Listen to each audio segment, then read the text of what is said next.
Yo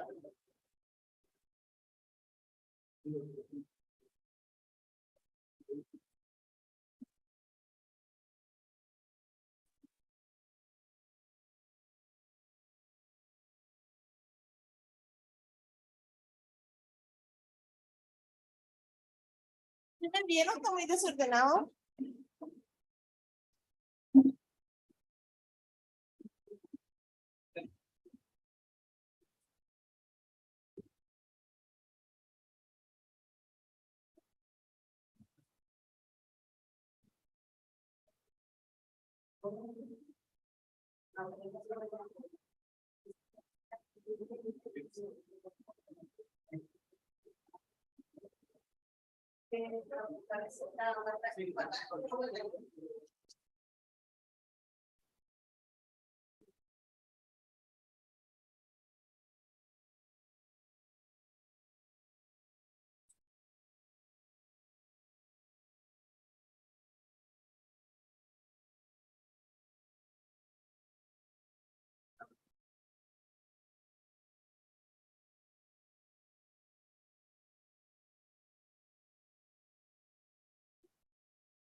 SOBRE.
Buen día, todas, todos, todes. Entonces damos inicio a este seminario internacional sobre neuroética de la Universidad de Chile, titulado Investigación interdisciplinaria responsable del cerebro para la salud pública, desafíos políticos y académicos. Vamos a invitar acá a dar las palabras de bienvenida al vicerrector de Investigación y Desarrollo de la Universidad de Chile, al profesor Enrique Aliste.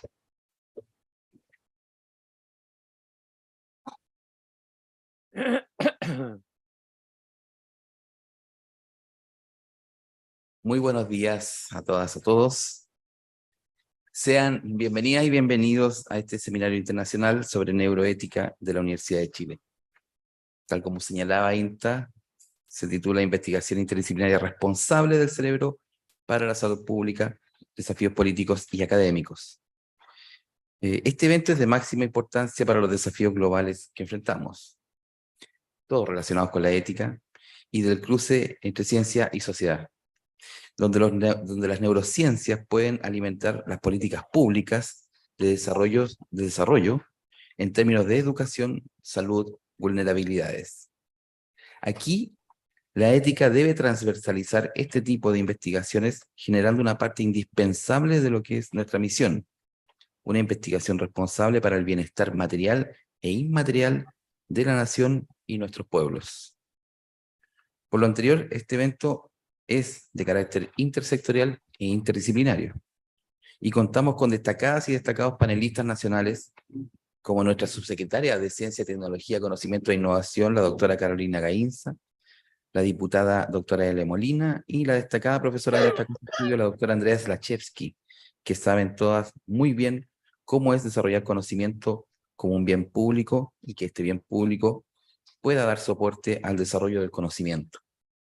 Esta relación virtuosa es lo que como universidad pública buscamos alentar.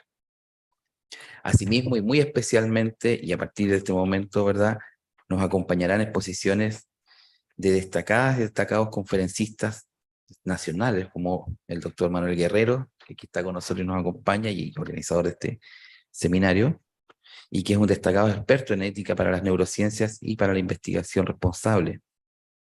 Y le acompañarán, y les damos la más cordial bienvenida, a nuestros invitados internacionales, el doctor George Northoff, de la Universidad de Ottawa, en Canadá, la doctora Katinka Evers, de la Universidad de Uppsala, Suecia, y que también es parte del Human Brain Project, el doctor Sebastián Lipina, de CONICET, en Argentina, que es un destacado experto en transferencia de conocimiento técnico a las políticas públicas.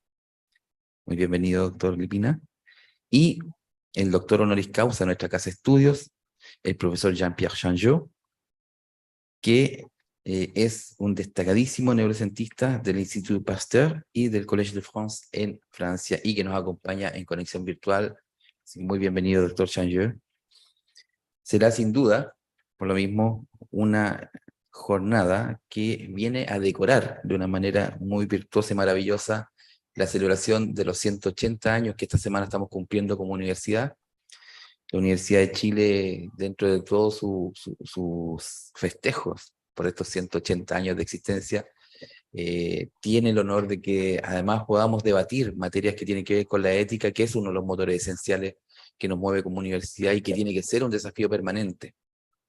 Y en este sentido, reciban también, por la misma razón, los más cordiales y sinceros saludos que envía la rectora, la profesora Rosa Deves, deseándoles en esta jornada una muy, muy fructífera posibilidad y oportunidad de debatir sobre estas temáticas, abrir nuevas conversaciones, y probablemente lo que más nos interesa como universidad es que ojalá tengamos y salgamos de acá con muchísimas más preguntas que respuestas, porque eso es lo que abre el camino hacia mejorar como sociedad. A cada una y cada uno de ustedes, nuestra más sincera bienvenida, y que sea una jornada muy provechosa en todos los sentidos. Muchas gracias y que sea una linda jornada.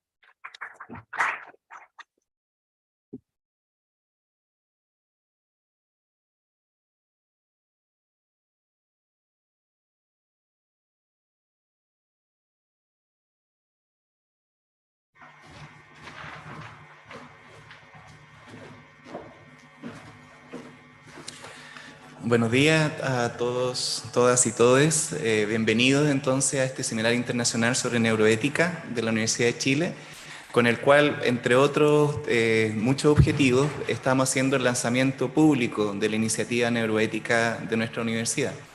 Y con ellos poniéndonos al día en el escenario local, regional e internacional en la reflexión cuidadosa, argumentada del alcance que tienen los hallazgos neurocientíficos, las implicancias éticas, sociales, legales y políticas de la investigación del cerebro humano, así como también del desarrollo e innovación de las neurotecnologías. En estos minutos que siguen, tanto a nuestros invitados, a quienes damos la bienvenida, al público asistente y a quienes están conectados a través de la señal de YouTube de la Vicerrectoría de Investigación y Desarrollo, les voy a hacer la presentación en qué consiste este seminario. Se trata de un seminario de 2 días que está organizado por un conjunto de instituciones de nivel nacional de nuestra Universidad de Chile que quieren mostrar el sello con el cual se inicia la iniciativa neuroética de la universidad, en alero también de la iniciativa intertransdisciplinaria Gabriela Mistral, y de la cátedra, la futura cátedra Maturana Varela, que fue anunciada por el vicerrector de Investigación y Desarrollo en días recientes.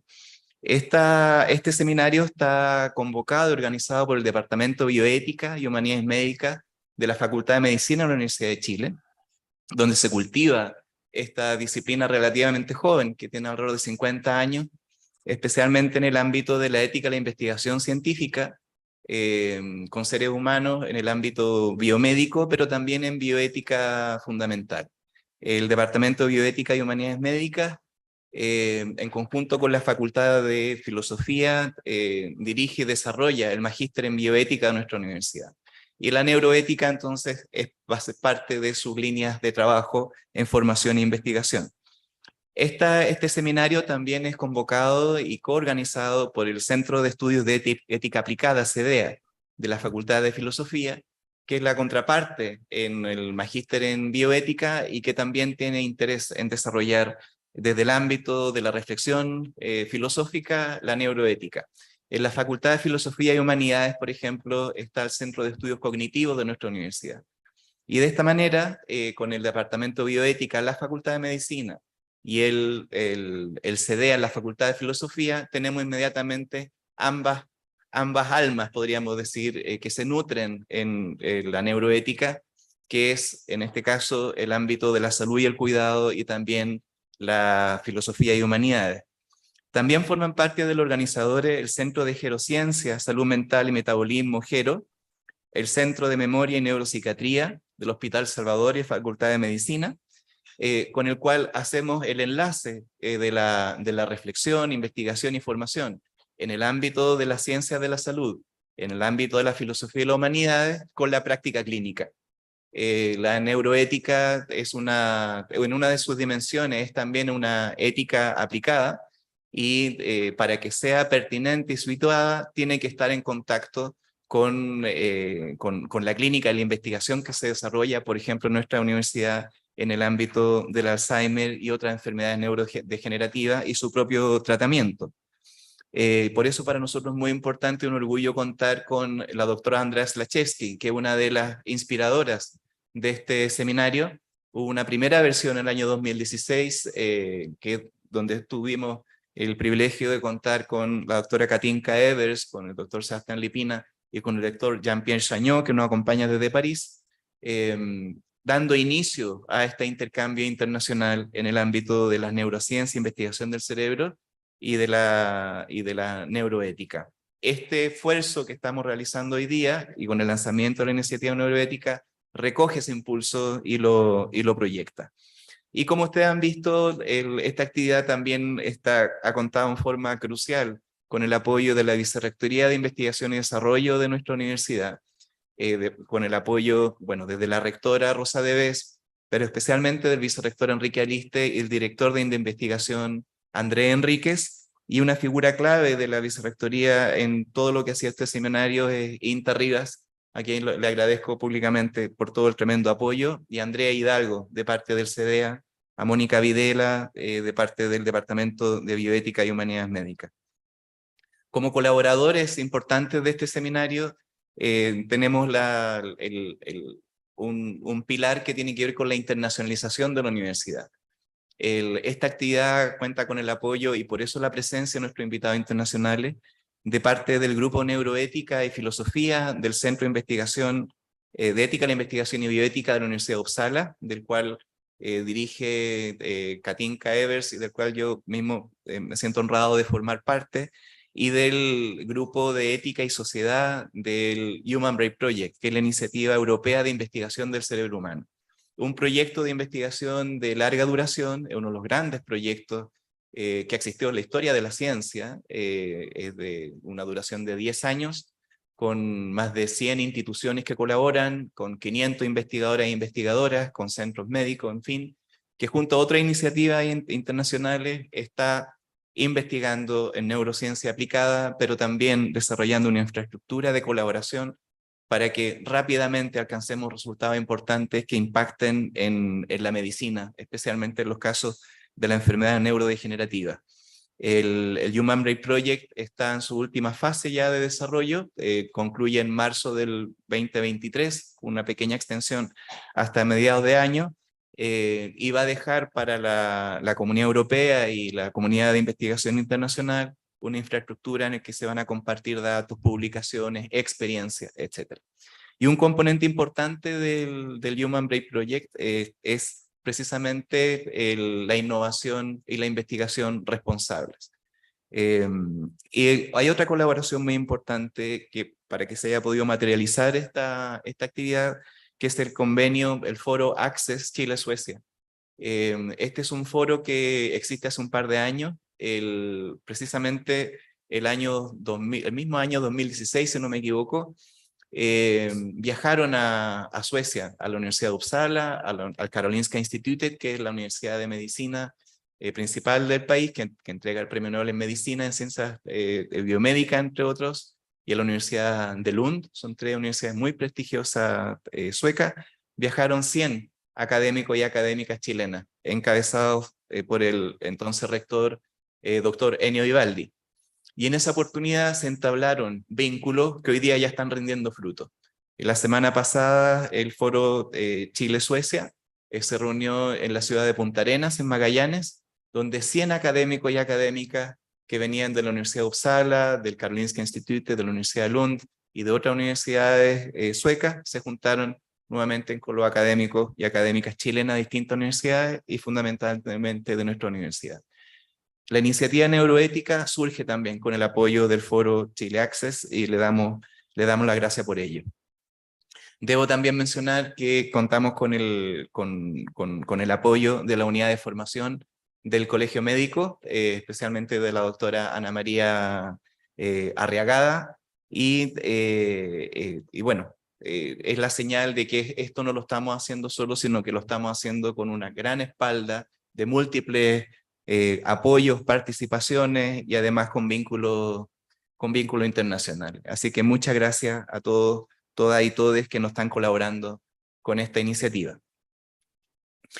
Pasemos ahora ya al tema propiamente tal de nuestro seminario. El cerebro humano. El cerebro humano va a ser un tema recurrente durante estos 2 días. Vamos a abordar el conocimiento del cerebro humano, la investigación del cerebro humano desde distintas perspectivas. Y este seminario tiene el sello de que es un diálogo interdisciplinar, es decir, se convocan a neurocientíficos y neurobiólogos y neurólogos de primer nivel, a nivel local, regional e internacional, con investigadores e investigadoras que provienen del mundo de las ciencias humanas, de las ciencias sociales, de la filosofía y las humanidades, pero también es un diálogo intersectorial, donde ponemos en relación a quienes investigan en la academia con quienes toman decisiones y diseñan las políticas públicas de nuestro país. Y es por eso que los paneles que ustedes van a poder formar parte, disfrutar y al mismo tiempo participar, vamos a ver una combinación de científicos, científicas, provenientes de distintas disciplinas, que van a abordar la temática del cerebro humano de distintas perspectivas, con personas que vienen del ámbito de la política. Y de esta manera estamos estableciendo un puente para promover que en nuestro país las políticas públicas estén informadas también por los avances en el ámbito de la ciencia, y al mismo tiempo que la ciencia tenga sensibilidad hacia la política pública, de manera que el conocimiento no se haga por el conocimiento mismo, sino como tal, como forma parte de la misión de la Universidad de Chile, el desarrollo del conocimiento es con pertinencia, es para hacerse cargo de los problemas de nuestro país, de la sociedad, de la humanidad, del medio ambiente, de la convivencia democrática. Distintos temas que forman parte de la realidad nacional, nuestros invitados internacionales podrán ver en la bella ciudad de Santiago, ¿cierto? Entre la cordillera y el mar, en el Valle de Santiago, las huellas de lo que fue el levantamiento popular, el estallido social de octubre del 2019. Aún se encuentran los rayados, se encuentran marcas de ese estallido. Lo que es estallido social que nos recuerda a los países que aún hay deudas pendientes, fundamentalmente en nuestros casos, en temas vinculados a la justicia social, en cómo se distribuyen, cómo se aseguran distintos derechos que tienen que ver con la vida digna. Podemos ser muy modernos, tal vez desde el punto de vista macroeconómico, pero si es que hay desigualdad interna, hay personas y poblaciones completas que se sienten lesionadas moralmente y que quisieran desarrollarse en forma digna. Para enfrentar este tipo de desafíos, como el que nos recordó el estallido social, entre muchos otros, por supuesto también las políticas internacionales de desarrollo sustentable, de cambio climático, entre otros, la misma pandemia, necesitamos que las políticas públicas se acerquen más al desarrollo científico y a la reflexión ética y filosófica. Pero también necesitamos que la ciencia y la reflexión ética y filosófica esté muy cerca de la realidad de nuestras sociedades, y un puente para ello es establecer el vínculo entre ciencia, reflexión y política pública. Entonces, esperamos que durante estos 2 días nos conozcamos, busquemos puntos de encuentro, tengamos una relación que un cientista social, teórico social inglés, Nicholas Rose, llama de amistad crítica. No se trata en ningún caso de que la neurociencia viene a colonizar a la salud, a la medicina, a la educación, como tampoco se trata de que otras disciplinas y ámbitos vengan a decirle a la neurociencia lo que tiene que hacer, sino que se trata de armar un pueblo amable, pero problemático. Que nos juntemos como amigos críticos a poner en común nuestra investigación y nuestras reflexiones para de manera común y problematizadora reflexionemos sobre el impacto social y político que generan los hallazgos neurocientíficos, tantos para su uso positivo, pero también muy alerta a los usos inesperados que pueden tener las neurociencias y que muchas veces pueden ser incluso perjudiciales si no se tiene la sensibilidad social, cultural, ética y la alerta política. Ese es el marco entonces en el cual se va a desarrollar nuestro seminario, y hay un componente que no puede faltar. He mencionado la academia, he mencionado el ámbito de la política, que es la propia sociedad civil, llamémosle el público. Y es por eso que la participación de ustedes es clave y es fundamental. Tanto quienes nos están viendo a través de la señal de YouTube de la Vicerrectoría, quienes nos están siguiendo a través de las redes sociales, también quienes están acá presentes, se les va a ofrecer la oportunidad de formar parte de este diálogo. ¿Ya? Las disposiciones de la sala en la academia suelen ser de esta forma, pero en realidad sintámonos en un foro en el que estamos entre iguales, que venimos con experiencias distintas, conocimientos distintos, y lo ponemos a disposición para abrir esta conversación. Entonces, todas las dudas, las consultas, las reflexiones que tengan, también eventualmente las críticas constructivas que les gatillen las conversaciones de acá, las pueden hacer llegar para que los paneles, a la medida que los tiempos lo permitan, las recojan. Y si no, este es un camino que estamos iniciando para que nos sigamos encontrando en futuras actividades. Nos importa mucho establecer también el puente hacia la sociedad toda. Respecto a la estructura del seminario, vamos a tener 4 conferencias, llamémosle magistrales, que están a cargo de nuestros invitados internacionales. Para nosotros un honor poder contar con cada uno de ellos. En el momento que corresponda van a ser presentados en forma más detallada de dónde viene su contribución. Nuestros invitados dan una conferencia que durará alrededor de media hora, e inmediatamente después vamos a tener un panel que está conformado de esta manera interdisciplinar e intersectorial, que recibe un título mayor.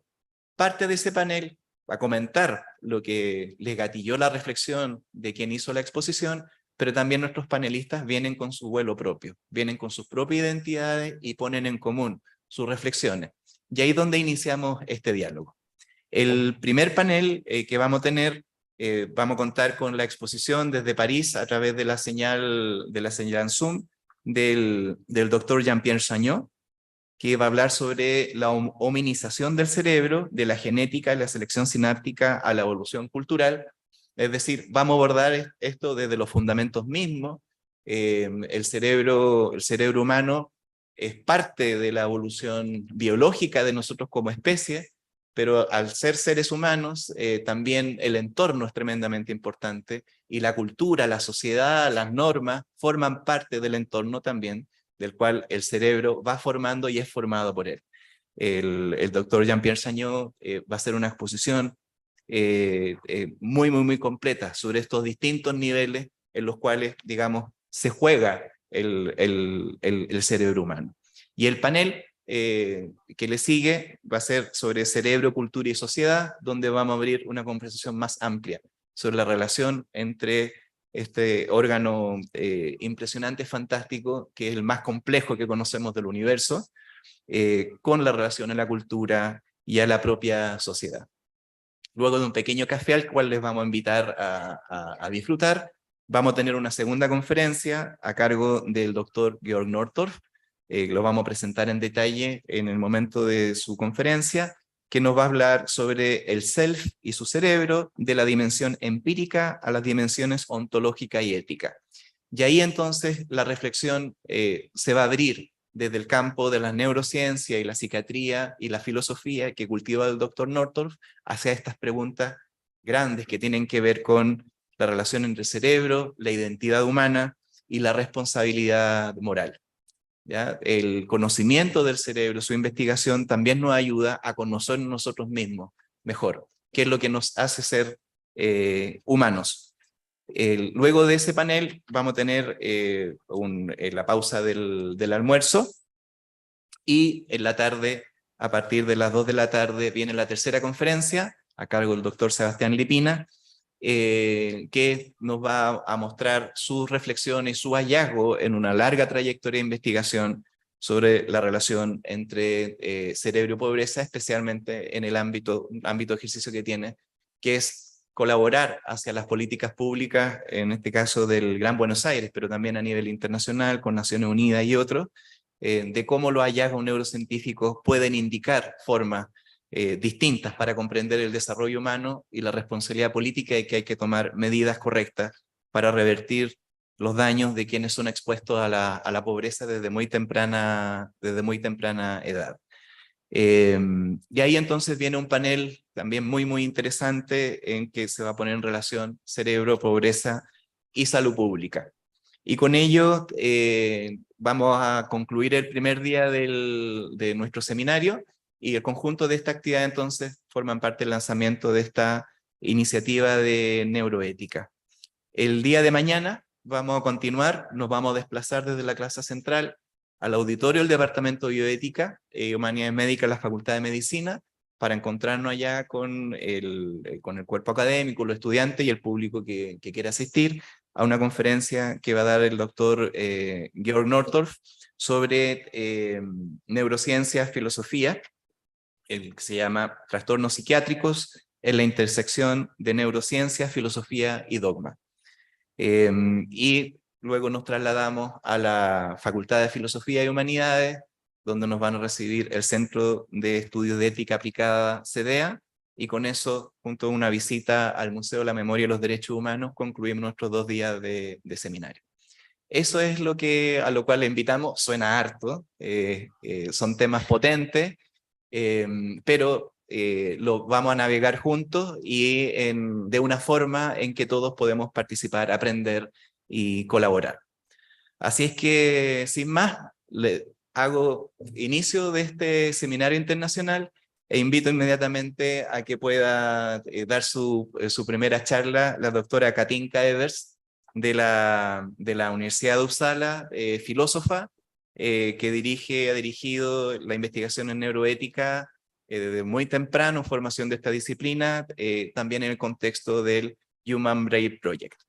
Adelante, Katinka. Muchas gracias.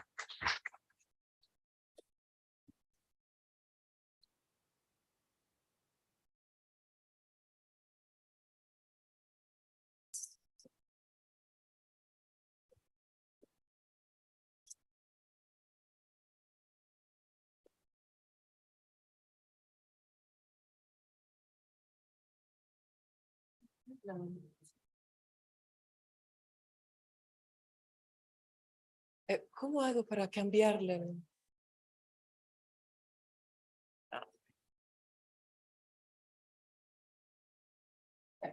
Yep. Okay.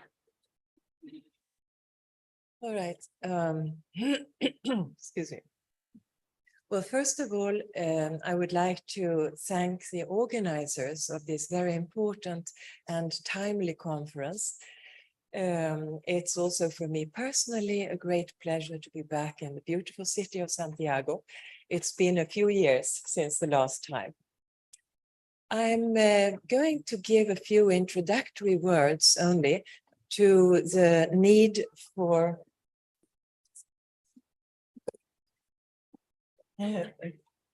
a few introductory words about the need for increasing political awareness in neuroscience and neuroethics. If we look at history, science, ethics, and politics have a history of troubled relations. In modern science, we can trace ethics and politics back to the English philosopher and statesman Francis Bacon, for whom science was more than a quest for knowledge. It was a quest for mastery over nature with the purpose of improving life conditions for humanity on Earth. So there was a clear social idea. However, it was not Bacon's view that came to dominate science in the centuries to come, but rather the opposite view, famously expressed by Robert Hooke in 1663. Science, he held, should be seeking natural facts and not meddle with divinities, metaphysics, politics or morals, or for that matter, logic. Unfortunately, Hooke's view came to dominate science well into the 20th century.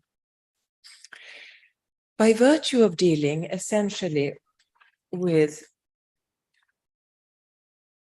subjective human interests, ethics and politics were long banned from science by the norms of disinterestedness and objectivity, ruling that all research should be conducted, presented, and discussed quite impersonally, as though produced by androids or angels. And political and ethical engagement was not part of the scientist's professional engagement. Now, this is the classical image of the famous ivory tower, in which scientists should operate in supreme isolation from human affairs and rest content in their convictions that truth was the sole legitimate aim. During the 20th century, this really changed.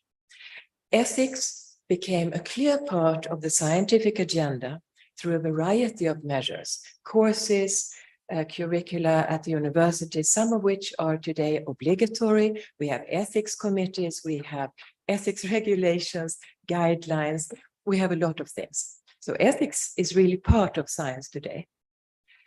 Politics is less so. Political knowledge, political understanding and awareness is lagging behind. And partly that has had detrimental effects. So I think we may distinguish among key problems, three key problems, and I will give brief illustrations of each. Naivety, which is typically a result of ignorance.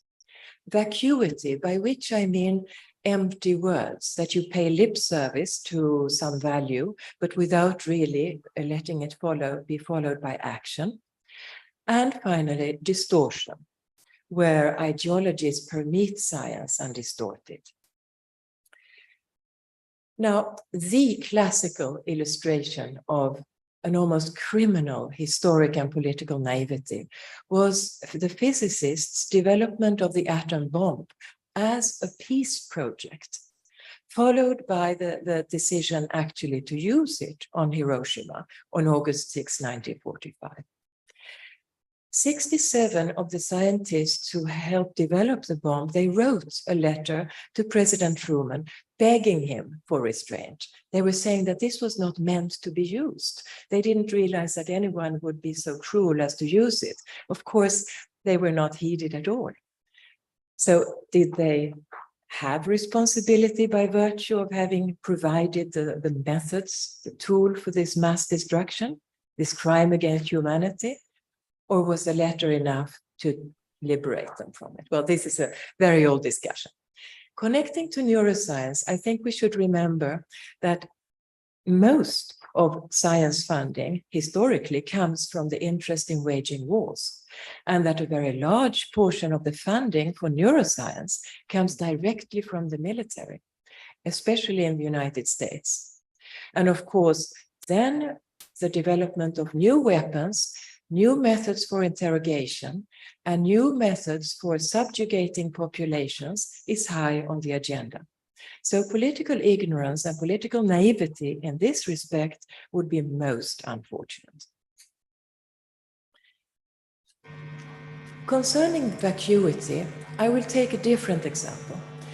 In 1999, there was a huge science conference organized by the International Council for Science, which comprises all national academies of science and most, if not all, large science associations and UNESCO.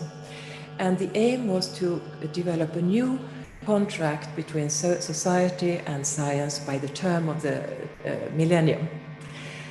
Now, the result was a declaration which opens by stating, very much in the spirit of Francis Bacon, that the sciences should be at the service of humanity as a whole and contribute to providing everyone with a better quality of life and a sustainable and healthy environment for present and future generations. More specifically, the declaration proceeds to suggesting that the funds of science should be redirected to ensure a reduction of the resources allocated to the development of new weapons. So it's a very pacifistic message. Sustainable human development, including poverty alleviation. So we have a social awareness, a socialistic message, improved human health and social care, and respect for human rights. Marvelous goals, beautiful ideals. I totally agree. However, uncomfortable question, how do they propose to realize this? And here comes the problem. Because notably ICSU claims to have, and they do have, a well-established non-political tradition which is central to its character and its operations. So accordingly, these ideals were proposed to be achieved without political bias. That is absurd. You cannot suggest something like arms reduction or social equity and think that you're not being political. This is political dynamite. And if you ignore the important questions that the applications of these ideals socially and politically actualize, then you can only do that on pain of superficiality to the point of vacuity or hypocrisy.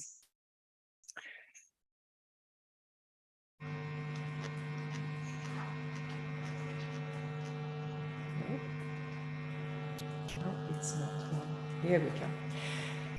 The third problem I mention is distortion. And here I'm going to give an example that is very relevant to neuroscience, which has followed science through history and still remains a very actual problem. I'll spend a little bit more time on it because I think it's by far the most dangerous problem we have. If we look at the mind sciences and the brain sciences, there is a deep normativity that has permitted the scientific development of how and why we concede mental capacities such as intelligence and emotions. And this normativity has blocked progress not only in science, but also in society. It is interesting to note, in parentheses, that the same creature that has gone to the moon, decoded our own DNA, created marvelous music, cathedrals, poetry, etc., has been almost incapable and resistant to understanding the mind, mentality. And one reason is this normativity. This is closely related to the human tendency to want to establish mental hierarchies. And we do this actualizing different concepts and related implications. There is, of course, a classical religious question of who or what might be able to have a soul as a token of divinity and immortality. And then we have the scientific question, what and who has consciousness or sentience, by which I understand the capacity for subjective experience and the capacity for experiencing emotions. Now, we can conceive this as an either-or situation, like a lamp that is switched on or off. You have it or you lack it. But far more importantly is the degree and type of the mental characteristics, such as intelligence, emotion, that are conceded. And this is conceded with a great variety and multifariousness. And finally, there is the question of what ethical implications we draw from it. For example, if we agree that a particular animal is capable of suffering, does this matter morally? And in the Western cultural traditions, mostly the answer has been no, because animals have not been acknowledged an intrinsic value, but only an instrumental value to serve human purposes. So, how about humans? Are they all placed on the top of the mental hierarchy? No, of course not. Depending on era and social context, humans have been placed at very different levels, with respect notably to gender, ethnicity, and social class. The question, importantly, is not just whether consciousness is there or not, but how it is there, on what level. And here science has played a key role in establishing ideological human mind scales. And it is, of course, very difficult to assess adequately the mental capacities of another being if the culture in which you live and the science that drives this culture dictate rejection. And I will give the most classical example. Misogyny. Misogyny has been very strongly driven by science through centuries. One notable example is the otherwise very great scientist Charles Darwin, according to whom the woman, the adult woman, is an intermediate between the child and the man, where the man is superior in absolutely everything he may possibly do, be that a deep thought, abstract thinking, practical thinking, the use of his hands, you name it. The woman was ultimately inferior. Now, there was not a shred of scientific evidence for this position.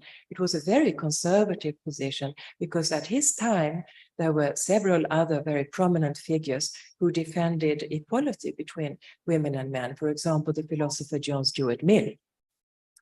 And the seeds of the subsequent movement of the suffragettes had already been sown.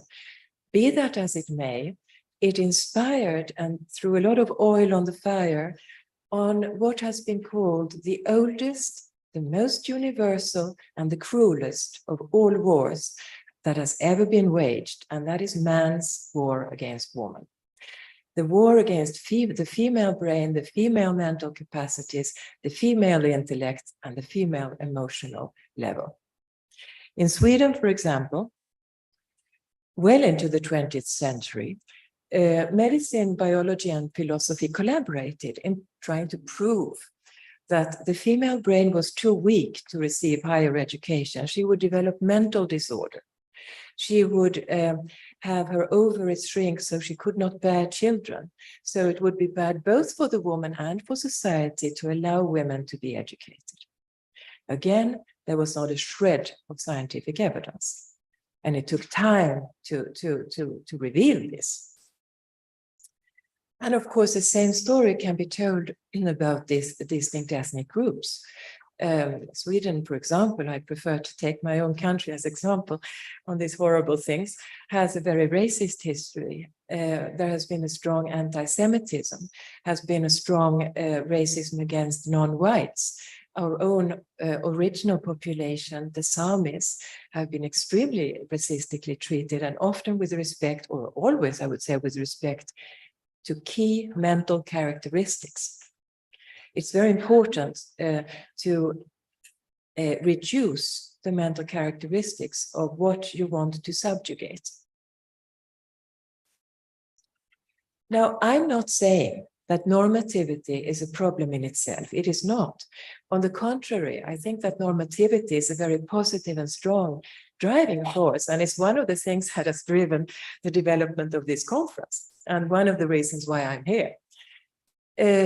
But it becomes a problem when normativity takes wrongly the shape of science and is publicly conceived as scientific, whereas in fact it is not.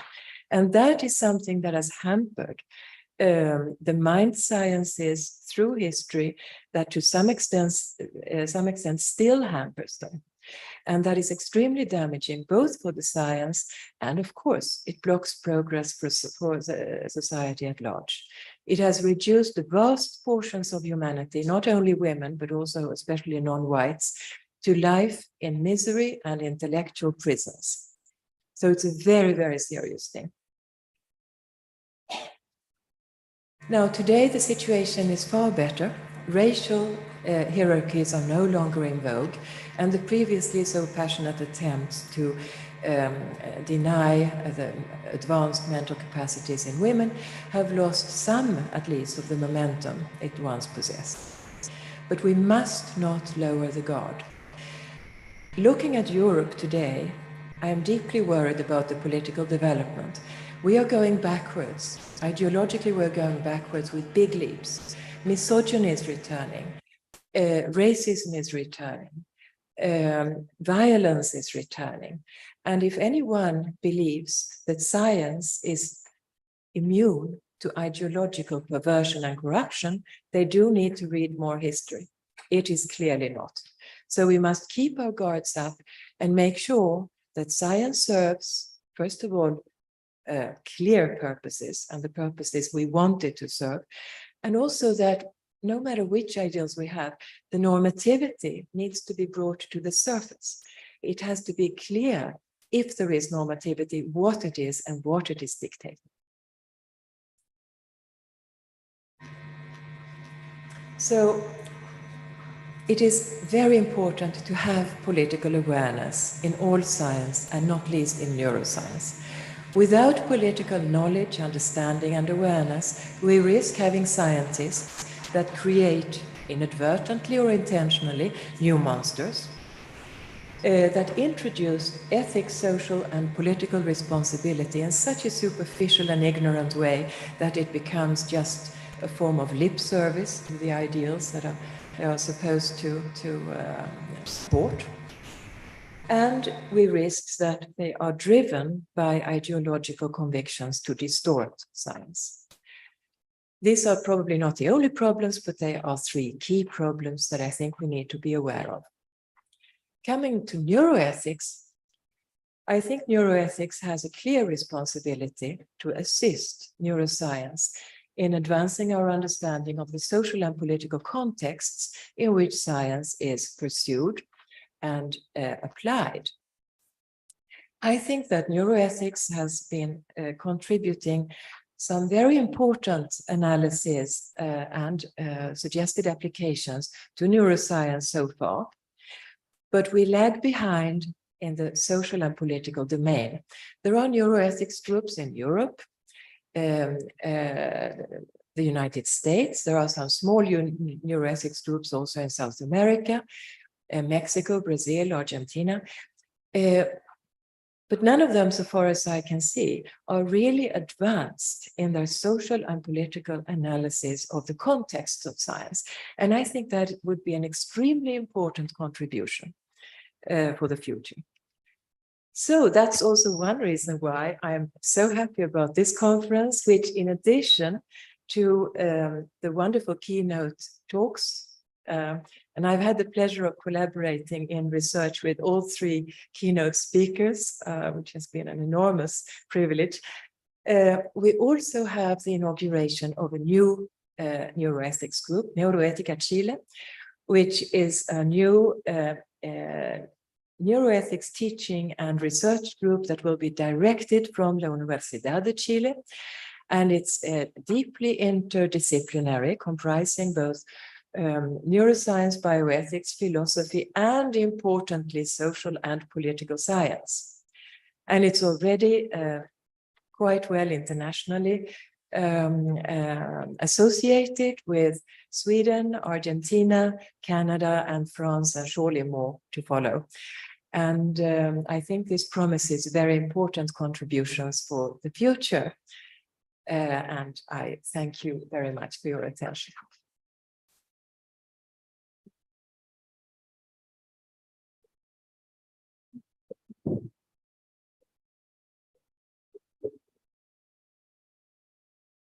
I see. Thank you, dear Katinka. Maybe you can join the panel. So if there are some questions from the public. Please, you can. And so we can have a few minutes for questions and reflections from the public. Podemos tener algunos minutos de preguntas, si es que la hay, hacia la doctora Katinka Evers a propósito de su exposición. Voy a ir dando el micrófono, ustedes intervienen directamente. Do you need a translator? Or if that's okay. I don't think so. If I need help, I will ask you. Okay, great. Muchas gracias por la conferencia, muy interesante. Y quería hacer una pregunta sobre la normatividad, porque creo que también hay un problema en cómo concebimos o hay una pregunta en cómo concebimos la salud cerebral. También, si no existe un riesgo en que finalmente estamos creando una normatividad de salud cerebral en que dejamos por fuera como anormal todo lo que es fragilidad, error o simplemente y estamos impulsados por definiciones médicas creando una supernormalidad de hombres super performance. Thank you very much for your question, which is really important. I think, at least in the context where I've been working in collaboration with neuroscientists, we avoid the term normal. There is no normality. There is no normal brain. Brains can have functions that operate better or worse, and we can have cerebral problems. But I think that the term normal should be avoided. When it comes to cerebral health, not least the first keynote speaker, Jean-Pierre Changeux, has done extremely important research about neuronal epigenesis and how culture and environment influence the developing brain. So I think rather than focusing on trying to develop super capacities in human beings, we should focus on saving young children from the precipice of avoiding negative influences on the very fragile infant brain, for example. This is also a topic that Sebastian Lipina has been working very importantly on how poverty may influence negatively. So rather than discussing normality and supercapacities, I think we should focus on that type of work, the neuronal epigenesis and the social context in which the infant develops, and try to ensure the well-being of as many children, infants as possible in a as wide social section of society as possible.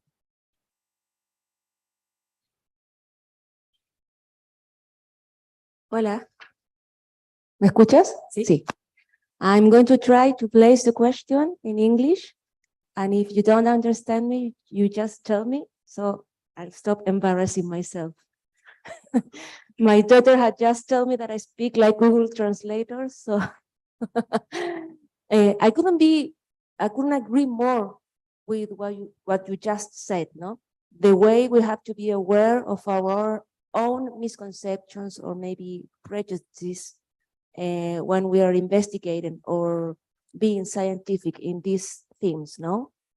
But what really concerns me is the existence of new currents of thoughts in the society that think that everything we do is just ideology, that we're just a bunch of social justice warriors who are just trying to make our point based on our prejudices. We are basing ourselves in things like gender ideology, and they just don't listen this kind of thinking or this kind of precautions. How do we deal? How do we speak with them now, before the time when we're just going to maybe have to fight with them in a very dark possible political future? Well, thank you. That is a key question that I think touches us all in all parts of the world today. Of course, we are advocating dialogue, But how can you dialogue with a person who refuses to listen and who refuses to listen to whatever you're going to say? Everyone wants to avoid taking arms. That is always a tragic solution. But there is the old saying, if you want peace, prepare for war. I think that dialogue must always be maintained and continued. We always have to try that route. But I think that civil disobedience, for example, in Europe, and as we see, for example, in Iran, the women of Iran, they are saying no. And I think sometimes we have to say no. And that's it, basta. We don't accept this. I think that when it comes to this eternal question of, oh, this is only ideology, I think that the relation between culture, nature, nurture, this old issue, culture and biology, needs to be further developed. And I have been working on it for quite some years, but mostly in relation with neuroscientists. I have found it rather difficult to get social scientists on board. Now, happily, Manuel Guerrero is also working on those issues together with me, with my group in the Human Brain Project at Uppsala. But a lot of social scientists have not wanted to join that. I think it's very, very important to understand that when we are talking, for example, of racism, the rejection of the other, it is not just ideology, it's a biologically based ideology.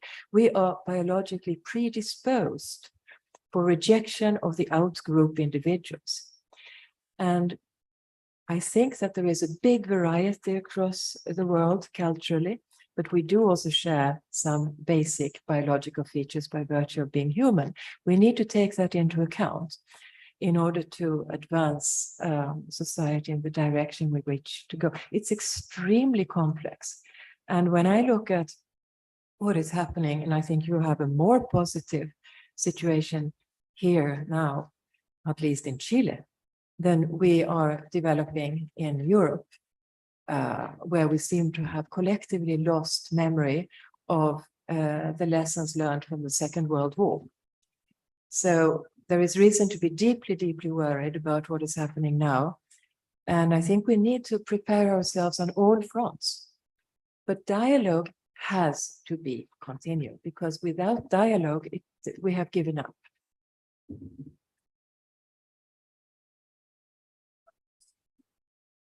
Muchas gracias por la exposición. Quisiera consultarle por un problema que usted mencionó ahí en su charla, un problema que tiene la neuroética, entendida como ética de la investigación neurocientífica, y es el del financiamiento militar de la neurociencia, que tiene, bueno, en Estados Unidos es grande, se ha calculado que es un 30%, entiendo, y también entiendo que el proyecto Human Brain Project ha excluido el financiamiento militar de la investigación neurocientífica. Entonces, lo que quisiera preguntarle es cómo, sin caer en los peligros que usted mencionaba, de ingenuidad y vacuidad, se puede combatir este problema, puesto que los militares introducidos en la neuroética, en la neurociencia, me parecen un preocupante problema. Yeah. Thank you for that question. I think this can be addressed. For example, I know several French neuroscientists who have consistently throughout their entire career refused any funding that comes from the military. You can develop and help develop regulation that prohibits neuroscientific funding to come from the military. That is possible, and there are countries that have done that. You can also, as an individual scientist or as an individual university, say that we will not receive funding from X, Y, or Z. It doesn't have to be the military. It can also be, for example, do you want to accept funding from mining companies or some, I don't know, tobacco companies or religious groups. For example, my university, I'm not allowed to receive funding from religious groups. Because there will be strings attached, and we are laic, we are secular, so we don't want to join forces.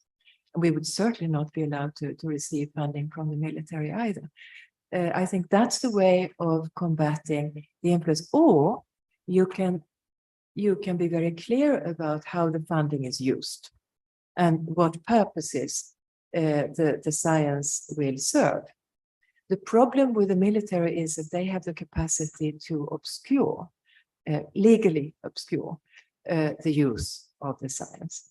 So they can say it's top secret or it's a question of national security, and then you will have no more control. So it's tricky, but you can certainly refuse to receive the funding. Thank you very much, dear Katinka. Muchas gracias a todos por sus preguntas y con esto entonces cerramos esta parte inicial introductoria al seminario.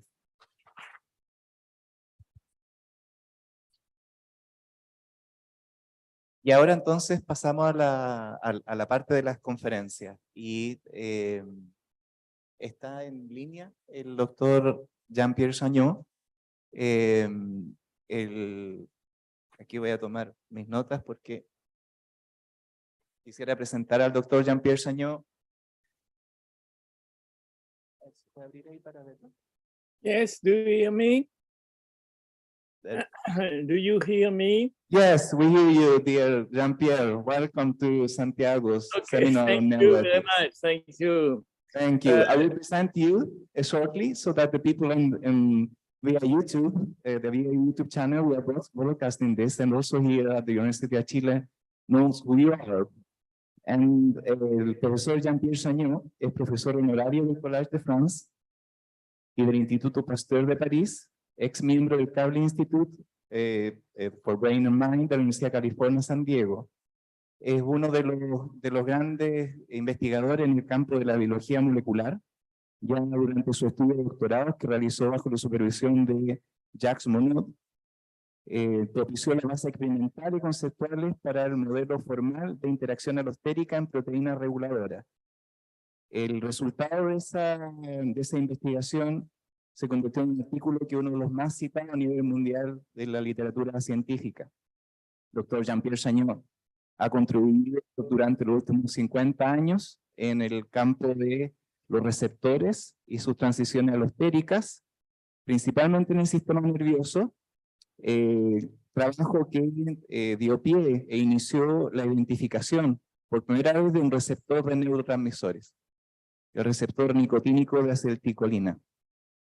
Sus contribuciones han contribuido a la comprensión de la regulación de receptores de acetilcolina y a su vez contribuyeron a mejorar nuestra comprensión de la naturaleza de la plasticidad sináptica a lo largo plazo dentro de las redes neuronales y las bases neuronales de las funciones cognitivas hasta el procesamiento consciente.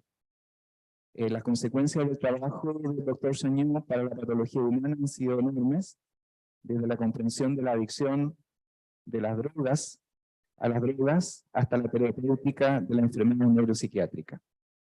Jean-Pierre Chagnot publicó en 1985 un libro que también está en castellano, que se llama El hombre neuronal, lo que lo convirtió en una celebridad internacional.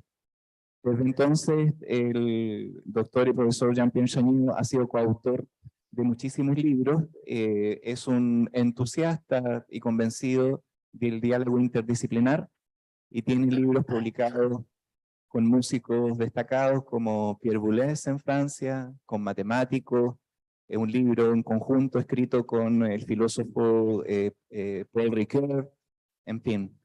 Para nosotros es un honor poder contar con Jean-Pierre Chagnot en este seminario. Se trata de una persona que ha recibido además en reconocimiento a su labor múltiples premios a lo largo de su trayectoria. Uno de los que recibió recientemente es el premio Einstein a la trayectoria científica. Muy bienvenido, doctor Chagnot. Él va a exponer en este seminario la primera conferencia magistral que trata sobre la homogenización del cerebro desde los genes hasta la selección sináptica y la evolución cultural. Please, Dr. Jean-Pierre Chagnot, the floor is yours. Thank you very much. I wish to say that I am extremely pleased to be again, only virtually, unfortunately, in Chile. my memories of my last visit are really extraordinary. And this is a country I love, as well as the people there. And I also want to thank the organizer of this most interesting meeting, and in particular Manuel and Katinka. And I will talk today about a very difficult issue. Nevertheless, I think it's one of the most fundamental questions in the neuroscience today, which to try to understand the origins of the human brain. And I will spend some time on some genetic aspects of this evolution, and then go to the epigenesis, as Katinka mentioned, and conclude on some aspects. I will try to leave some of the ethical aspects of what I'm going to talk about in the discussion or at some other moment.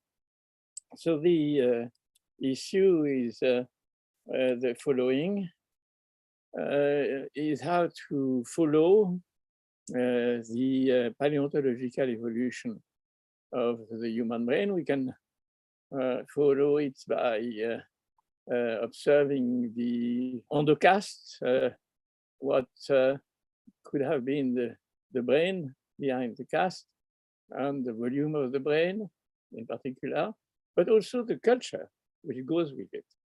And culture is not unique to Homo sapiens, because you see here in Homo habilis the first tools about 2.5 million years ago.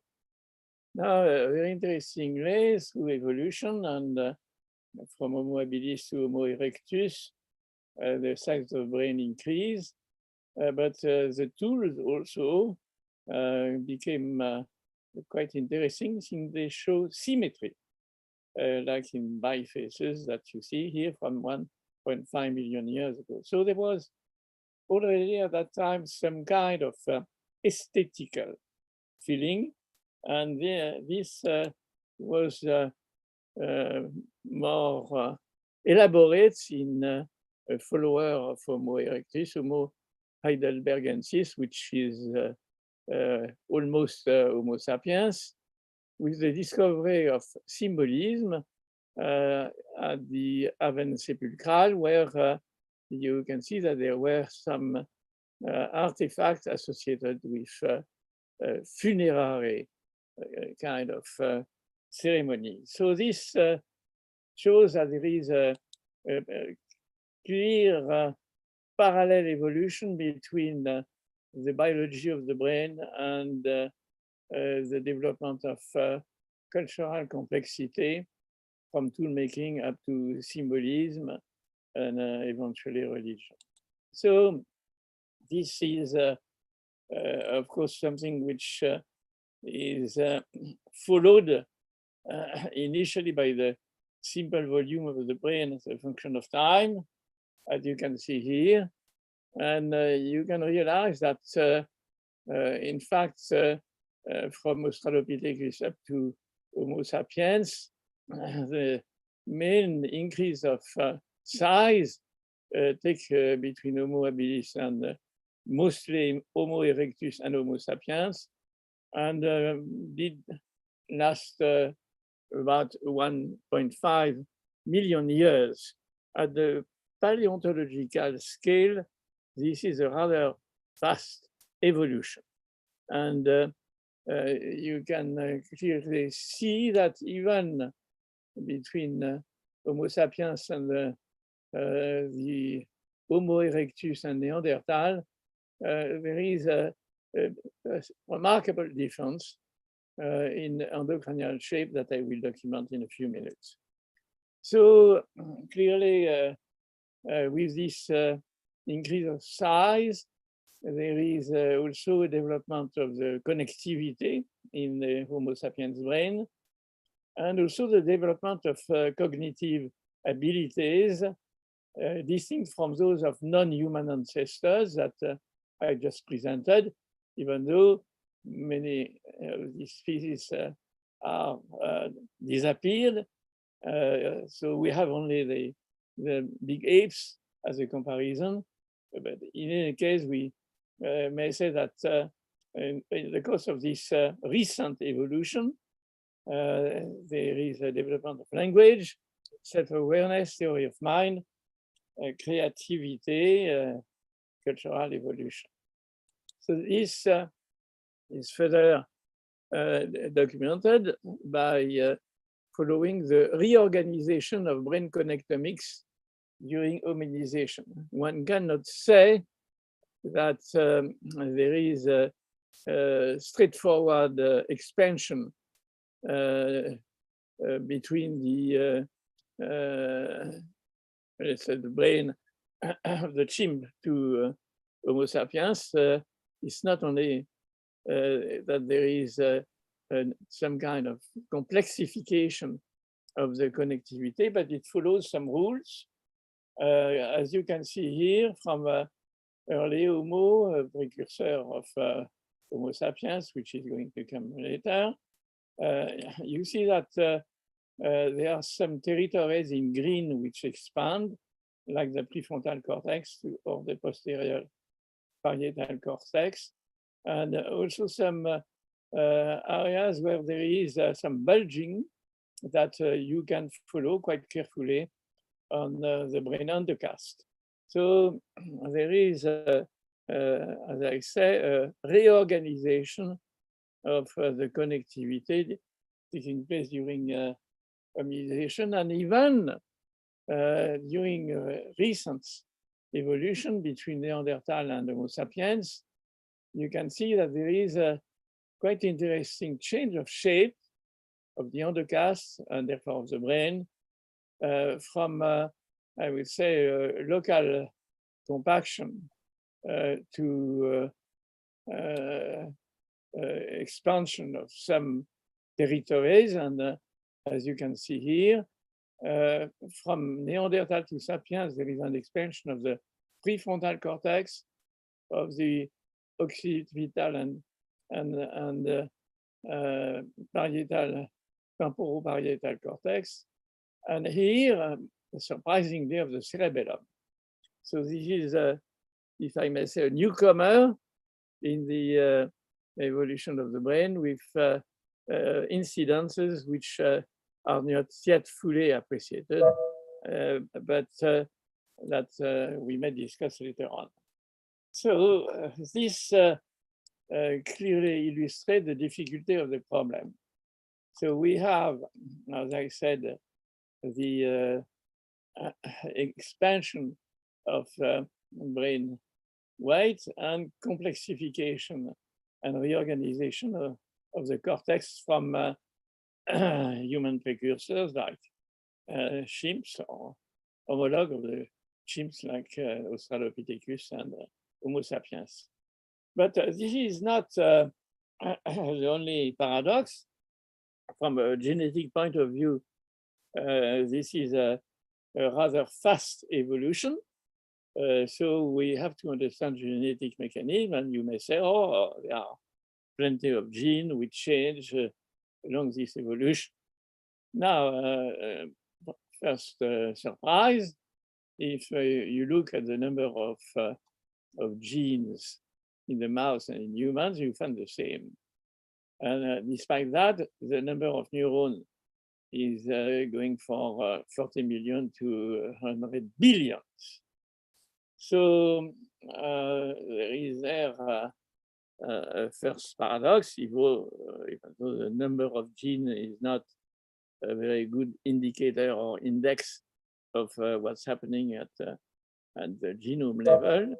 So this can be examined in more detail, since we know the sequence of the whole genome in Homo sapiens, and also, as you know, from Homo neanderthalensis, from Svante Pabo. And here you can see that surprisingly, from monkeys, where we have also the full sequence, to humans, there are proteins which change sequence, where the sequence is evolving at the same locus, it's a structural gene, and some which are highly conserved.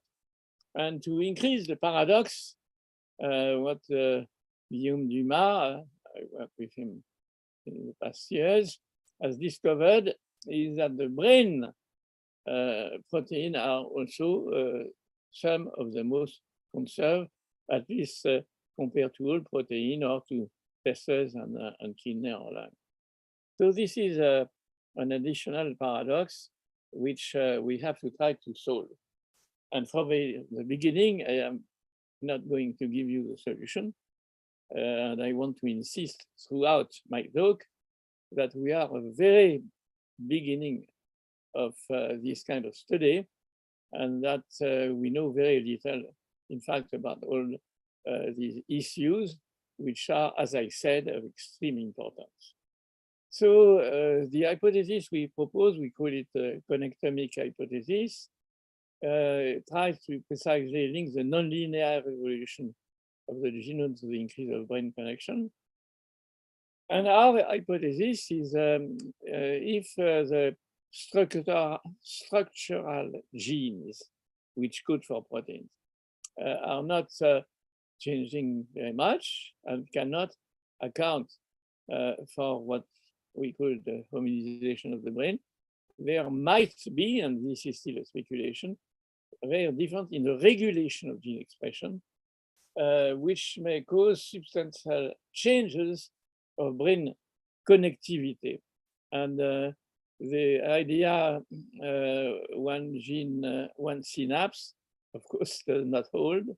One gene, one neuron either. And what we propose is that we have to understand a number of what I called, and we called, together with Alexandre Goulas and Klaus Hilgetag, the connectomic fundamentals. And these are some global change in the connectome, which might be easier to relate to gene. And as I said, not one gene, one synapse, but gene networks, and I would even say regulatory network called for neuronal network. So this connectomic hypothesis, as I said, was proposed recently from very interesting discussions I had with Alexandre Goulas and Klaus Hilgetag. And the fundamentals that I just mentioned, that I will discuss now, may be associated with a number of global change in the brain which are taking place during immunization. Of course, I already discussed extensively increase of size, but also the interesting thing from the very start is that, contrary to what may expect, there is not a full connectivity between all the neurons which appear in the course of this evolution.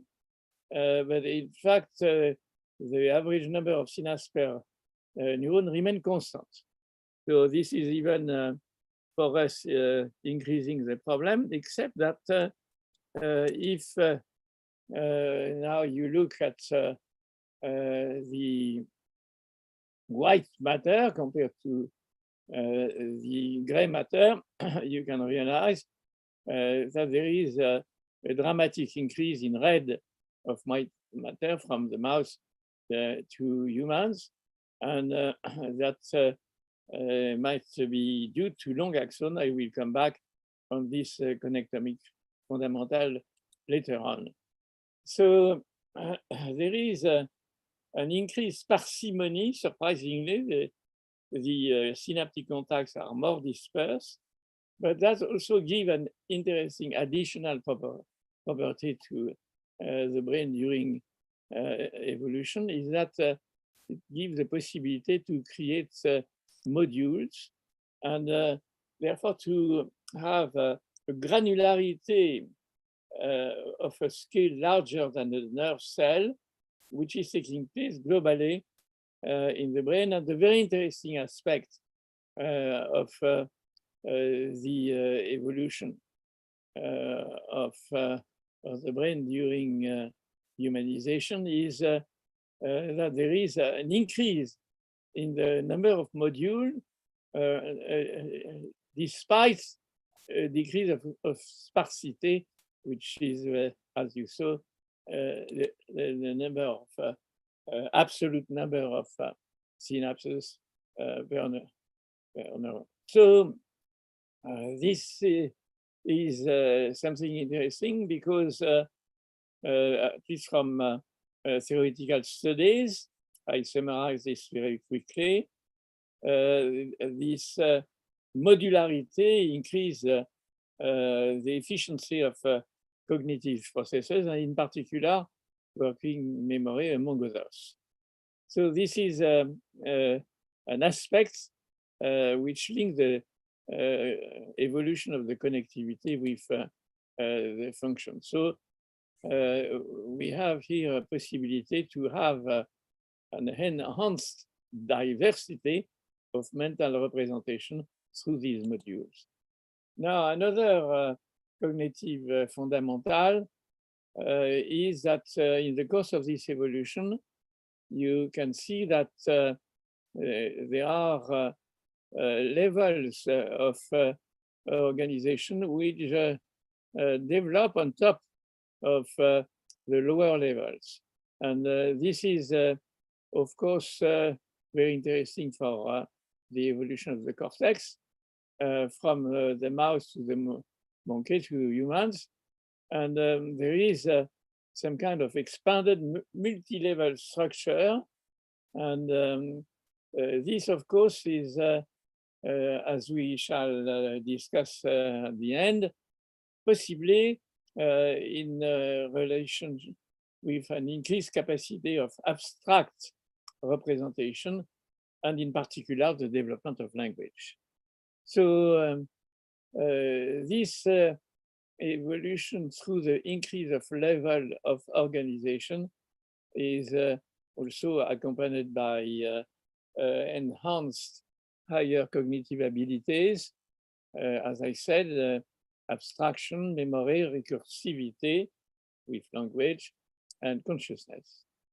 So this is a connectomic fundamental number 2.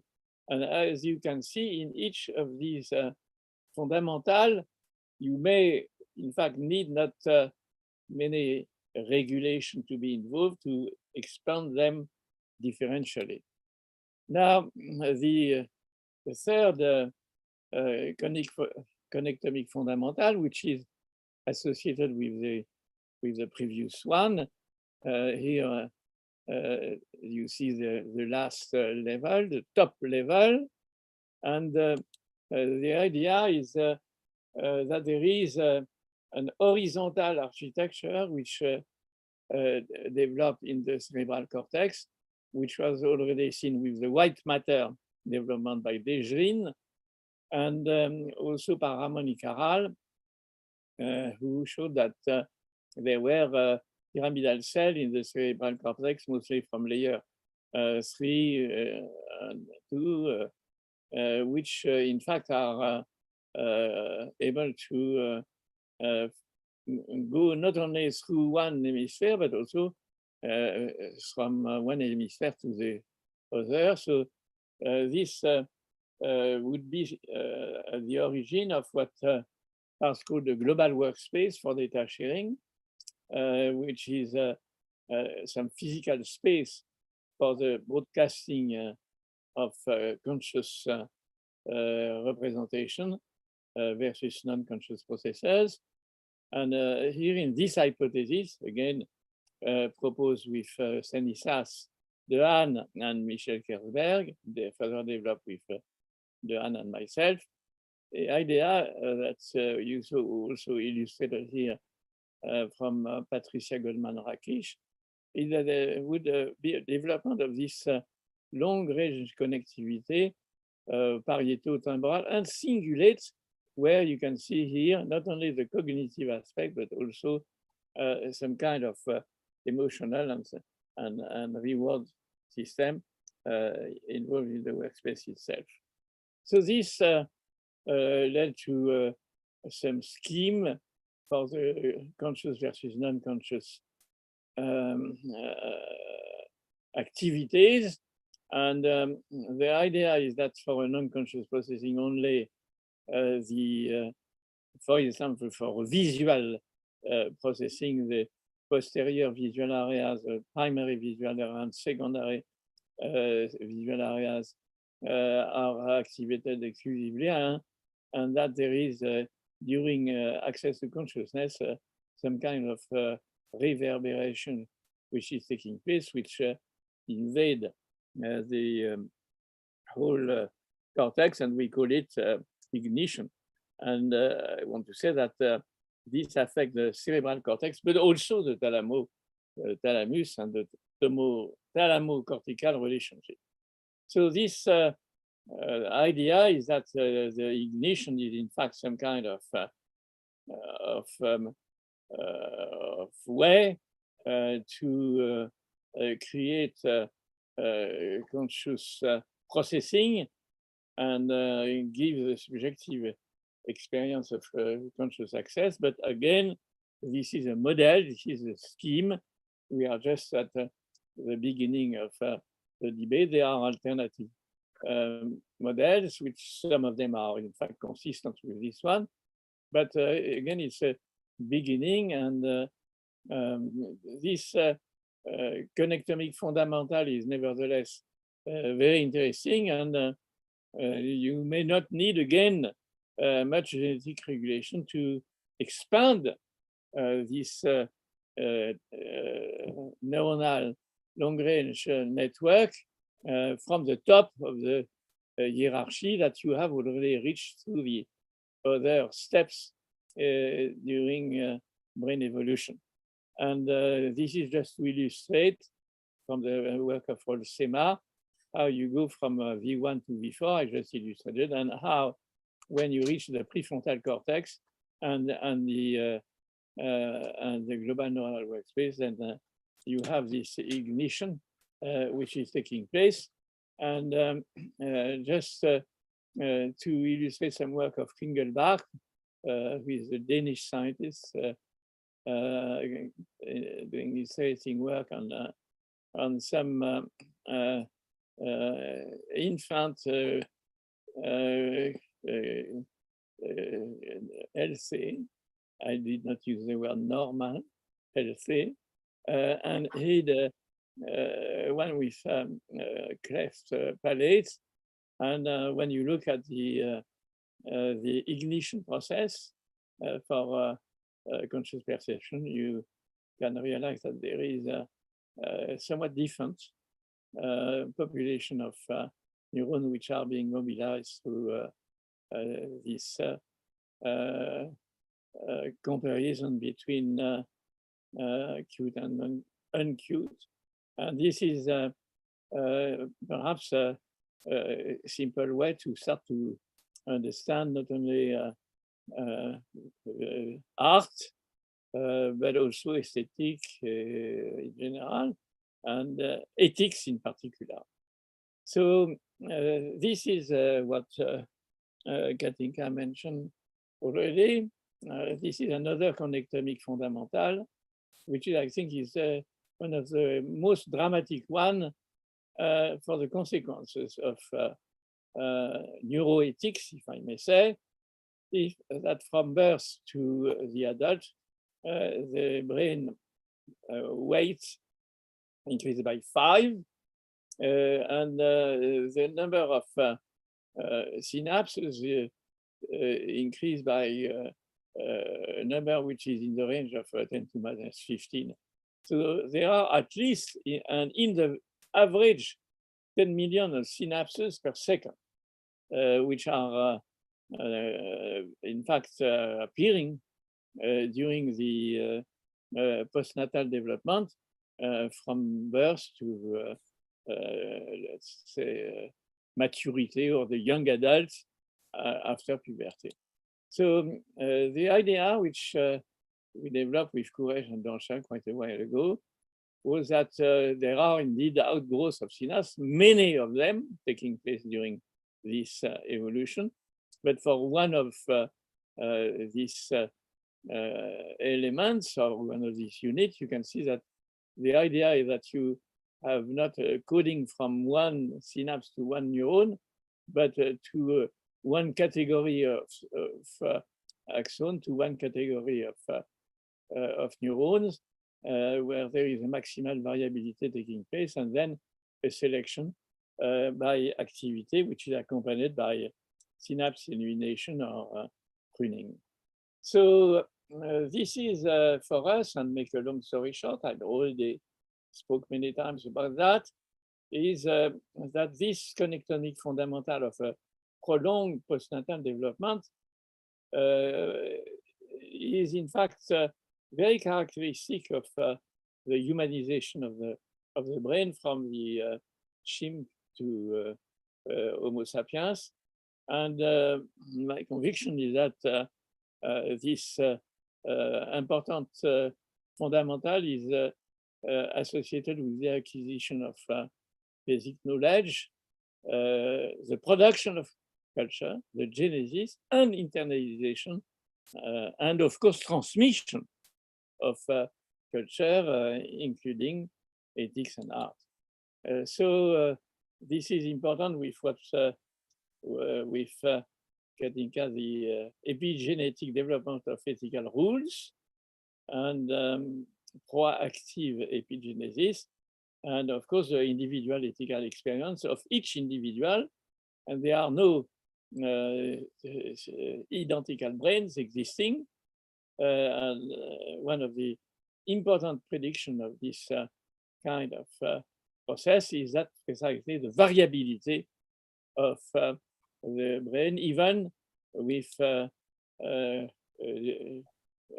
identical genome, identical twins, even in human, may differ by the localization of their language area. Last but not least, 5, it's a very particular kind of fundamental, which concerns these dendrites of the neuron from layer 2 or 3, as I already mentioned for the workspace.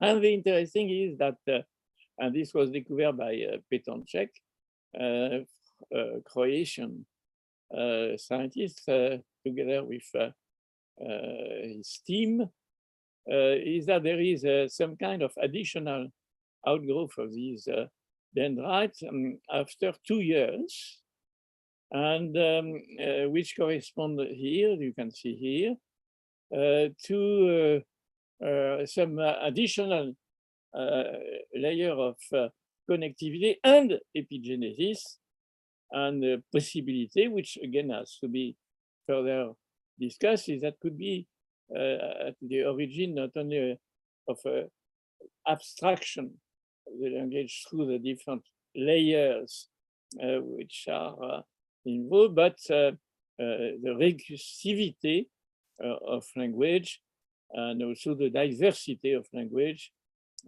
like you can see here on this illustration. Now I will go on and finish up on that. It is that there are many examples of epigenetic imprinting, if I may say, of culture in the human brain. But of course, this has to be further documented, and this is of course extremely important. It's the example of writing and reading. And this was also seen again by Desjardins once more. He was a really very talented neurologist in France, where he showed that some lesion of the white matter here, of the connections between the visual system and the auditory system, give alexia, the incapacity to read, without agraphia, the ability to write. So it's only the reading which is altered, which shows clearly that not only there is an epigenetic imprinting of reading and writing, but even of reading versus writing.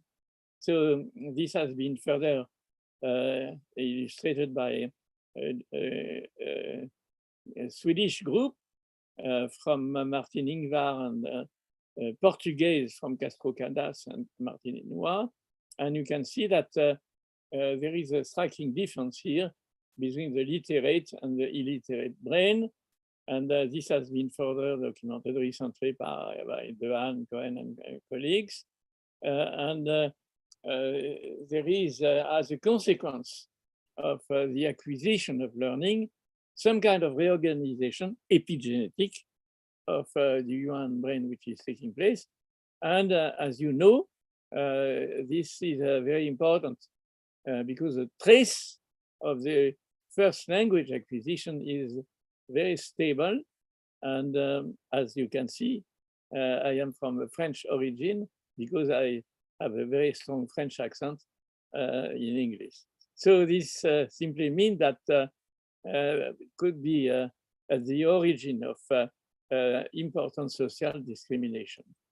So this is just to summarize these 5 connectomic fundamental, and one can perhaps try to see some regulatory gene involved there. It is, again, extremely speculative. And there are some candidate gene regulation involved. I don't go into it, but just to illustrate that they exist. Now, the consequence, first, there is clearly an epigenetic origin of cultural diversity. And not only of that, but also of all what Kantika mentioned about sex, race, geographical origin, and of course, language. There is sometimes a strong discrimination of language, and in some societies, not to speak the local language deprive you of being humans. If you don't speak the language of the community, you do not exist as human beings. This is therefore an interesting aspect of the comparison between East and West.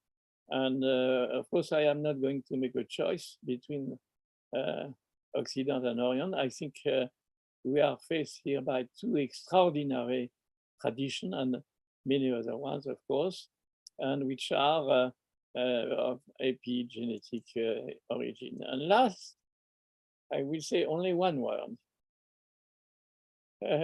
Katinka has mentioned the terrible tradition to create new armaments. This is not new. I think the atomic bomb is an extreme one, but very early on, human beings have been developing arms to kill each other, which is something rather unique in animal societies. And here you can see that in the course of this cortical expansion, there is some kind of disproportionate expansion of associative areas which are taking place, like the prefrontal cortex and parietal temporal. And this goes with, of course, development of cognitive abilities, science in particular. Now, one thing which was being noted by Finlay and others is when you look at the development of the subcortical territories, you find that they are strictly parallel. There is a divergence with the neocortex. So what means that there is a disharmony between the development of the neocortex, science, and whatever you like, and the emotional aspect and social aspect of the brain. So our cognitive abilities have increased, yet we are still with some subcortical areas which have not increased in the same proportion.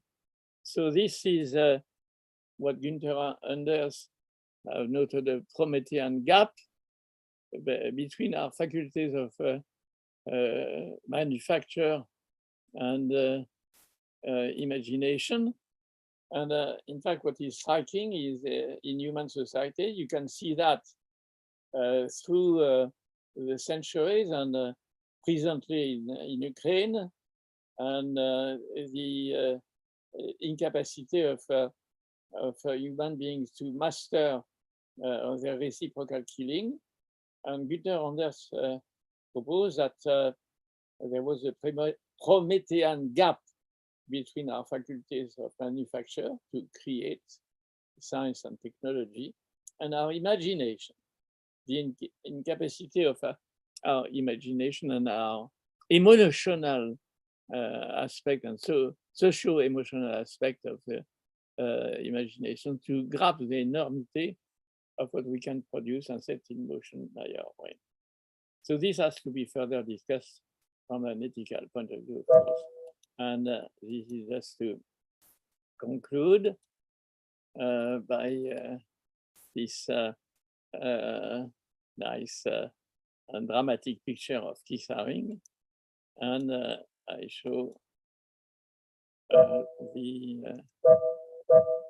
there is a problem there, where I wanted to show the collaborators which are coming, and in particular, Claude Siegeltag, Alexandre Goulas, Stanislas Dehaene, Marina Picciotto, and Fanny, all my collaborators during the past decade. Thank you very much.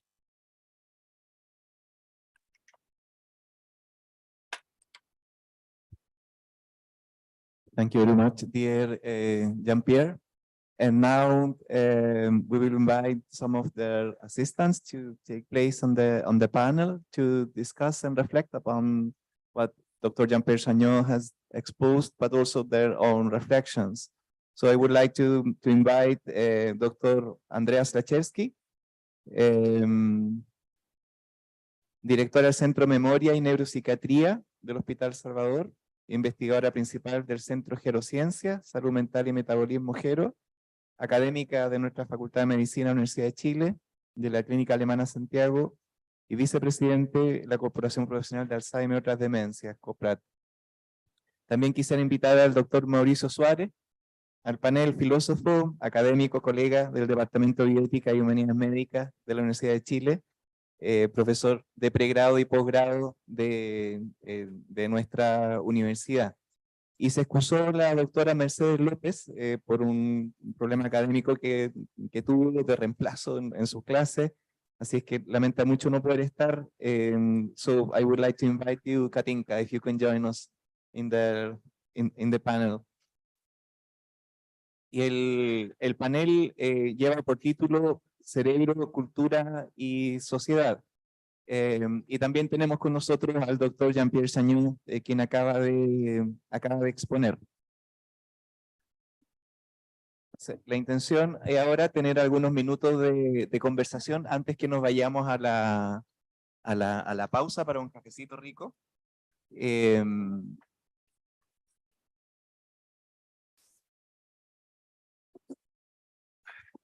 Entonces quisiera darle la palabra a partir de este título general de Cerebro, Cultura y Sociedad y lo expuesto por el doctor Jean-Pierre Chagnon. Me imagino especialmente la parte que tiene que ver con la relación entre cerebro y cultura en el caso de la especie humana, en el desarrollo epigenético y las huellas culturales en el cerebro, entre otros aspectos. ¿Cómo ves tú, Andrea, esta relación? ¿Cómo la piensas tú de cerebro, cultura y sociedad? Si es que puedes partir con alguna reflexión. Primero quería agradecer al doctor Jean-Pierre Chagnon por su conferencia y le quería hacer un comentario un poco extraño sobre el cerebro. Yo que no soy francesa, pero aprendí inglés en Francia, tengo el mismo problema que él exagerado, muy exagerado. Cuando hablo inglés, hablo como francesa, así que con acento francés. Es una pregunta, no sé, es una pregunta sumamente compleja. ¿Cuál es la relación? Y creo que primero yo me partiría de una pregunta previa. Creo que es mucho de la discusión o de lo que podemos aprender sobre la relación cerebro, cultura, sociedad, creo que está limitado por sesgo ideológico, tanto de gente de la neurociencia y tanto con gente de la humanidad, que piensan que si uno empieza a pensar los hechos culturales o parte incluso de los hechos de las relaciones humanas, pensando, incluyendo en esa ecuación el cerebro, uno pierde la riqueza del debate y uno entra incluso en una actitud algo determinista. Y creo que uno primero quizás debería preguntarse por qué existe esa barrera para dialogar entre los diferentes campos, que puede ser uno de los elementos que ha limitado el debate. Muchas gracias, Andrea. Bueno, y circule libremente la palabra. No sé si tú quieres intervenir, Mauricio. Sí, muchas gracias por la exposición, profesor Chanyo. Yo encuentro muy interesante, hasta donde lo conozco, lo que usted, el concepto que usted ha intentado desarrollar sobre la moral, una concepción naturalista, incluso fisicalista, de la moral. Es decir, ha mostrado que hay predisposiciones cerebrales al juicio moral que se presentan en todos los tiempos y en distintos lugares de la Tierra. Y eso abre la posibilidad de pensar en una moral universal que tiene bases cerebrales. Es decir, me parece interesante ver esta posibilidad de que la moral o los fenómenos morales, la vida moral, no sea un asunto divino, sino que depende no de que haya dioses, sino de que tengamos los cerebros que tenemos. Entonces, sin embargo, ese planteamiento se encuentra con un problema que me parece que usted mismo ha enfrentado entre normas morales y convenciones sociales. Usted ha hecho esa distinción y ha enfatizado que una moral universal depende de que las propensiones morales al juicio moral, las propensiones cerebrales al juicio moral, por así decir, dominen frente a la impregnación epigenética de las culturas locales del cerebro del niño, que normalmente está influida por tradiciones religiosas autoritarias o ideológicas autoritarias. Hoy día tenemos ese problema no solo en la sociedad islámica y otras sociedades autoritarias del planeta, sino también en las democracias liberales.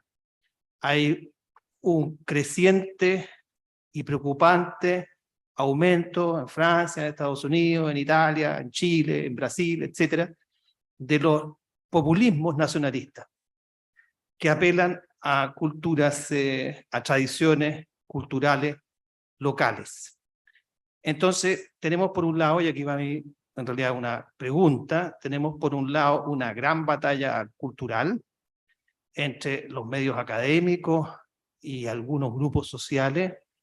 Por ejemplo, en Estados Unidos, ahora, a propósito que Trump otra vez se candidatea a la presidencia de la República, vamos a tener un revivir de la confrontación entre los blancos evangélicos nacionalistas de Estados Unidos y los estudiantes y profesores universitarios que tienen la llamada cultura woke.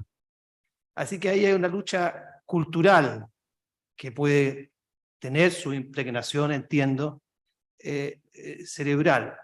Entonces, lo que le quiero preguntar es ¿cuáles son las posibilidades que usted ve de que haya una contribución de la neurociencia a una concepción universal de la moral, poniéndole, y cómo se podría contrarrestar la impregnación epigenética de las culturas locales autoritarias? Muchas gracias. Yes, thank you. Thank you very much. I may say one word that this aspect of common ethics in different cultures, which is, if I may say, unique to Homo sapiens and not to particular culture, is a very, very important point in the way I am looking at ethics. Thank you. Yes, please. I think Jean-Pierre knows that we are in full agreement on this.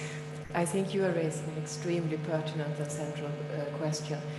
But it's not just globally, it's also globally within a country. Now, one of the most important results of neuronal epigenesis research is that the early years are very important in forming the child's identity, including moral identity, capacity for empathy, capacity for other forms of emotion, language, everything. Already Ignacio de Loyola, he said, although he didn't know neuroscience, we may assume, that you must seize the apprentice before 7 years of age, because that's when you can really indoctrinate. So, Sweden, if I may take that as an example, when we developed the welfare state and the social democratic society, one of the first things we did was to have a national school, free for all, where all children were following the same curricula for the first years. So then they could be divided in terms of interests and special skills and so forth. But the first 9 years, they followed almost identical schooling. And it was non-ideological in the sense that it was not politically oriented, it was not religiously oriented, this was a private matter. So each family could believe what they wanted to believe, but not in the school. When other political systems came to Sweden, the first thing they did was to destroy that system and start with private schools that are ideologically based, either politically or religiously. And then what you do is that you increase the divisions within the society itself. So the question you raise is extremely important globally, but it's also important within a country. Because how are you going to get the dialogue if you have indoctrinated children from the age of 6 to hate another religious belonging, to hate another ethnic group? It's extremely difficult. It's not impossible, but I think that what Jean-Pierre's very, very important studies in the cultural evolution in relation to brain evolution, what the one key recommendation is to make sure that the universality of education in children is maintained within a society. I think I would like Jean-Pierre to comment that. I hope I don't misrepresent you. Jean-Pierre, was that a more or less adequate representation of that? It's very important to have the children early and to have a global system of values within the country.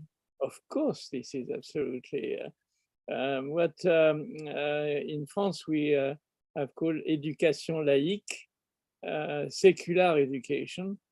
That was in 1907, at the time of the separation of church and state. And I think this aspect for me is absolutely fundamental. And if I may make a wish, it would be to have all children throughout the world not only being educated equally, which is not the case, unfortunately now, so to be educated and to receive a secular kind of education, so that they are not being limited to their own environments, but think about human beings as belonging to a common human species. And this education of referring to humanity rather than to referring to a particular culture is something that our politicians, you talk about politics, Katinka, and I agree with what you say, but this is an aspect which is extremely important, that in fact the ethical rule should be at the, I would say, earth or level of humanity level. And there was also, of course, diverse attempts since Kant and the Declaration of Human Rights, and more recently, the Universal Declaration of Human Rights. Yet the outcome is not at all what we expect. So I thought in the book I'm writing now about a solution about that, which is a pure utopia at this stage, which would be that the Security Council at the United Nations is being held by an ethical committee at the world level, and could have general ethical rules for humans in general, for humanity in general, not for a given culture. And that this the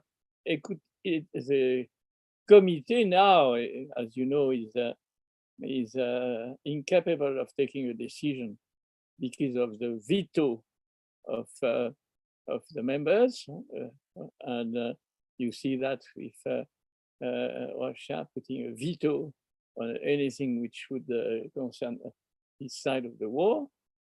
So remove the veto and have a universal ethical committee.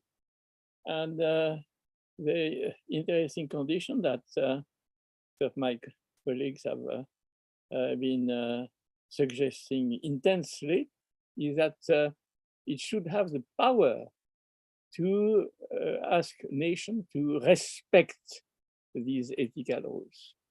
And that would mean that the power of this committee would be higher than the power of any of the component states, including China, United States, Europe, and so on. But as I said, this is an utopia at this stage. Thank you, Jean-Pierre. Andrea wanted to say something, please. Yes. Ciertamente la educación parece muy importante, la educación laica, pero creo que Francia muestra que los límites o que eso no es suficiente. Si uno toma el ejemplo en Francia de los suburbios, les banlieues, donde muchas personas que fueron a la educación laica, hijos de migrantes de segunda, tercera generación, o sea que tuvieron desde muy temprano una educación laica, ahora muchos de ellos son los que se han convertido en fanáticos religiosos de diferentes índoles.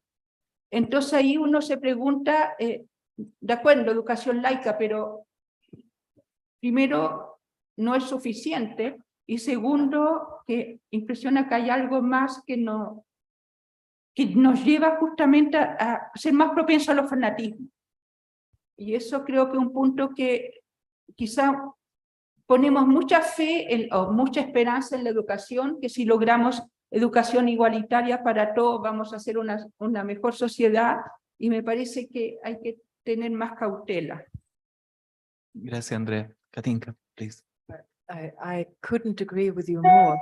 I think it's important to understand that education is only one necessary condition. It's not sufficient. I totally agree with that. But I think what I did not mention in my talk much, but I only had it on a couple of slides, is the question of social classes. France is, in spite of being much more advanced than many countries, still very much a class society. And people who live in the suburbs, they are abysmally under privileged in terms of everything. And so they do not enjoy the same dignity, the same respect, They do not have access similarly to the grandes écoles or the universities as other people do.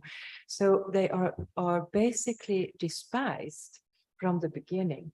Now, again, comparing to Sweden, Sweden has a tremendous problem now with gang violence and suburban violence. And I connect that to the reintroduction of poverty, the reintroduction of the social class society, which Sweden had almost abolished during a wonderful parenthesis of Swedish history. Sweden used to be a very, very harsh social class-oriented society with enormous poverty. Then we had the social revolution and it became very different. It was a welfare state.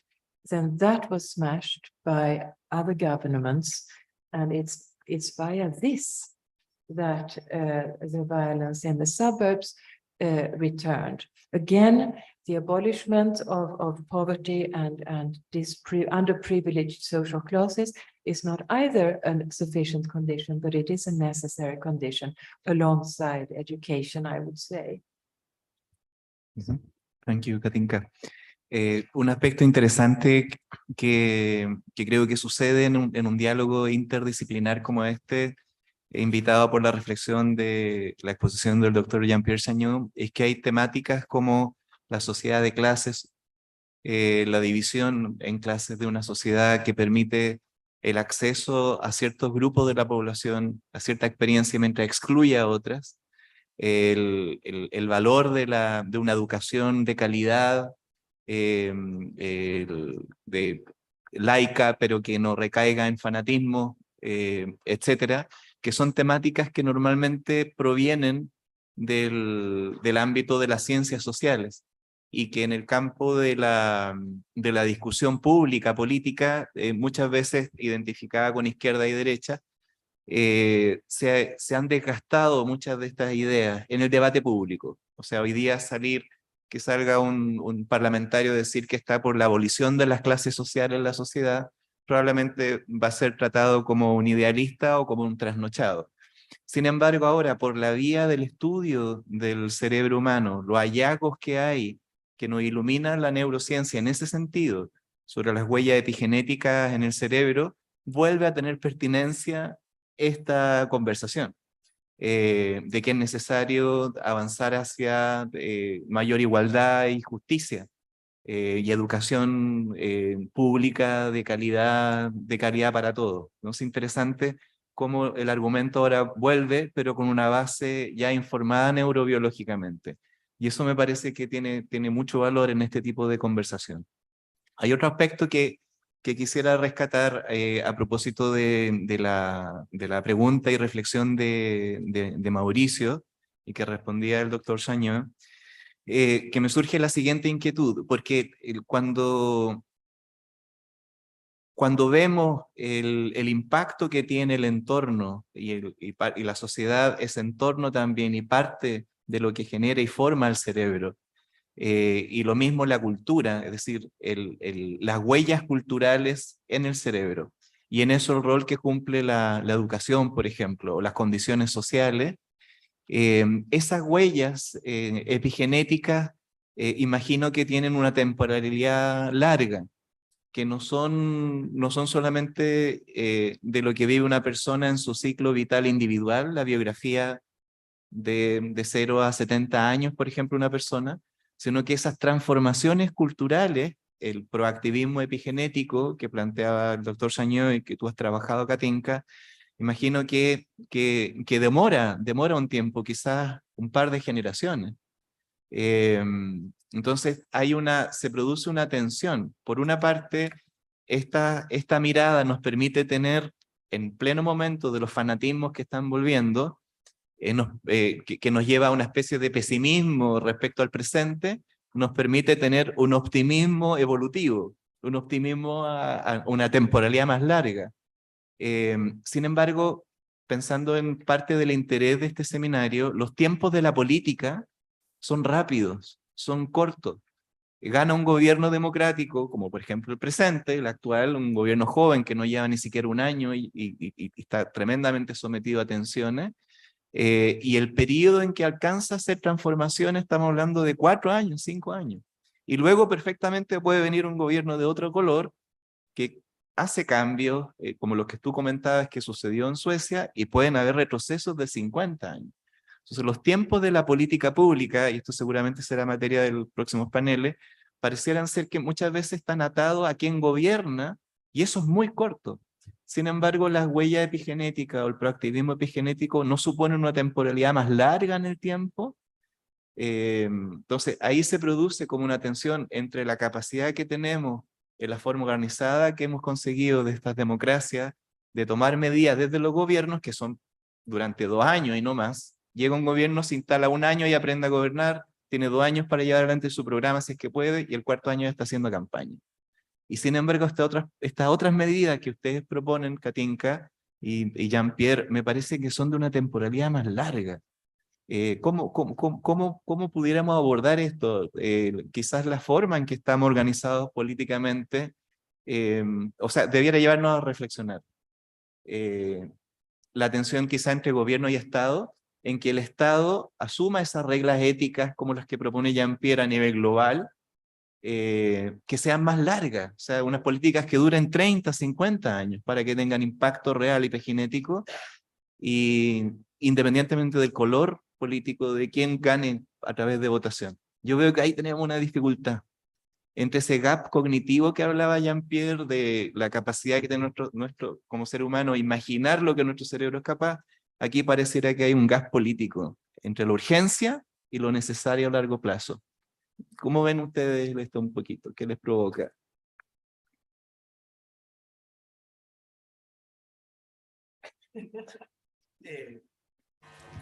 Bueno, relacionado con esto, hay un tema que que causa mucha discusión y que involucra a la neurociencia y la neurotecnología, que es el mejoramiento, el enhancement. Por ejemplo, a través de fármacos. En Alemania, el filósofo Peter Sloterdijk causó a comienzos de este siglo un enorme escándalo porque dijo que el mejoramiento moral de los seres humanos, estaba pensando en un mejoramiento moral universalista, en que los seres humanos ponen la identidad como ser humano por encima de la identidad nacional y por encima de las distintas identidades personales. Ya no era posible, leyendo libros y haciendo clases de ética, el proyecto humanista, según él, sino que había que intervenir genéticamente a ese nivel. Eso causó mucha discusión, no solo entre los filósofos, sino también en el mundo de la neurociencia y en la prensa, por lo menos, fue un escándalo al que se le llamó el proyecto Zaratustra, de Peter Sloterdijk. Pero esa discusión ha continuado. En particular se ha hablado mucho de las consecuencias políticas del mejoramiento cognitivo.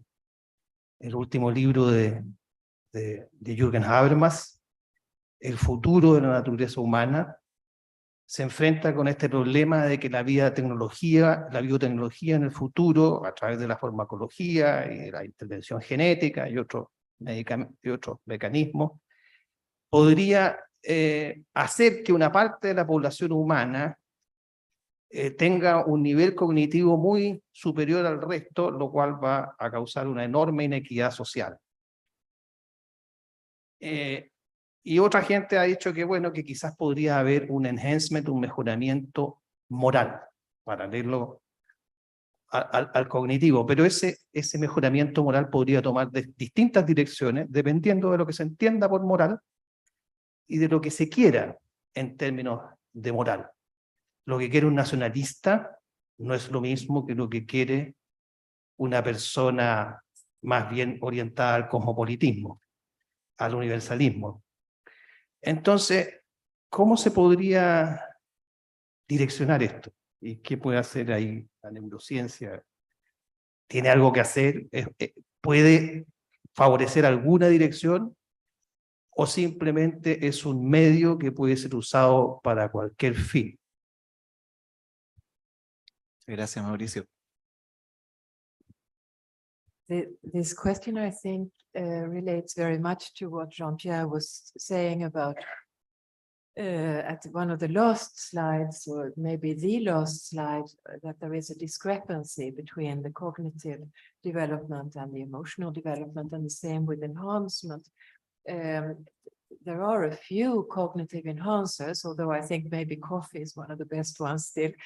But there is no moral enhancement as a quick fix yet. And as you were rightly pointing out, which morality are we going to enhance? And that is very different, and that has to be different because we are a diverse species.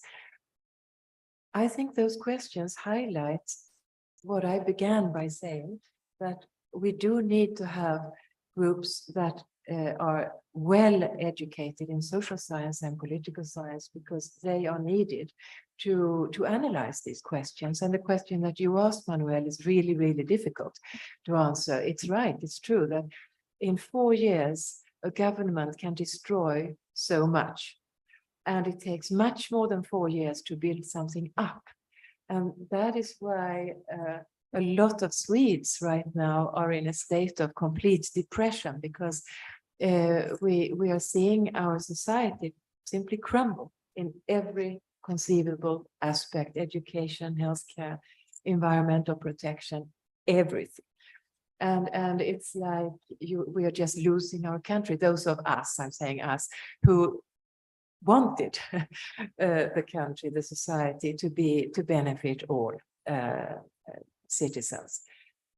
So it is an enormously difficult question. I really feel out of my depth. I think that it's a political scientist and a social scientist, and maybe a psychologist who might also reply more than a pure philosopher as I am. But the questions are excellent. Andrea. Yo quería hacer un comentario. Creo que, bueno, uno puede ser muy pesimista, pero creo que también uno puede darse un momento de optimismo y en parte lo que mencionaba el profesor Sonjo de esas reglas universales, yo creo que en parte hemos avanzado. Y si uno piensa lo que es la Declaración de los Derechos Humanos universal, ciertamente no se aplica en todas partes, falta mucho, pero pensemos un mundo anterior en que eso no existía. Se siguen matando gente, pero antes se mataban, había genocidio en total indiferencia. Entonces creo que también uno han habido avances, obviamente no es lo que uno quisiera, pero sí hemos podido construir un mínimo de por lo menos algunos acuerdos.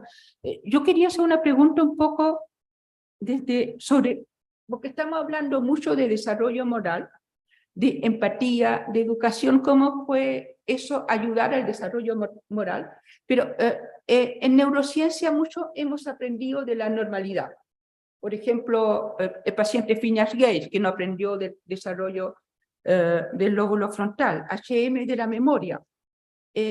¿No sería también interesante ver el problema de justamente que estamos hablando de ser más empático, pensándose como ese problema del mal, de la neurociencia del mal, y porque finalmente quizás cuando uno habla de lo moral, uno corre el riesgo, vivimos en la América Latina, de lo que fue el hombre nuevo, y sabemos lo que eso llevó.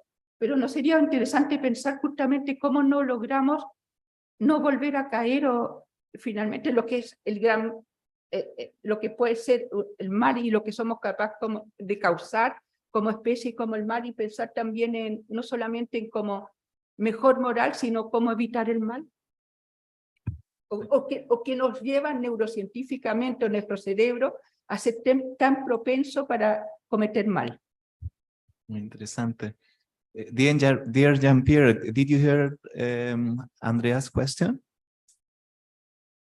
She's asking about not only to think in neuroscience about doing good, but not doing harm. And what could neuroscience contribute there? Well, I think, you know, if you look at Louis Pasteur's life, he said all the science I have been doing, and the aim of science is for the good of humanity. So that was his statement, and I think Katinka mentioned also a very eminent scientist who said the same thing. Now, the issue is not simply at the level of the neuroscience. As you mentioned, the link between the neuroscience and social life. And I think it was said several times that this is a link, a cooperation with political science, which is not clearly being done. Now, I wanted to say one thing during this discussion about the development of science and technology and the good of humanity, if I may say. The idea of Piketty, who is an economist, is from the analysis of the evolution of science and technology and the repartition of benefits. One could think that science and technology would benefit to the whole humanity, and that the differences, economic differences between countries and between individuals in a given country would decrease. And in fact, it's the opposite. So he realized that the more technology developed, the more the rich become richest and the poor poorest. So there is clearly an aspect which has to be further discussed, a system of value, to my opinion. And there the system of value is that money is the reference and not necessarily the good of humanity. And if you want me to have a neurobiological point of view, the internal good feeling of individuals about the life they have. And as you may see in the United States, for instance, the way people look at life and appreciate their the environment, the society, and so on, in some countries is such, some part of the United States, such that is decreasing with time now, and the compensation is through drugs use. And in fact, you remember the problem of opiates and the number of opiate deaths, which is still increasing in United States, means that the internal harmony, if I may say, of the human brain between cognition and emotion is not taking place. And that there should be a real revolution there. And I think you may find a way to define the neurobiology of a good feeling, but in any case, you may be an utopia, but what is clear is that it exists. And this good feeling exists, and the insatisfaction in American population, which is manifested by the use of drugs, is in fact increasing with the development of science and technology and not decreasing.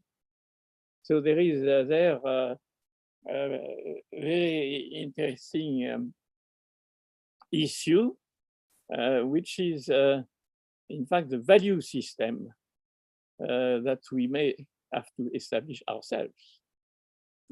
It's whether some kind of value of getting more money and money and money is something which is satisfactory for humanity and which is expanding with most Occidental societies?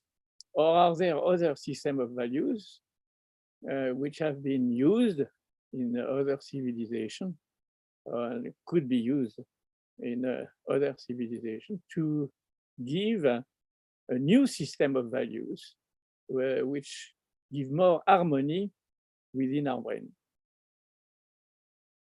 Thank you, dear Jean-Pierre. Abrimos la posibilidad de una pregunta y antes de pasar al café, por favor, adelante. Ahí tiene el micrófono.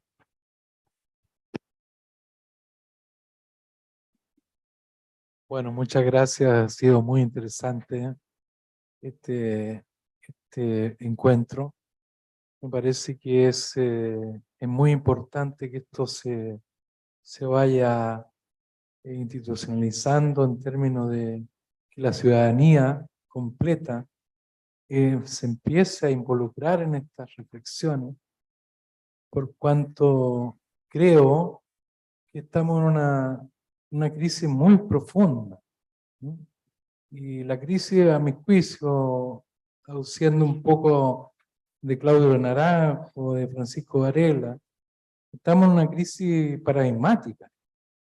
O sea, todo lo que estamos pensando hoy día es cuestión de analizarlo críticamente, desde las pequeñas y grandes cosas. Entonces, aquí hay un paradigma que creo que podría ser interesante. Yo soy economista de formación, pero he trabajado muchos años en multidisciplina. Algunos me han confundido como ingeniero de minas también, o otros como informático, porque la vida me ha llevado a estudiar multidisciplina por necesidad. Trabajé en Codelco, fui vicepresidente de innovación tecnológica en Codelco, y no se me puede identificar claramente con una disciplina en particular. Fui comunista también cuando joven, y fui muy amigo de tu padre, Manuel, a quien, digamos, entre paréntesis, es mi gran ejemplo como ser humano. Entonces, es muy grato para mí verte. Yo te conocí cuando eras muy pequeño. Entonces, el tema es que en ese planteamiento hay un paradigma que me interesaría mucho que se reflexionara acá, cómo lo ven ustedes. El concepto de la mente social. O sea, mi mente no termina en mi mente. Mi mente es tu mente. Entonces eso, a propósito de la exposición de hoy día, con los gráficos del doctor maravilloso, de la evolución humana y todos sus efectos, términos cognitivos, emocionales, me gustaría verlos ampliados a un paradigma en que estamos viendo qué está pasando en el otro cerebro, en el del otro. Y podemos sorprendernos y maravillarnos en términos de que estamos llegando a una conclusión maravillosa, que no somos individuos, que somos una mente colectiva. Y eso implica un cambio, una transformación fundamental en esta crisis que yo creo que es una crisis de la civilización, que va más allá que el modelo económico. Es la caída de la crisis patriarcal, de la sociedad patriarcal, que es anterior. Entonces, ahí surge el tema de Manuel cuando decía, bueno, los ciclos de los gobiernos. Claro, son 4 años, en la política tradicional. Pero en este concepto de mente social, quizás la política real es que las mentes de nuestros ciudadanos, de nosotros, estamos colaborando todos los días y a cada rato, haciendo la verdadera política, haciendo la transformación del mundo que todavía no ha llegado, porque todavía estamos pensando, mirando hacia arriba, que la transformación viene de otro lado. Entonces, este paradigma de la mente social, que es, pero clarísimo desde el punto de vista de los efectos que puede tener en todas las disciplinas, nos invita a reflexionar sobre cuál es la ciudadanía que estamos creando.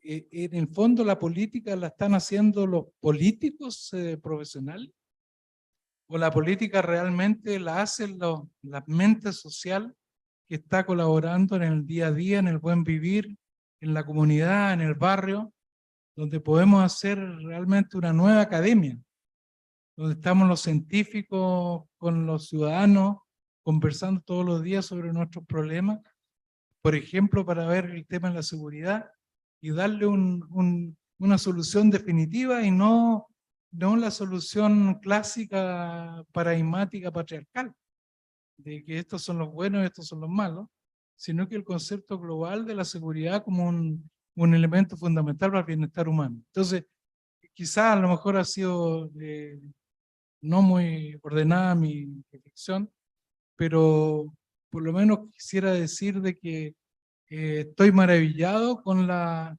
nueva mirada que permite vernos como seres, ¿no es cierto?, más allá que individual. O sea, la mente, mi mente es tu mente. Y eso podría implicar un cambio tremendo, fundamental y maravilloso. Gracias. Muchas gracias por la intervención. Muchas gracias y la reflexión. Si le parece al panel, si están de acuerdo, porque nosotros continuamos ahora, precisamente el próximo panel y la conferencia del doctor Georg Nortorf va a trabajar la relación cerebro-mundo. Y dejaría estacionada pendiente la reflexión para que la retomemos en la mente social. Y con esto liberar al panel. Thank you very much, dear Jean-Pierre. We close this panel right now, and we are very happy to come with you in our seminar and this launching for the Neuroethics Initiative of Universidad de Chile. Thank you.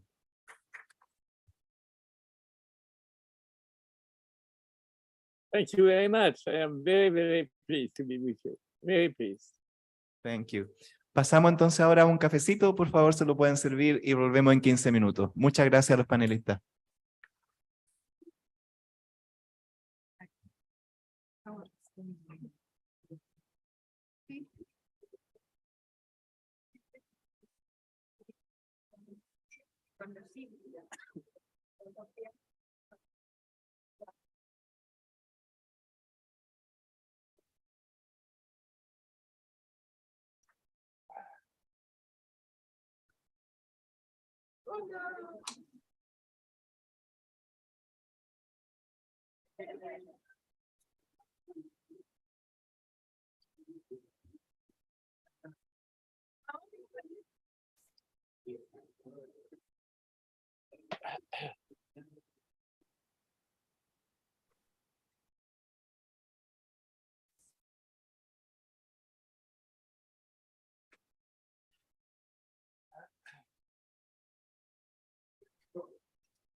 Sí, pues. 4, ¿eh? 4.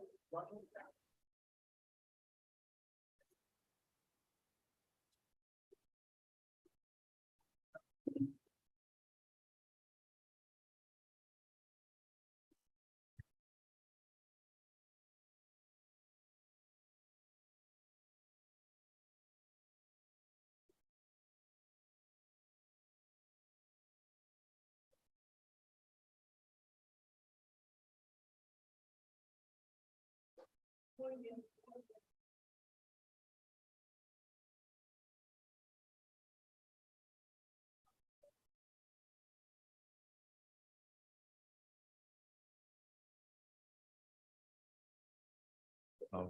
Sí, sí.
Ok,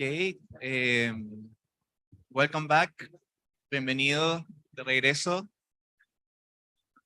Vamos a continuar entonces con nuestro programa. Les recuerdo que hay traducción simultánea. Entonces hay unas carpitas que uno pide ahí, se ponen en el oído, porque algunas personas no sabían, estaban escuchando qué es lo que ocurría. Ya la intención es que todos entiendan lo que se está planteando para que también puedan tener sus propias reflexiones e intervenir. A continuación, entonces, vamos a pasar a la siguiente exposición. Voy a pasar el inglés ahora porque Georg está sin la traducción.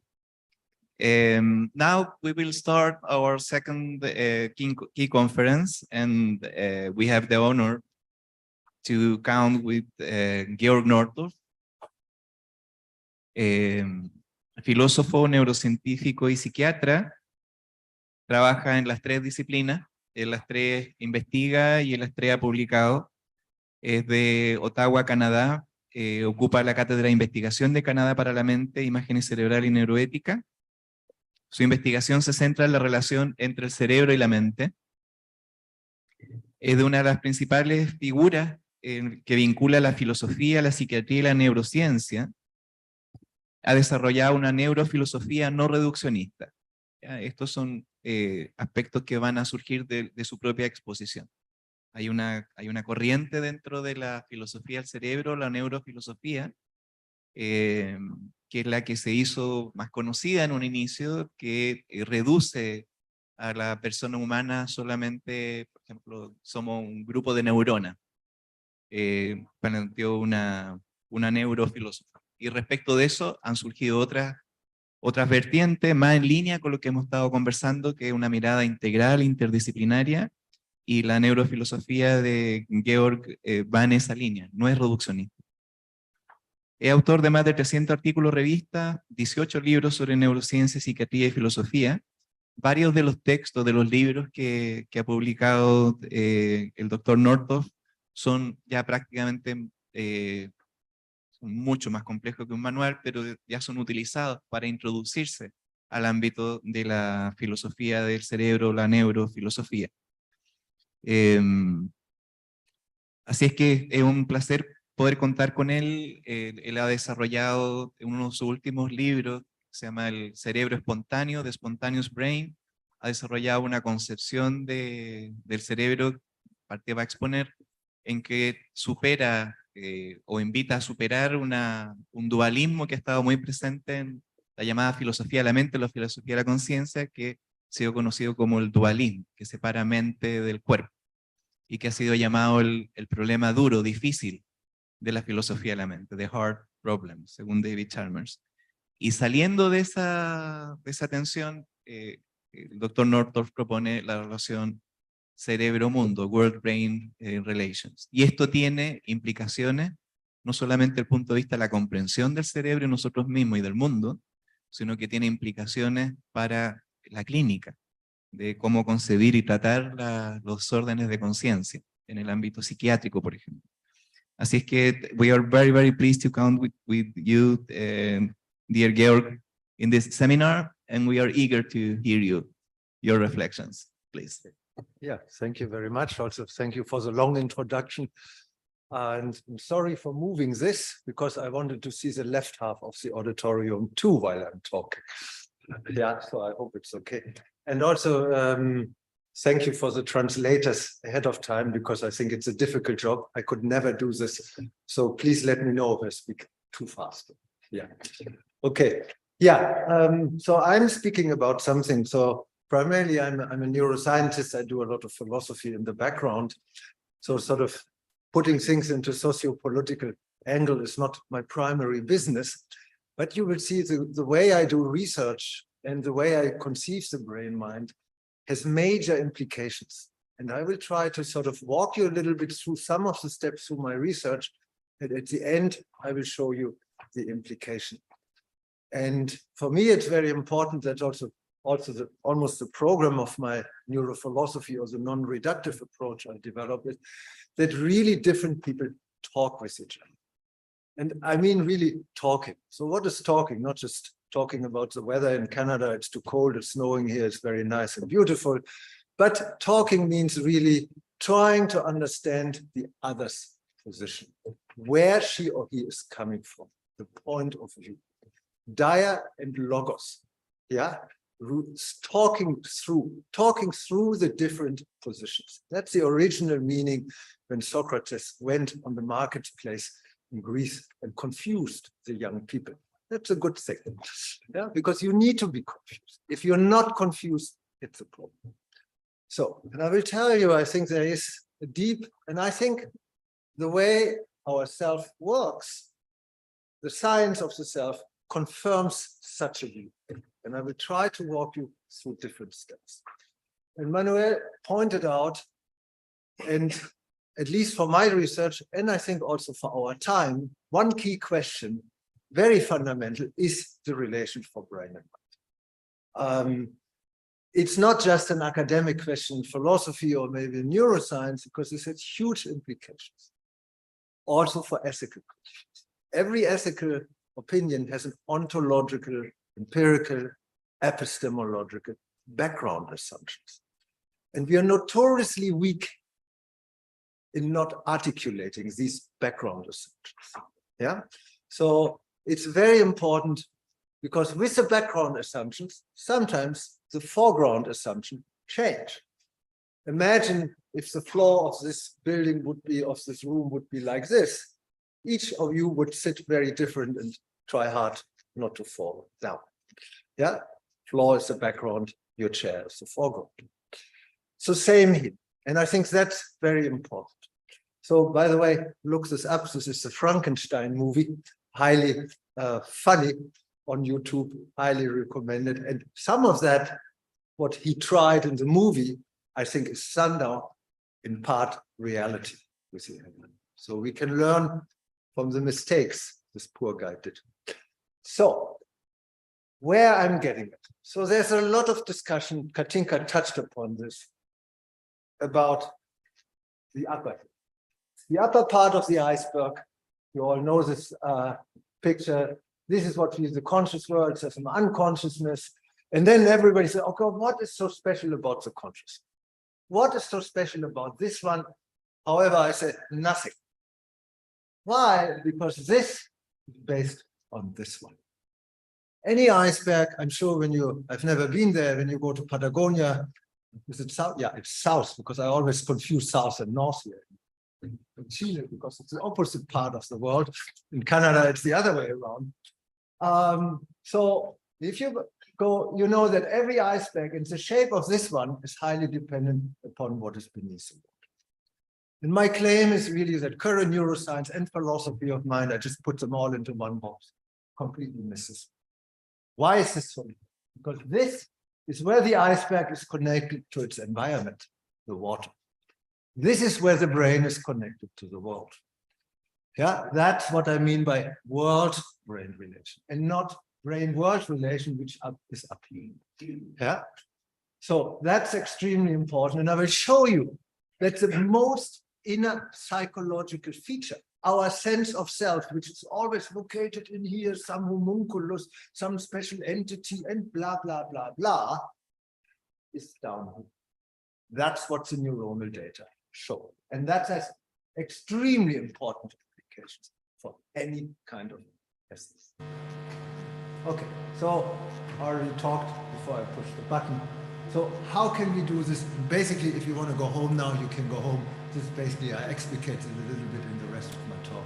And that's it. So I will have three main foci, and I will walk you through them.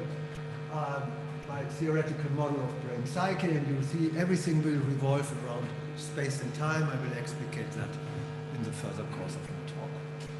Then I will provide you some flesh to the theoretical bones, I must say, the longer I'm working, the more I want the empirical stuff supporting the philosophical argument, topography and dynamic of the cell. So that's really the key.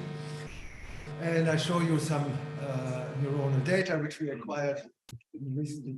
And then, very important, which is often neglected in the self is intrinsically neuroecological and social. It's not just a secondary add-on. I have a special cognition. Some of you know, against whom I argue here, yeah, some special add-on or cognition, a little social.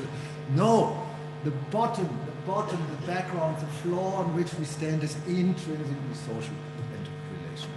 Yeah, that will imply a different ontology, and I would argue also makes necessary different conceptions of ethics. I will come back to the end a very little bit to that.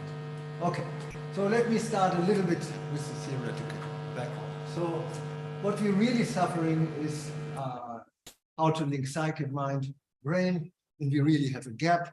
You already mentioned the heart problem, and that's basically, yeah, there's a gap of contingency, and of course that goes back to whom? René Descartes, who basically said, yes, the body can be viewed from the outside, in third-person perspective, and the mind cannot be perceived from the outside in third-person perspective, but only experienced in first-person perspective from the inside. So in a way, now the neuroscientist might kill me what I say. That dualism is still very much prevalent in our current neuroscience and philosophy of mind. I tell you why without going into conceptual detail. Because nowadays, the theories of consciousness say, yes, there is some special neuronal substrate for consciousness, distinguished from all the other neuronal substrates which remain unconscious.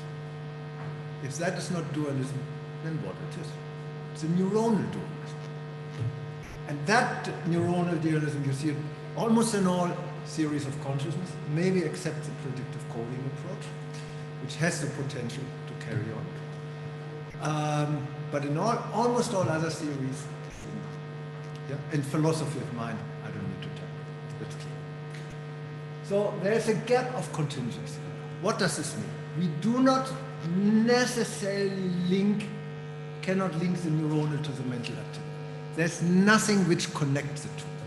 Yeah? You and I are connected through the language and also through the translators. Yeah? So they translate my English into Spanish so that you can understand and that we can interact.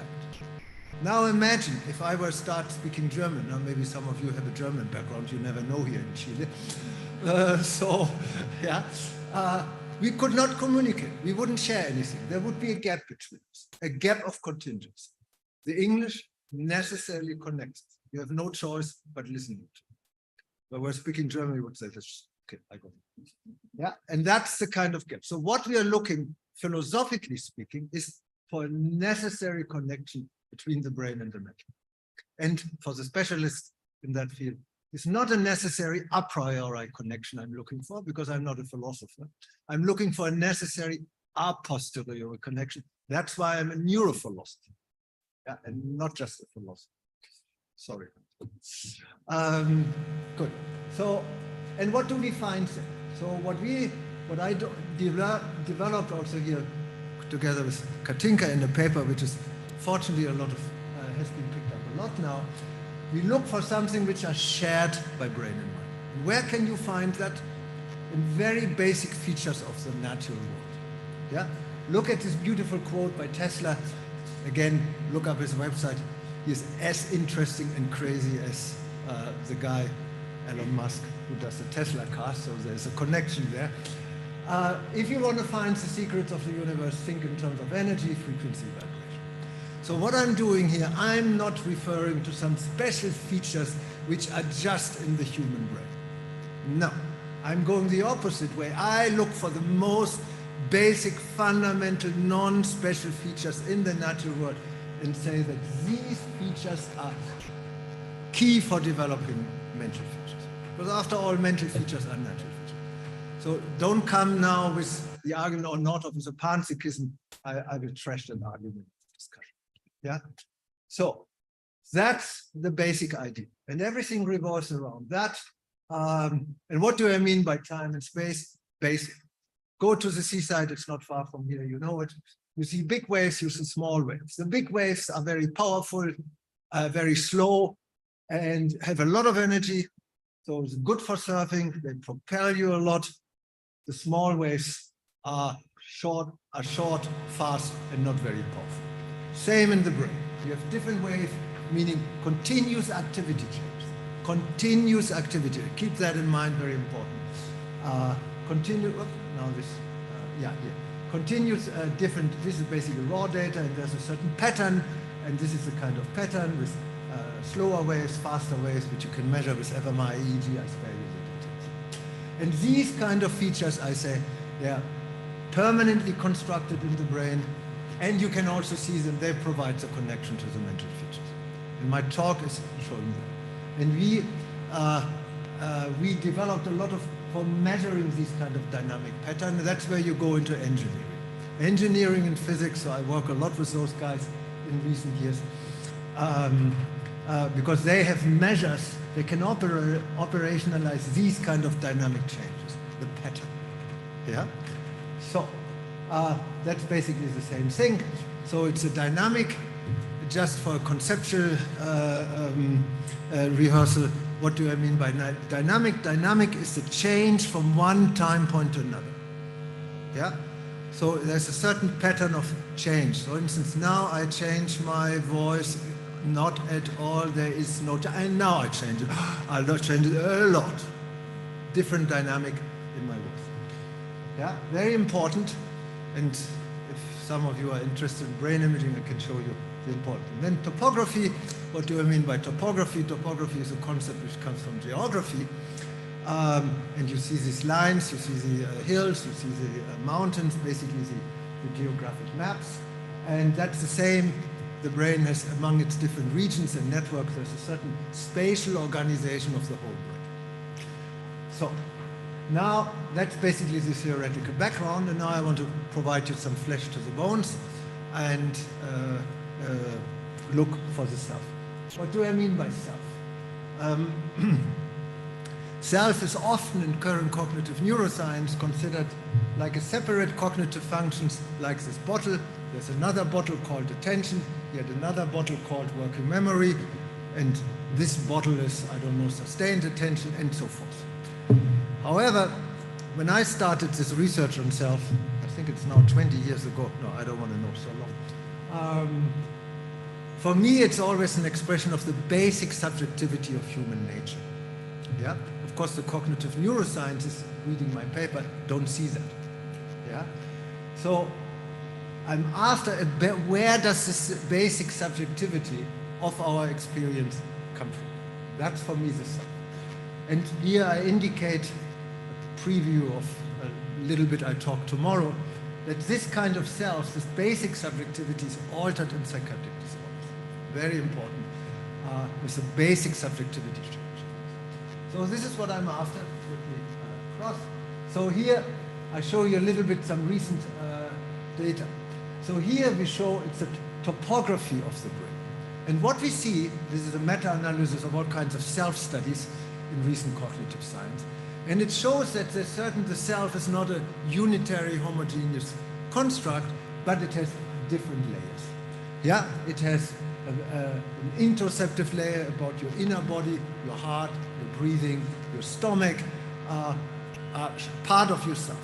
And that's very, very clinically, from a psychiatric perspective, that's extremely intuitive, because many of patients, for instance, with trauma or dissociation, have strong interoceptive symptoms. Yeah, abnormal heart beating, respiration problems, stomach problem, all unspecific because the medical people don't find anything there.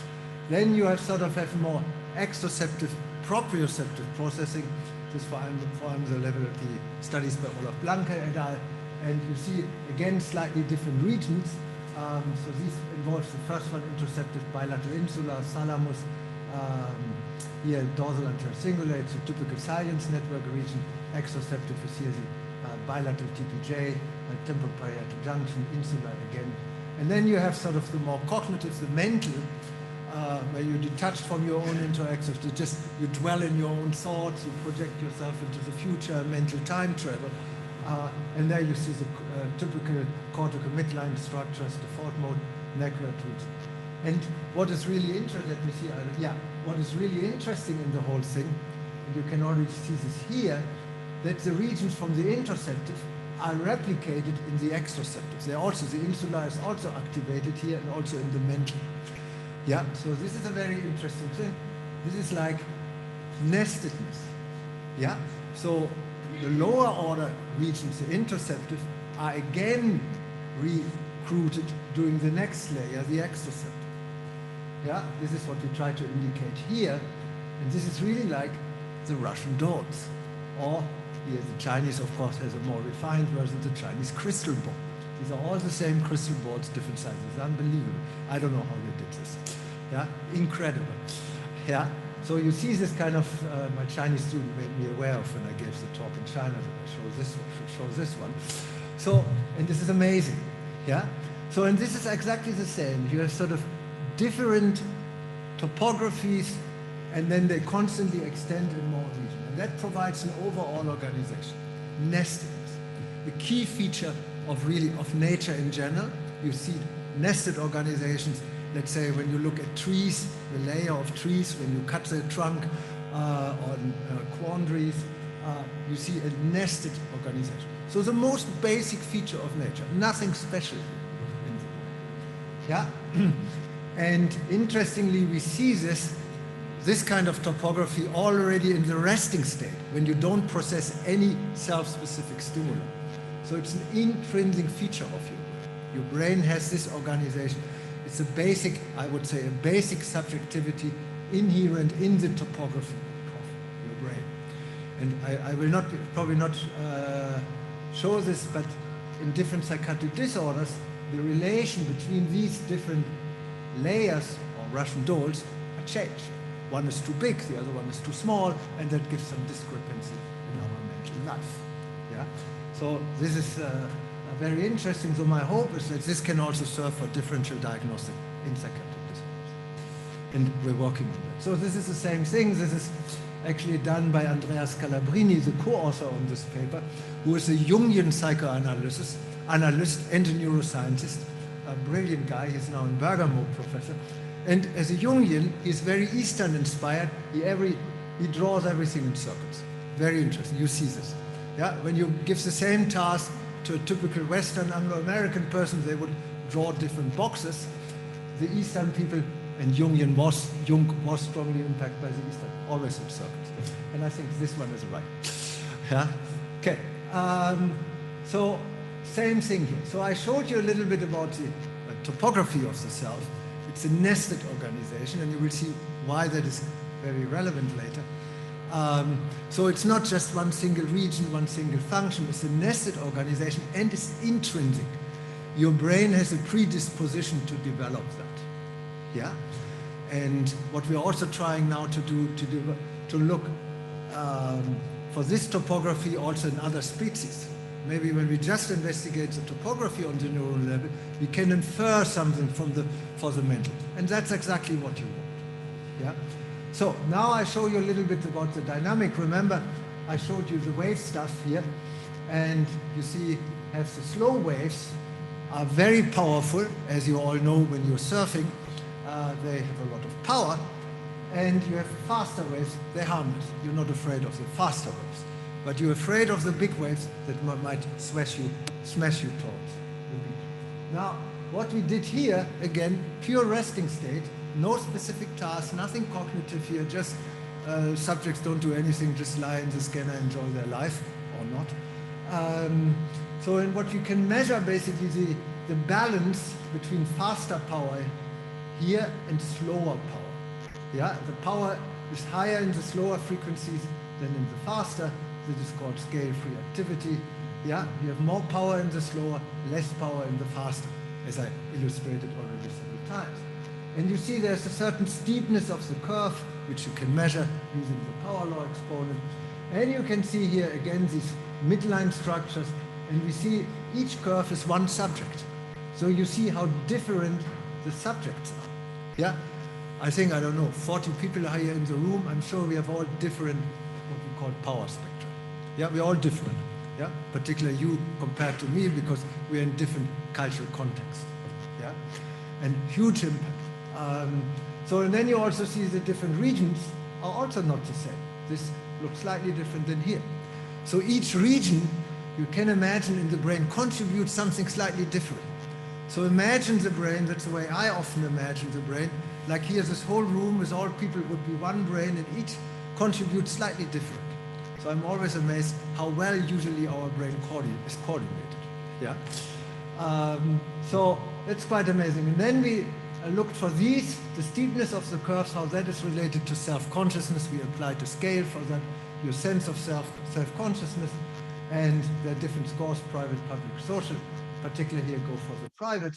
So you see quite a good, highly significant correlation that you see the more power you have in the slower frequencies, yeah, the longer time scales you have,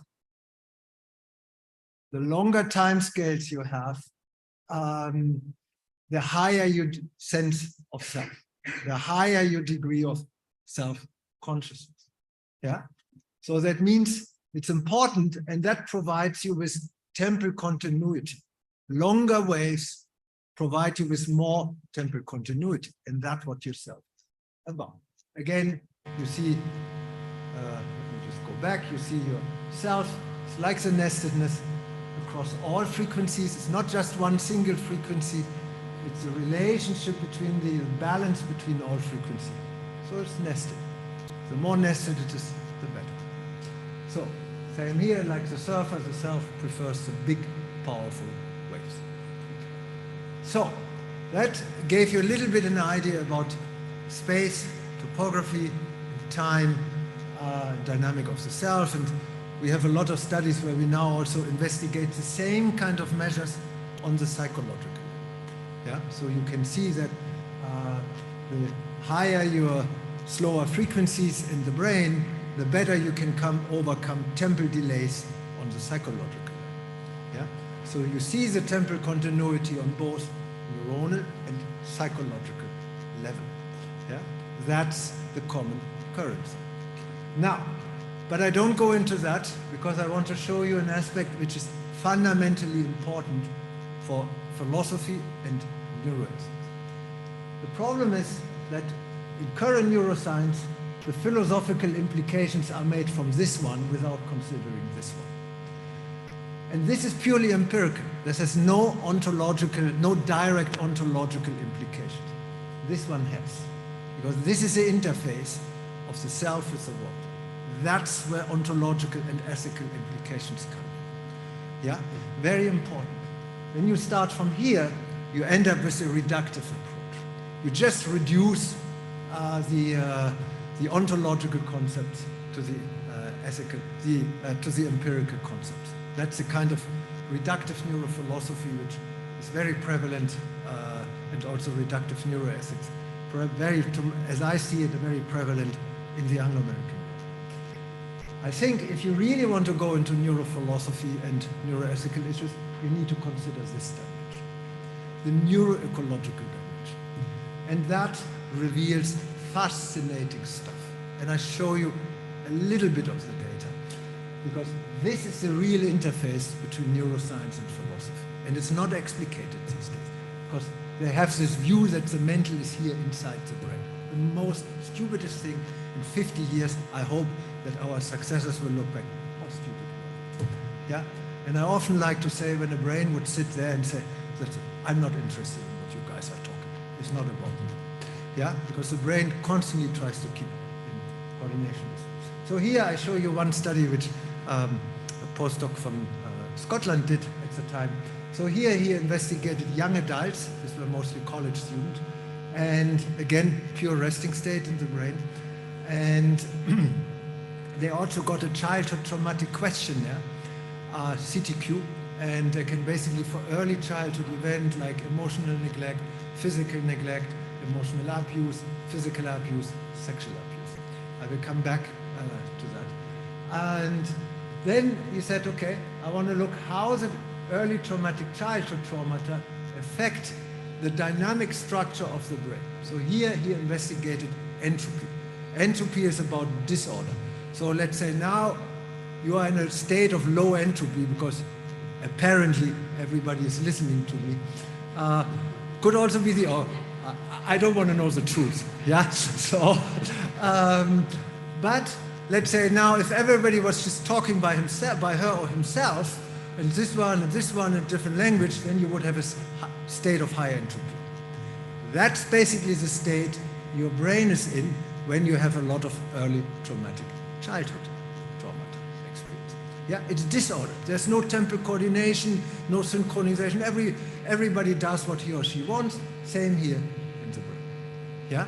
So over time there is no, and that's very important, no temporal continuity. Yeah, because your sense of self is about temporal continuity in your own mental life and in your relationship to the environment. We try to establish temporal continuity between us, and that gives us temporal, for instance, by synchronizing. Classical example, when we hear music, we're completely unconscious, no voluntary, we just do this, we like the music and we do this. Yeah, and here in Chile, actually, I do it a lot because I hear a lot of music from the 70s, 80s when I grew up, a lot of the hits I like. So it's wonderful. So I often do this completely unconscious. I synchronize with the music, and that, so I extend myself beyond my outer body boundaries to the external environment, and that makes me feel great. Yeah, that's a synchronization. And we investigate that now a lot, because also in mental disorders, this synchronization is disrupted. Yeah? So this is key, and that tells you mental features are not in here. Mental features are between you and me. It's a relation. So I think these kind of findings lend support to this. So here's another finding. This is actually from depression. This is a study which we conducted in China, and I'm a big fan of the Eastern culture, as you already heard, and I learn a lot also from their philosophy.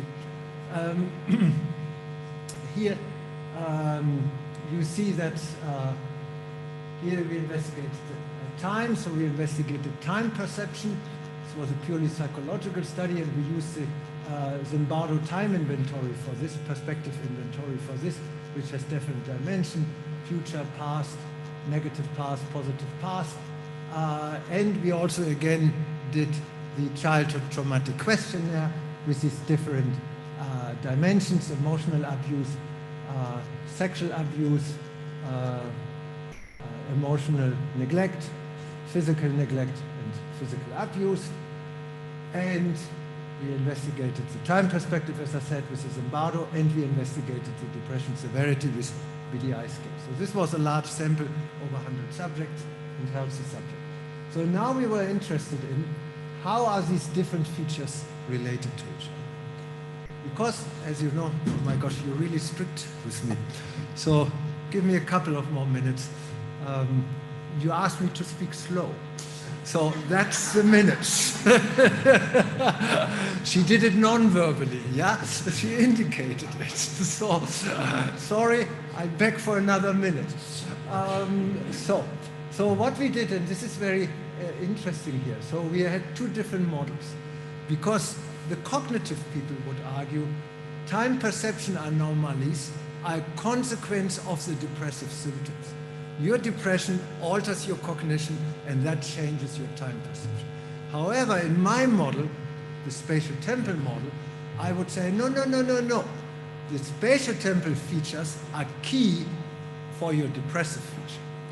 So then you can test that with what we call a mediation model. You can say, okay, childhood trauma is clear, is here.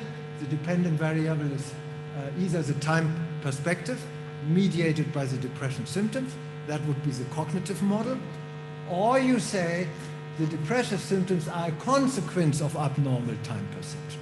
That's the spatial temporal model. And to my delight at the time, this model was highly significant, this one not. I spare you the details of the statistics here.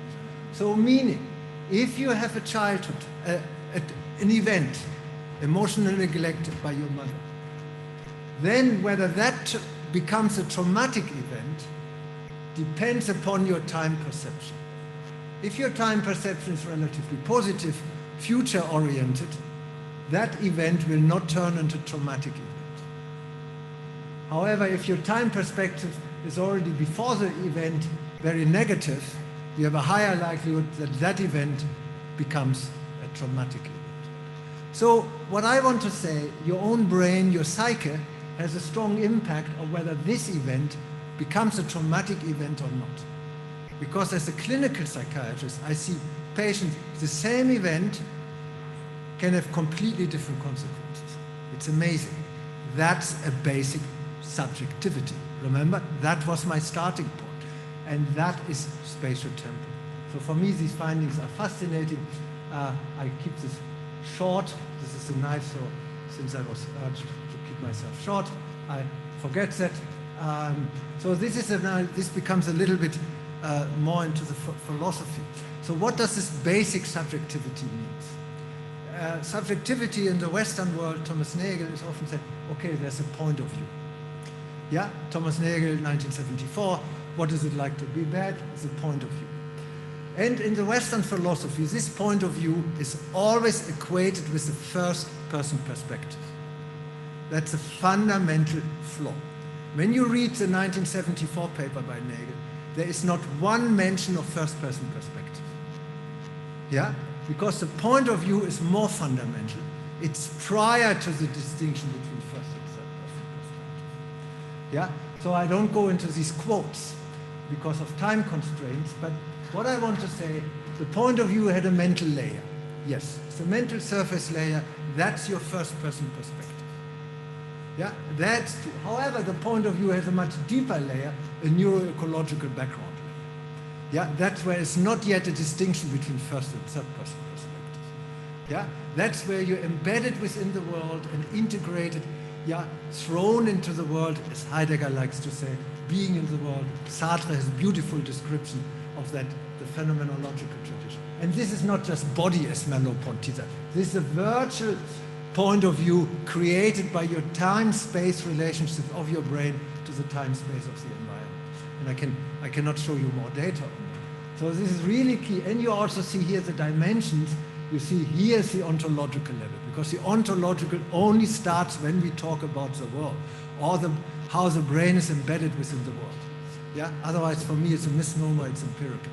Yeah? So the confusion of these different dimensions is blatant in the current philosophy, yeah, and in neuroscience. So for me, this is very, very important to make it very clear. So that's why we try here, and I don't go into the details here. By the way, this is a paper which we just published finally after 5 years. I told Katinka, and she said, it's unpublishable. She was right, but I was stubborn. German stubbornness is not to be underestimated. So this is another quote. And what is important, remember I showed you the topography of the cell. It's an intrinsic feature of your brain. It's a necessary part of the brain that you have this kind of three-layer topography of cell. Now I go even further. It's a necessary feature of the brain that shares temporal similarities with the environmental context. Yeah, the time scales of your brain and your environmental context must be somehow overlapping. When Jean-Pierre, in his earlier talk, made these different species and the huge enlargement of the brain, my hypothesis would be the enlargement of the brain goes together with an enlargement of the time scales, and that makes it possible that you're temporally much more overlapped with your environment, and that you're in a way better embedded and also can better manipulate them. Yeah, so for me, this is ultimately a temporal process. And they speak here very nicely, this is a conceptual philosophy of temporal point of view. Yeah, this temporal point, this view here, this neuroecological background point of view, that in their case, it's not conceptual, it's temporal. And I would say this is sort of a pre-phenomenal experience. It's not even pre-reflective, as the phenomenology people say, but it's pre-phenomenal. You barely sense it. Yeah, you have no access to it, but it's always there. It's against your background. Yeah, without the background, you wouldn't perceive the foreground. So This is the same thing here, try to link this. And this is basically the link between, remember, the scale-free activity dynamic and the world. This is exactly this, and your point of view conceptually mediates the two. And so that's basically your direct connection is always there. So I speak of a world-brain relation. And this is one point I want to make, which is important because we often confuse it. I speak explicitly from world-brain and not from brain-world. Because if you speak from brain-world, you always have the feeling, okay, there's a brain, and somehow you link to the world. No, no, no, no, that's empirical. Ontologically, your brain is part of the world. And your world shapes your brain. That's what we see in early development in the infant, when the mother is not properly holding the kid, or you will show disastrous consequences when they're hungry. Yeah, so that's a world-brain relation. Our brain is deeply shaped by the environmental context. Yeah, we don't have this omnipotence that we can shape the world. Yeah, that's really a pre-Copernican belief. So that's the basic, that shapes your point of view, and then you go there. So that presupposes ultimately for me a relational ontology, and also when you go a pre-normative, a pre-conceptual ethics. What do I mean by that? It's pre-normative doesn't mean that it is non-normative. Means there's a predisposition for developing normativity. Yeah? And from my point of view, but it's extremely tentative, I would say that this pre-normativity must be explicated in spatial-temporal terms. So the stark opposition between descriptive and normative is not yet present here, but it's differentiated there. Yeah, that's the ground. It's a very transcendental-like argumentation there. Obviously, I'm German, I come from Kant. So that's basically where the difference between normative and descriptive is constituted. So that means there's a pre-normative, a pre-descriptive level, and that means there is never pure normativity or pure descriptive. There is no pure empirical, pure ethical research. And we all know this. They're necessarily interconnected. We just must bring out these necessary interconnections. Yeah? And I think that's extremely, yeah, okay, sorry, I didn't even know that I had the slide. You see here, it's another iceberg. You know my preference. It is this deeper level. That's where we need to make the interfaces. And that interface between world and brain, that's where the distinction between normative and descriptive issues, conceptual, non-conceptual, is constituted. So we really need to go back to the basics, to the origin, the generative origins, if you want to say. And neuroscience can help you getting there, but neuroscience cannot provide the answer, because that would mean to confuse empirical and ontological domains, and ultimately then also empirical and the ethical domains. Yeah? So very important, and I know I overextended my 4 minutes, but now I'm at the end. Thank you very much.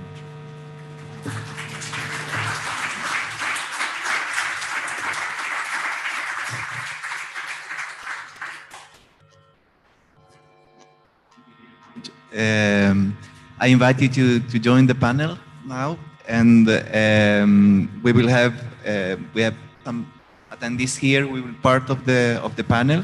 El próximo panel se llama Cerebro, Identidad Humana y Responsabilidad Moral, que de alguna manera toca aspectos que han sido propuestos por el doctor Northrop, pero van más allá de él también. Y para ello invitamos a Andrea Hidalgo, que es coordinadora del Centro de Ética Aplicada de la Facultad de Filosofía, CDA, quien va a moderar este panel. La doctora Valentina Burro, que es filósofa, académica del Instituto de Estudio Avanzado IDEA de la Universidad de Santiago de Chile. Muchas gracias, que trabaja materialidades y hay diferentes aspectos que van a escucharle en su intervención. El doctor Rodrigo Salinas, que es médico clínico, Servicio de Neurología, Hospital Salvador. Bienvenido, doctor, del Departamento de Ciencia Neurológica Oriente de la Facultad de Medicina, integrante del Comité de Ética del Colegio Médico. Y el doctor Raúl Villarroel, un gusto tenerlo con nosotros, del Departamento de Filosofía, del Centro de Ética Aplicada y decano de la Facultad de Filosofía y Humanidades. Hola, ¿Se escucha? Muy buenas tardes a todos, todas y todes. En nombre del CDA quiero expresar nuestro agradecimiento y alegría por poder haber sido parte de esta iniciativa, no solo este congreso, sino también el lanzamiento de la iniciativa de neuroética de la Universidad de Chile, que además coincide con nuestro aniversario, 180 años ya. No son tantos para la perspectiva europea, pero para nosotros que somos, comillas, un nuevo continente, significa bastante, ¿no? La Universidad de Chile en realidad tiene más años, lo que pasa es que inicialmente era una universidad confesional de cuanto a los profesores visitantes, entonces no contamos ese pasado. Bueno, agradezco también a quienes nos acompañan. Está aquí conmigo, voy a leer, bueno, en realidad los conozco a casi todos. La profesora Valentina Bulo, ¿cómo está, profesora? No sé si te acuerdas de mí. Filósofa, académica responsable de la colección del Instituto de Estudios Avanzados, IDEA, de la Universidad de Santiago de Chile. Bienvenida. El doctor Rodrigo Salinas, médico clínico, servicio de neurología, Hospital El Salvador, académico del Departamento de Ciencias Neurológicas Oriente de la Facultad de Medicina de la Universidad de Chile, integrante del Comité de Ética del Colegio Médico y miembro de la Comisión de Priorización de la Ley Ricarte Soto. Bienvenido, profesor. Y finalmente el doctor Raúl Villarroel, del Departamento de Filosofía de la Facultad de Filosofía y Humanidades de la Universidad de Chile, miembro del Centro de Estudios de Ética Aplicada, CEDEA, y decano de la misma Facultad de Filosofía y Humanidades de la Universidad de Chile. Profe, ¿cómo estás? Y está aquí conmigo el profesor Northoff. Hello, good afternoon, how are you? Thank you so much for the great conference you just gave us. Did you understand everything I said? Wonderful. Ah, perfecto, no olvidaste la... Sí, enormes gracias. Voy a dar la palabra entonces a cada uno de los panelistas para que puedan comentar, conversar, quizás hacer alguna pregunta. Déjame contarte que quedé fascinada con el tema de la perspectiva temporal y la influencia que ello puede tener en la depresión o en otras patologías psiquiátricas, ¿no? Hablaste que la perspectiva de futuro en el fondo era la que podía determinar que se desarrollasen o no síntomas depresivos, ¿no? Bueno, yo trabajo las pasiones desde la perspectiva semiótica y la definición que diste es una de las bases de la definición de la esperanza. Me pareció maravilloso. Ah, okay. So there is sometimes it's used that, oh, no, I can't hear the Spanish parallel. It's too much. I cannot speak that. It tells you already how we work, yeah, how the brain works. Yeah, you mentioned the language. There's a lot of discussion now that we use artificial intelligence for recognizing depressed patients with suicidal words. And this is in part successful. However, we have a different approach to that, and that is really fascinating. That's why I'm fascinated by myself by that. So that we're using the temporal envelopes of language. So meaning we use the semantic, we have a semantic VUPARMA is the semantic program which comes from Google, and there's also SBIRD, also from Google. And then we look for the fluctuations in these semantic values. Yeah, and what we see, if you have slower fluctuations in your speech, in the SBIRD and in the VUPARMA stuff, you're more abstract. Yeah, if you have faster fluctuations, you're more concrete. Yeah, that's basically in a nutshell. So, and why is that so? So the assumption from my point of course, we do this now on the psychological level, obviously I want to link it to the brain. There. And that's why I'm saying that. The idea is if you have longer waves, longer fluctuations, you can integrate more words, meaning you become more abstract. Yeah? If you have faster fluctuations, you have shorter waves, you cannot integrate as many words, so you have to be more concrete. Yeah? That's sort of the working hypothesis, which we want to do. So meaning that, and I think I will show this picture tomorrow, that even your cognitive functions, not only like self or like semantics, of course, semantics is a delicate case for philosophy, has this temporal envelope. Yeah, so there's a temporal structuring of your language. Yeah, that doesn't invalidate the language, but gives you a mechanism which could link it to the brain stuff. That's sort of. Gracias, profesor. Ahora sí vamos a darle la palabra a nuestros invitados. No sé si les parece que vaya al profesor Villarroel. Profe, bienvenido. Gracias. Muy buenos días. Buenos días, profesor Northoff. Bueno, en primer lugar quisiera felicitarle, ¿no? Porque me parece que es de la más pertinente, digo, actualidad, el contenido de la presentación. Y bueno, si he podido entender, ¿no es cierto?, el contenido final de la propuesta, me parece muy interesante el desafío que queda planteado a partir, digamos, de lo señalado, en la medida en que, si entiendo bien, de lo que se trata es de sortear, ¿no es cierto?, ese gap of contingency, ¿no? Esa suerte de escollo insuperable, ¿no es cierto?, que ha representado para la filosofía del dualismo cartesiano.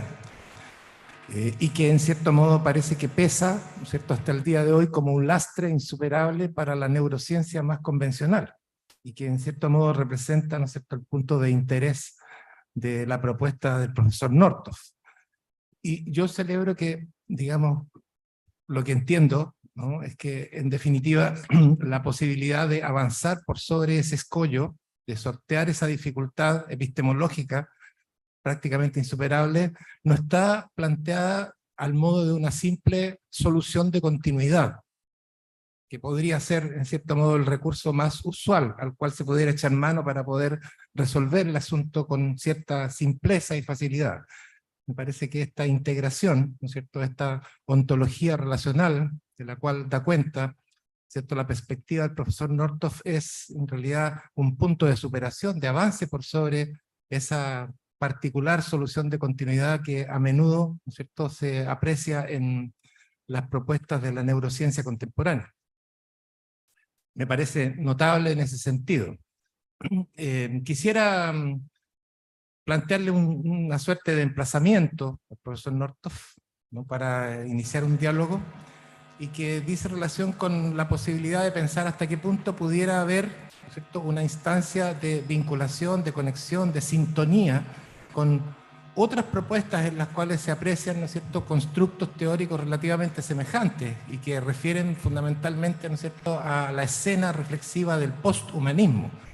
Elaboraciones como las de Braidotti, por ejemplo, ¿no es cierto?, Haraway o Timothy Morton, me parece que podrían tener algún vínculo, algún punto de conexión con la elaboración que nos ha presentado el profesor Northoff. Me gustaría saber si existe, digamos, alguna vinculación, ¿no es cierto?, con esas recientes elaboraciones de la reflexión filosófica contemporánea que aluden precisamente, ¿no es cierto?, a la construcción del yo, en nuevas escenas de la reflexión.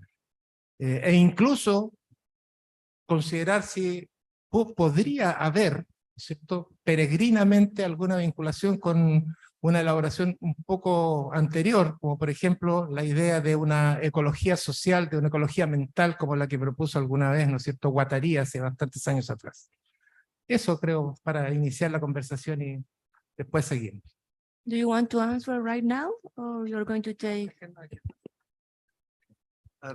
Yeah, yes, thank you very much. It was a nice comment, and you had a very nice formulation. And that's indeed, I think, what I do. Sorry, I have to put you away. Gaps of contingency in current philosophy. It's a very nice description. I could not have formulated my way myself. That's really nicely put. And when I mean here philosophy, that's why I invented this idea of non-reductive neurophilosophy to address philosophical issues. However, what do I mean by philosophy? And I wasn't aware when I started this some years ago, but I think now I'm better. So, and I want to make the distinction here between metaphysics and ontology. I know that usually ontology is considered part of metaphysics. From a philosophical perspective, that's perfectly fine. The natural world is part of the broader logical world. Bingo, clear, easy. However, so that means you look for the similarities between the natural and logical world. Fair. And that's what philosophy of mind currently does. That's basically the ticket on which philosophy of mind makes philosophical assumption between of the brain-mind, based on looking for on the presupposition of similarities between the natural and logical world. However, I say that doesn't work. Because there's another viewpoint. Why is it even possible to distinguish the natural world as subset of the logical world? That's never asked in philosophy. Yeah? And I'm asking that. I'm asking that as somebody who's primarily interested in the natural world, and then I'm asking, what makes it different from the logical world? And that's for me the borderline between ontology and metaphysics. Yeah? So, and that's also for me the borderline between philosophy and what I mean by non-reductive neurophilosophy. Very, very important. So when I'm thinking, now you can say, not of your time stuff, goodbye, go home, go back even to Germany, even back to Canada, forget it. You're right. From a metaphysical perspective, you're absolutely right. And I say, my concept, what I presented today, is not a philosophical, it's a neurophilosophical statement. Very important. It's an ontological, it's not a metaphysical statement. So, and that has important implications. Yes, I want to close the gaps of contingency. I'm all with you, beautiful formulations, but, and we want to both, we share, let's say I put you into the corner of philosophers now, we both want to glue it in a necessary way. That's a similarity. But you will do it a priori, based on conceptual reasoning. And that conceptual reasoning is by default, aspatial and atemporal. It's not even non-temporal and non-spatial. It's atemporal. Yeah, not even the possibility of time and space is given, because that would undermine the logic. Yeah, so now, and that's where I say, I want to do it necessary a posteriori, because that brings in the possibility of the empirical investigation of the ontological in terms of time and space. So my concepts, which I use, are intrinsically spatial temporal, and that I support by empirical claims. Yeah, so I do not, and that's very important, and then I close my answer. Very important, I do not infer from the empirical to the ontological. That would be an empirical ontological fallacy. Kant already accused Hume of that. He called it empirical physiological, can't remember reason. Yeah. Last point, to the postmodernism. So I don't know these authors, I must admit, you mentioned, but I studied a lot of all the postmodern philosophy, Derrida, Levinas, Foucault, back and forth. I did all that. And I liked it and I don't like it. So I liked it because I think they clean the room. Yeah, they deconstruct. That's the way I understood the deconstruction. They clean the room and say, okay, the traditional philosophical concepts like entity-based ontology, blah, blah, blah, Foucault for this, don't work. And I agree with them. However, they do not build the new room. They just leave it by that. And that's where I don't like it. And I think that's where my space-time theory kicks in. Yeah. So I understood the deconstructivism. The decomponent, yes. The constructive cause is not in there. Social ecology, I think it's a field which I don't know well. I had some encounters with ecological psychology, and recently Rietwold, and of course, what is the other guy from Netherlands who's now in Australia? I can't remember. They have very interesting work in that direction, ecological psychology, which is probably not that far from social ecology. Yeah, and I remember that one professor in Taiwan from the Academia Sinica, he says, oh, not of you doing an ecological ontology. And I think he's right. Muchas gracias, profesor. ¿Profesor va a retrucar o va...? No, no. Quedo contento. ¿A quién le damos el...? Ya, la profesora Bulo. Bien, muchas gracias. Gracias por la invitación. Yo trabajo filosofía desde las ontologías relacionales, así es que al principio pensé que no tenía mucho que ver con este congreso. También leyendo los textos de él empecé a darme cuenta que sí, así que muchas gracias por la presentación.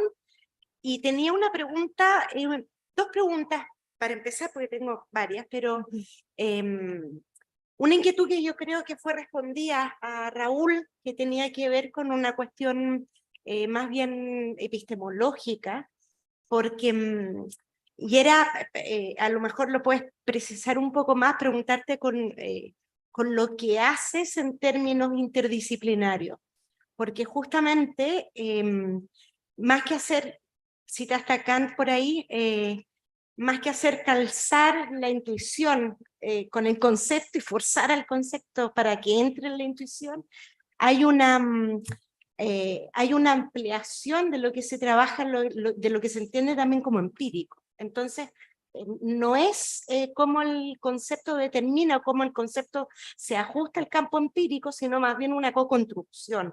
Entonces, preguntarte un poco más ahí en el sentido de cómo se está haciendo en términos epistemológicos. Y lo otro, quizás provocando, voy a arrojar una tesis, a ver si puede ser o no. Y podría afirmarse que el trabajo tuyo es un trabajo de un cerebro no antropocéntrico, en el sentido de, suena contradictorio, es como un círculo cuadrado, por eso es una provocación.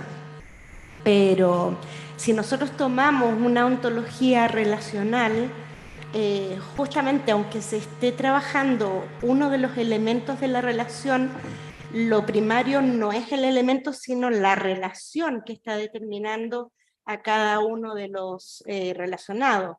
Y en este sentido, lo que se está entendiendo como este fondo social y ecológico no es entendido como un medio, sino justamente como parte de una red de relaciones y un campo de frecuencias, justamente, en donde el acento está más que en lo propiamente humano, justamente en aquellos que materialmente compartimos entre nosotros. Entonces ahí quizás podríamos nosotros hablar más que de una primera persona singular, de un yo, hablar de un nosotros, de una primera persona plural, entendiendo en ese nosotros también no solo los humanos, sino justamente todo aquello que nos rodea y en lo cual estamos teniendo frecuencias, digamos, con aquello con lo que estamos teniendo frecuencia. Ayer en una clase, una alumna expuso sobre el canto de los pájaros y el modo de habitar de los pájaros. Y la tesis de ella, con los libros que ella trabajaba, era que el canto era el cuerpo, pero que el canto era la manera de hacer un territorio a través de un ritmo. Entonces, ahí termino de preguntar en el sentido de cómo tú estás entendiendo el tiempo, porque lo estás entendiendo en términos cómo se entiende o qué concepto de tiempo se está trabajando y si tiene alguna relación con un ritmo o entendiendo el tiempo como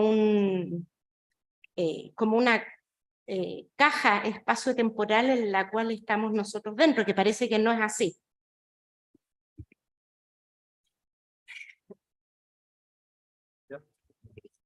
Yeah, very good question. A lot of questions.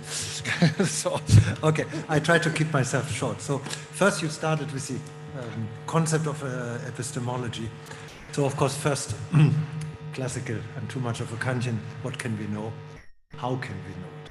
Yeah, so the how is very important for me because I'm an empirical person, I'm looking for mechanisms. Yeah, and I don't speak here of pure empirical, of neuroepistemological mechanism. Yeah. Then the other thing, it was sort of indicated that I would not make an all or nothing. This is ontology, this is epistemology, this is empirical.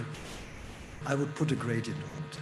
Yeah, this is very unusual for a traditional philosopher because your concepts require the way your concepts are defined and determined by default, all or nothing. Yeah, which on a conceptual logical level is fine. Probably you can undermine. I see your face. You can argue against it, maybe. But I think in the empirical, I don't think in those terms. I think in terms of continuum and gradients. And I think one can make it. I can say it's a predominantly ontological statement. It carries certain epistemological implications and so forth. That was the gradient which I indicated. So I think that's where, and that I think that's a neurophilosophical rather than purely philosophical approach. Yeah, because it's not just conceptually driven. That's very important. Methodology, methodology, methodology, and I think it's really underestimated in current philosophy. Neuroscience, you can criticize neuroscience a lot, and I agree with most of that. But sometimes they have a quite good methodological awareness, what the scanner does, what the EEG does, the kind of artifact. And I think this is lacking a little bit in philosophy. You spoke another topic, the non-anthropocentric. So now I need to ask you, did you read my book? Because you know that I'm for a Copernican revolution. It's a long topic. I just want to give you one example because you linked it sort of to the time scales as I understood, and the relational ontology. So for me, what Copernicus did, he drew a temporal relationship between the movement and the Earth, the movement, the Earth movements and the universe. And by that he said, okay, it cannot be that the universe, the Earth is the center. So it wouldn't explain temporal movement, the time dimension, the change. That can only be part of the life. So then it's basically, it's not that the Earth harbored, embedded the universe, the other way around. And that's, for me, a primarily temporal relationship. Now, what did Darwin do? He did the same thing. He put things into temporal perspective. Yeah? He looked for the temporal evolution of these different species, inferred that in a brilliant way from his empirical observation. But as we know from Tinker, he was not always brilliant. And yeah, and basically by then was able to put the humans in the wider context of the biological world. So for me, these Copernican revolutions, they're often considered, oh, it's something negative, we lost our innocence, we lost our center. I say, no, it's the opposite. Come on, you are integrated in a larger whole. Yeah, I mean, this is fantastic. And this is for me, and this is the same what I'm trying to do when I speak of a world-brain relation. Now for the time scale. That's why I wanted to ask Jean-Pierre about the time scale. Because I expect that to look for ultrasonic waves. Our brain cannot process ultrasonic waves. What is it like to be a bad Thomas? Our brain cannot process seismic earth waves. That's why we are so bad in predicting earthquakes. Yeah, we just have not the frequencies, not the time scales in our brain. However, we have a certain overlap in the time scales here and in the time scales in the environment. And maybe our overlap between the world's time scales and the brain's time scales are larger than for other species. Yeah? Whether it's better or not, there's no value judgment. Yeah? That's maybe the increase in the brain size, what Jean-Pierre demonstrated, specific features. Yeah? So, and now we might even be, remember we had this one discussion in Paris with the Heidelberg guy from the HPP, when we built, that our environment changes, the time scales of our environment changes, and then we need to build different artificial agents. Yeah? Or we may even build artificial agents which have additional time scales which we don't have. The current agents are very mono time scales, very boring. They have just one or two time scales, and that's probably one key feature. So here you see there's a certain overlap, a certain similarity in time scales between environment, and with the much larger range of time scales. So for me, everything is about time scales. We had a paper in 2021 where we discussed that. So here you see, and that's of course the temporal ontology, clear. And I think that leads you to a Copernican revolution. And I must say, whatever you say, whether I'm wrong with the space-time, with this Copernican thing, you can say it's all bullshit, not of go home, but at least it leads to very interesting experimental ideas. I'll show you some of them tomorrow. Yeah, some crazy ideas which are really interesting, and also to interesting linkage from the seemingly unpublished paper where we link these timescales directly to Heidegger, and that we say, look, Heidegger, your ontology is not as fundamental as you think. It's still anthropocentric, and it is, yeah, because it's still a being in the world. It's very anthropocentric what he does. Yeah, it's not thought completely from the perspective of the world, Heideggerian turn, and then he turns to confuse semiotics and semantics, if you want to criticize. Yeah. So he was aware of the problem, but he couldn't go further with the tools of the problem. So that's where you need to bring in the empiric. Yeah. The bird singing last time, of course, it's a beautiful example. Space, subjective space. Yeah. We have, when I know I've neglected the space dimension because it's so difficult to research empirically, yeah. Subjective space, it's your extension of space, yeah, the way you behave. I often observe in my patients, they come completely anxious, they're subjective space. I'm not talking about objects, they're like this, yeah. So and if I approach them, they're very afraid. So I need to also stay like this, and gradually during the sessions, I come a little bit closer. Subjective space, that's what your brain constructs, yeah? Of course, this beautiful example because it's nothing special. Yeah, it's just ecological relevance, and you pointed it out. Yeah, concept of time. I make it very short. I mean, it's clear I'm not for a block view of time. I'm probably more if you want to go for presentism. If you do the two main metaphysical streams of time, but I'm not sure. I haven't studied them enough. But what I studied, I feel a certain uncomfortable with this distinction. So probably I would undermine them, but yeah. Muchas gracias, profesor. Gracias. No sé si Valentina o Raúl, antes de darle la palabra al profesor Salinas, ¿quieren conversar algo o le doy la palabra al profesor Salinas? Ya, después podemos hacer una ronda final de cierre, si les parece. Profesor Salinas, buenas tardes, bienvenido. Buenas tardes, muchas gracias. Guten Tag, profesor Nordhoff, und vielen Dank. Y hasta ahí mi alemán, no sé todo lo que sé. Muchas gracias. Tal como acá se presentó, soy neurólogo de un servicio clínico y un servicio de urgencia.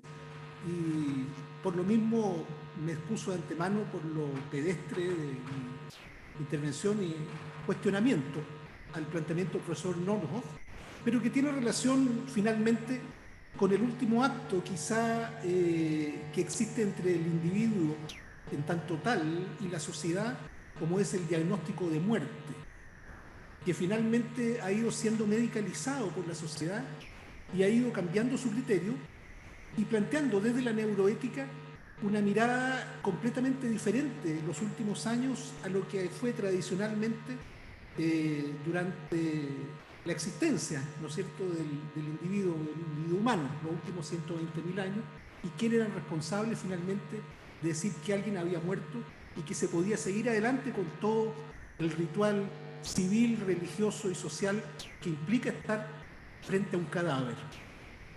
Estamos próximos a cumplir 65 años de la publicación en l'Osservatore Romano de un discurso pronunciado por el cardenal Eugenio Pacelli al término de su largo pontificado que llevó bajo el nombre de Pío XII, en el cual insinúa él, por primera vez en letra de molde, algo que posteriormente fue una revolución para la medicina y particularmente para la neurología, como fue cambiar el criterio con el cual se declaraba a un individuo que pasaba de vivo a muerto, y que aquel que era una persona de la especie humana pasaba a ser un cadáver y por lo tanto de persona a cosa, como lo entiende la mayoría de las legislaciones.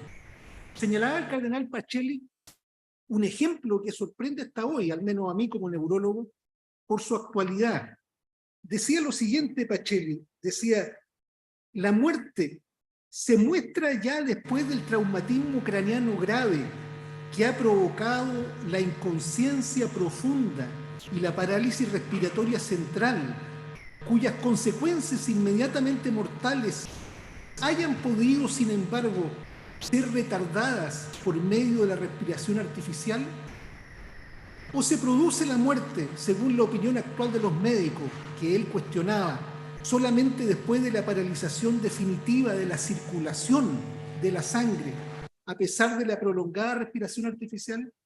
Se preguntaba en el resto de ese interesante discurso Pacelli en qué momento el alma abandonaba el cuerpo, que por supuesto para un católico, como supongo era el Papa, significaba finalmente el diagnóstico de muerte. Claro, para los que no somos creyentes ese argumento no tiene gran validez, pero la pregunta persiste. ¿En qué momento ocurre la muerte? ¿Puede desde el análisis de la neuroética existir una respuesta como insinuaba el Papa y como finalmente se ha desarrollado, lo cual no significa que sea una materia saldada?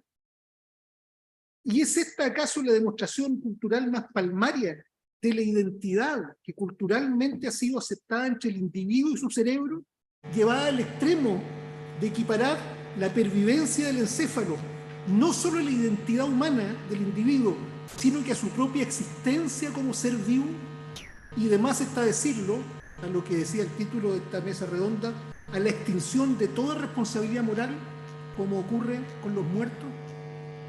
En un señero artículo publicado por el profesor Nordhoff en el año 2004 en Filosofía Naturalis, y que él generosamente comparte en su sitio web, que lo invito a visitar porque tiene de gratuito acceso todos esos artículos que son imposibles de encontrar incluso en los sitios piratas que nuestros alumnos frecuentan. Y aparece este artículo con el provocador título ¿Soy yo mi cerebro? Am I my brain? Y se embarca el profesor Nordhoff en un análisis sobre la identidad personal y la identidad del cerebro. Y a partir de un análisis crítico que tengo que reconocer después de leer 10 veces, comprendí o creí comprender, hace un contrapunto entre Thomas Nagel, a quien citó en su artículo, y Derek Parfit, que son contradictorios entre sí frente a esa respuesta, y apoya su análisis en una investigación empírica en pacientes con enfermedad de Parkinson a quienes se les inyectó tejido fetal en el cerebro.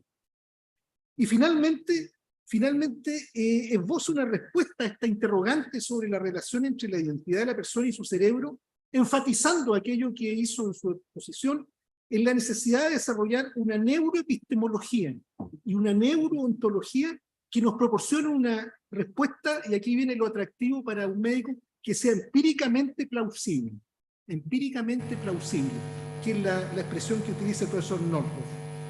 Entonces, finalmente, para redondear mi intervención y mi pregunta, es cierto que esta reflexión desde la epistemología y la ontología nos puede ayudar a resolver de modo convincente la relación que existe entre la identidad del individuo y el cerebro.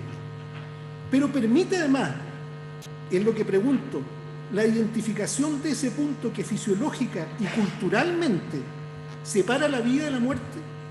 ¿Puede esta línea de investigación neuroepistemológica y neuroontológica ayudar a respaldar o refutar ese criterio de muerte que hoy día legalmente es vigente en Chile, por ejemplo? Y siguiendo la misma línea de pensamiento, y a lo mejor estirando mucho el hilo, ¿puede desplazar este análisis, ese criterio de muerte encefálica, desde el cese total de todas las funciones del encéfalo, que es la forma hoy día prevalente de aproximarse a él, a la pérdida solo de las funciones neocorticales que permiten la propia conciencia y la relación con el medio, como ha propuesto, por ejemplo, Robert Beach en Georgetown, en Estados Unidos? Muchas gracias, profesor Nordhoff. Yeah, very important issues. Let me just briefly go through, so I focus my answer around the death. So first, an ontological view on death. There's a beautiful, I'm very much impacted over the last 10 years by Chinese philosophy, in particular Taoism, and in particular Zhangzhe, which is an old Taoist philosopher, and that was his metaphors, beautiful stories. And one of the stories which every student in both mainland China and Taiwan knows is the mourning of his wife. So Zhangzhe, his wife dies, and first he's very unhappy, obviously. And then suddenly he's very happy. And then his friend, the logician, I can't remember the name, the logician comes and asks him, what's going on? You cannot be happy when your wife is dying. And Zhangzhe says, yeah, at the beginning I was really sad about the loss of my wife. And then later I came to see that now basically she returns to the world, to the earth, where she is coming from. So he describes the whole circle of life, and I'm happy for her that she is back and embedded in it. And that's what made him happy.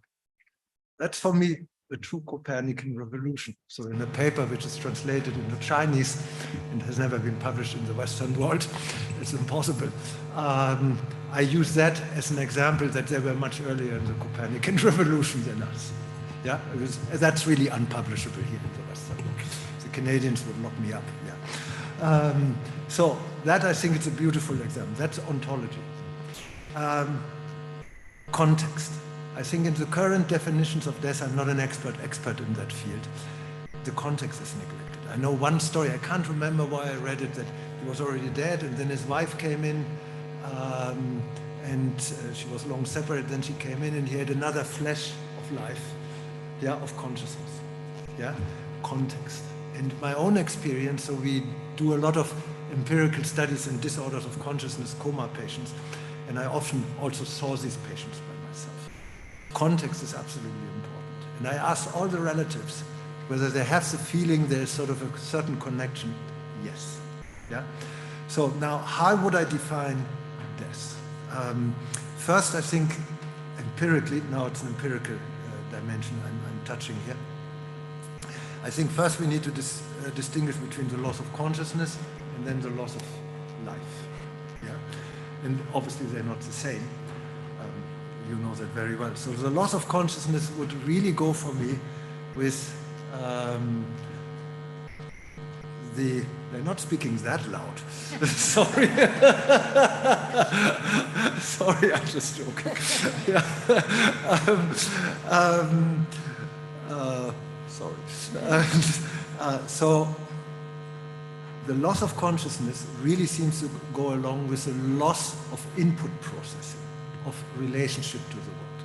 We did a study where we investigated people with loss of consciousness or altered consciousness, sleep, anesthesia, and coma and vegetative state, and amyotrophic lateral sclerosis, which you know is a motor condition. They lose all their motor functions, but still have consciousness. So, and we looked for various of our dynamic measures, which I indicated here. And indeed, all the loss of consciousness people had altered values in these. The ALS people, even we have recently a paper submitted on complete locked-in syndrome, where you don't even have the vertical eye movement. It's a horrible condition. And they still have normal dynamic. Yeah? So that really supports the view that these dynamic measures are not just making a pocket gambler tricky. Yeah? And we can really show they really serve for the presence or absence of consciousness. However, that's not your question. Your question is a different one, it's much deeper. What you see in these disorders of consciousness, anesthesia in the brain, you still see activity. You still see, but you don't see a structure in that. You don't see this, let's say, power structure like I indicated in that way. It's diffuse, it's discoordinated, it's not synchronized. Yeah? So aberrant. So I would say, using a Kantian term, the form of the neuronal activity is lost. There's no structure which we can measure with power law exponent, autocorrelation function, and various other measures from engineering. Yeah? So now, and when you lose life, then you lose any activity, meaning you don't have the propensity for activity change anymore. Boom. Change is important. We maintain our continuity of life through change. It's completely paradoxical conceptually. If you don't change, you die. Yeah? If your neuronal activity remains the same, you die. The same on the level of the self. If you don't change, we maintain our temporal continuity, because temporal continuity is defined by and measured through continuous change. It's the pattern of change. Yeah? And I think that's the key. So loss of consciousness, loss of the neuroecological alignment, temporal spatial alignment. We speak in our temporal spatial theory of consciousness, and loss of activity change for the empirical definition of loss of life. Last question, am I my brain? I had to smile a little bit. You know, every academic has her or his early sins. Yeah, this is one of them. Nowadays, I would answer that question very clear. It's you preserve your identity first through change. This is what I just mentioned. Through continuous change. It's completely paradoxical because temporal identity originally by Locke was defined basically you're frozen, you're always the same. Sameness through change. Conceptually, that's completely paradoxical.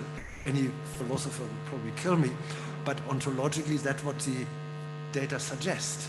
Yeah. So I think there we really need a broader conceptual framework. And of course, I would define that neuroecological or world-brain relation underlying personal identity through time and space. Yeah. One example from an empirical study, and then I shut up, is that, sorry, I need some water,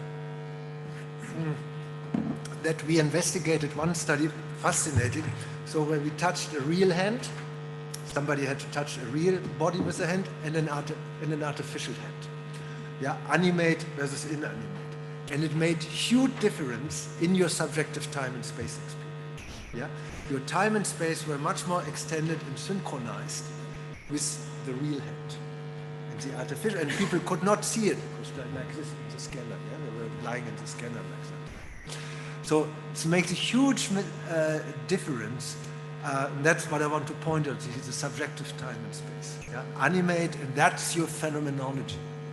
Yeah, that's key. And in the brain, it went along with certain dynamic features. Okay, sorry, it's this one. Gracias, profesor. Tenemos que terminar lamentablemente. Agradezco a los profesores presentes, agradezco al profesor Northoff. Nos vemos mañana, ¿no? En medicina. Agradezco a toda la audiencia. Nos quedamos sin preguntas con el micrófono, lo lamento mucho. Nos vamos al almuerzo, ¿no? Y después volvemos para el panel de la tarde. Muchas gracias a todos y todas.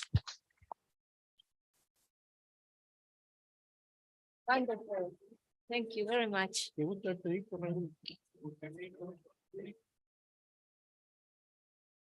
Hacemos la pausa ahora entonces de almuerzo y estamos como a las 2 de la tarde acá, que viene la subsecretaria Gainza, además que me imagino que viene con poco tiempo, así es que ese panel va a estar muy potente sobre cerebro y pobreza. Nos vemos en un ratito.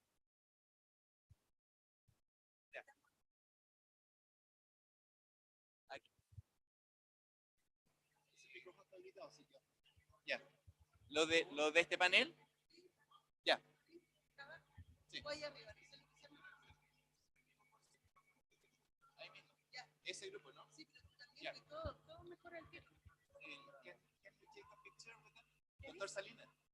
Muchas gracias. ¿Puedes quedarte para tomar una foto? Ah, sí, encantado. Un segundito para una foto. ¿Vale? Georg, can we take a group picture? A picture here. ¿Cómo quieres?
Aló, aló, aló, aló, aló. Ahí sí, ahí sí, ahí sí. 1, 3, 3. 3, 3, 3, 3. Ahora sí, ahora sí, ahora sí. 1, 2.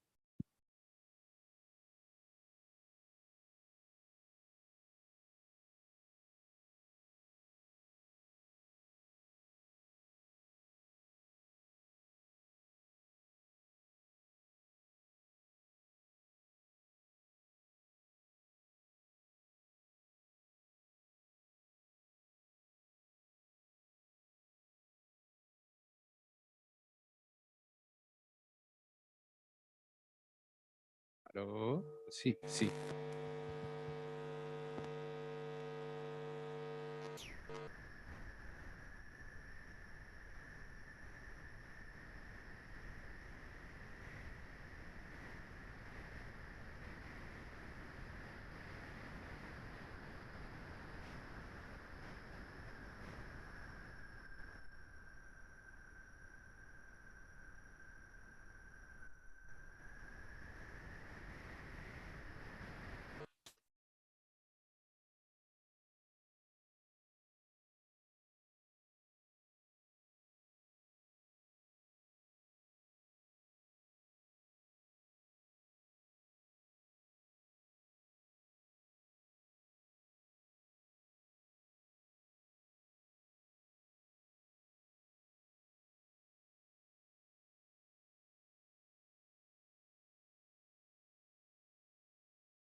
Aló, aló, sí. Probando 3, 2, 1, 2.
No, vamos a comenzar. Porque nosotros hemos tenido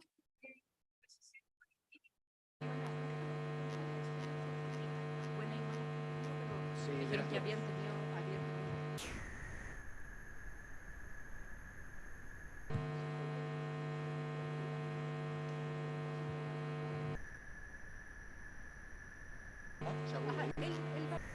Sí, nosotros no hemos avisado al panel después. Sí. Bueno, buenas tardes, bienvenidos, bienvenidas nuevamente. Comenzamos ahora el segundo momento de nuestro seminario con un invitado que es segunda vez que está en nuestra casa de estudios, Sebastián Lipina. Él es licenciado doctor en psicología con diploma en ciencias sociales por la Flaxo, investigador del CONICET, director de la Unidad de Neurobiología Aplicada e investigador de la Unidad Académica del Instituto Universitario SEMINARIO, Argentina. Miembro del Centro de Neurociencia y Sociedad de la Universidad de Pensilvania, Estados Unidos, e integrante de los comités de ética en investigación y de bioética de SEMIC en Argentina. Los temas del doctor Lipina abordan la influencia de la pobreza sobre el desarrollo autorregulatorio, el diseño, implementación y evaluación de intervenciones orientadas a optimizar el desarrollo autorregulatorio en poblaciones infantiles afectadas por pobreza y la transferencia de conocimiento técnico al diseño de algoritmos y procesos de toma de decisión para el diseño, implementación y ejecución de políticas en salud y desarrollo. Luego de la conferencia del doctor Lipina vamos a tener un panel, el panel que va a abordar la relación entre cerebro, pobreza y políticas públicas. Y para ello contamos y saludamos, le damos la bienvenida a la subsecretaria del Ministerio de Ciencia, Tecnología e Innovación, Conocimiento e Innovación, Carolina Gainza, quien está junto a su jefe de gabinete, el doctor José Rivera. Estamos a la espera, me confirmó también el doctor Óscar Arteaga, que es el director de la Escuela de Salud Pública. Como estamos en la actividad del 180 aniversario de la universidad, probablemente llegue un poquito después, y si no, vamos a compartir panel con la subsecretaria. Así es que ahora le damos la palabra al doctor Sebastián Lipina. Muchas gracias por estar con nosotros, Sebastián.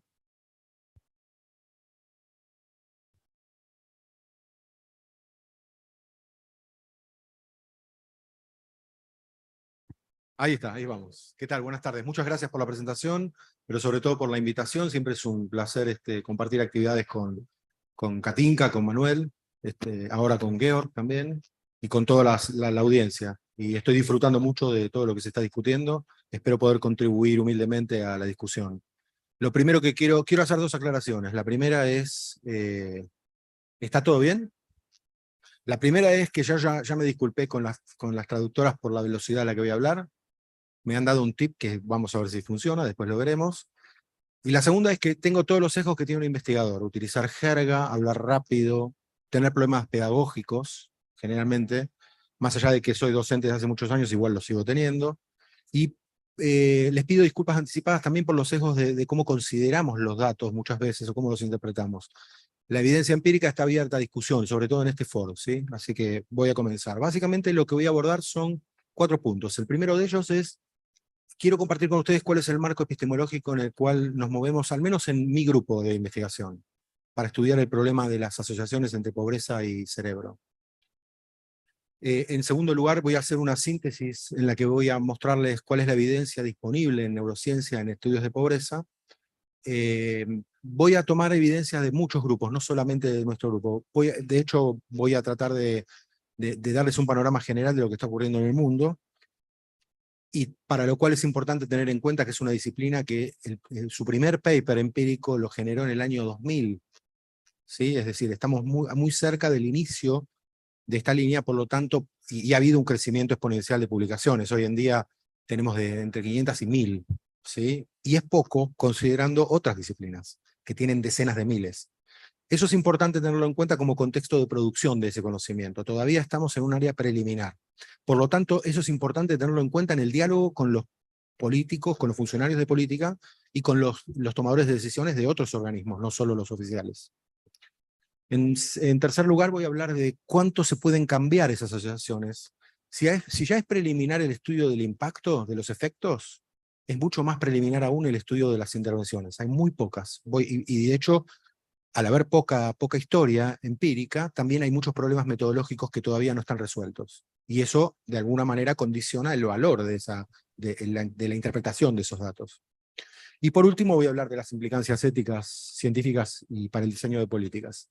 Con respecto al primer punto, entonces, lo que quiero comentar rápidamente es que nosotros pensamos que cualquier aspecto del desarrollo debe ser considerado en este marco, que es el marco de las teorías relacionales del desarrollo. Diferentes disciplinas científicas, no solo la neurociencia, se ocupan del desarrollo humano, y la acumulación de evidencia empírica está dando apoyo bastante fuerte en las últimas 2 décadas a este tipo de marcos en los que cualquier atributo del desarrollo amerita ser considerado a distintos niveles de organización. Cada uno de estos es un nivel de organización. Acá tenemos al individuo con distintos niveles, portando distintos fenómenos a distintos niveles, entre ellos los biológicos fisiológicos, que son los neurales, por ejemplo, o los genético-moleculares, y después el nivel conductual, para luego tener en consideración lo que son los distintos sistemas que van desde la familia hasta la cultura e incluso el bioma. En cada uno de estos niveles hay una dinámica específica de evolución en el tiempo, que ese sería un sistema aparte en este marco teórico, el cronosistema, el sistema del tiempo. Básicamente esto es crítico en desarrollo, ¿sí? Desarrollo es cambio, así que necesariamente lo tenemos que tener en cuenta. Entonces hay una dinámica específica para cada nivel, pero además además de haber una multidireccionalidad, porque hay avances en todos los niveles, hay interdependencias. Muchas veces el desarrollo es descrito solo en un punto del tiempo, o se describe algo para un solo nivel o un conjunto de niveles de organización o de análisis, y se habla de algo que va a ocurrir dentro de 4 o 5 décadas, lo cual puede ser considerado, en términos de lo que dijo Katinka hoy, una distorsión normativa, como el eslogan de los primeros 1000 días, que me interesa hablarlo específicamente con los colegas del ministerio, que es un eslogan, ¿sí? No está basado en evidencia empírica específica. Lo habrán escuchado muchas veces. Básicamente entonces tenemos variabilidad de trayectorias entre individuos para distintos atributos del desarrollo, y por lo tanto multidireccionalidad e interdependencia. ¿Sí? Vamos con la evidencia entonces. Si me deja el puntero. No me está dejando el puntero. Ah, para allá.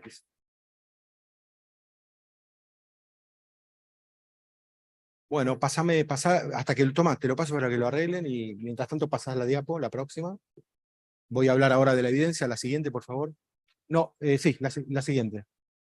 Básicamente voy a dividir la explicación en términos de cuáles son los efectos de vivir en distintas condiciones de pobreza. Generalmente las que se utilizan en estas disciplinas tienen que ver con ingreso, pero también con necesidades básicas insatisfechas, en términos de cómo en Latinoamérica se ha considerado la pobreza de manera directa, no relativa.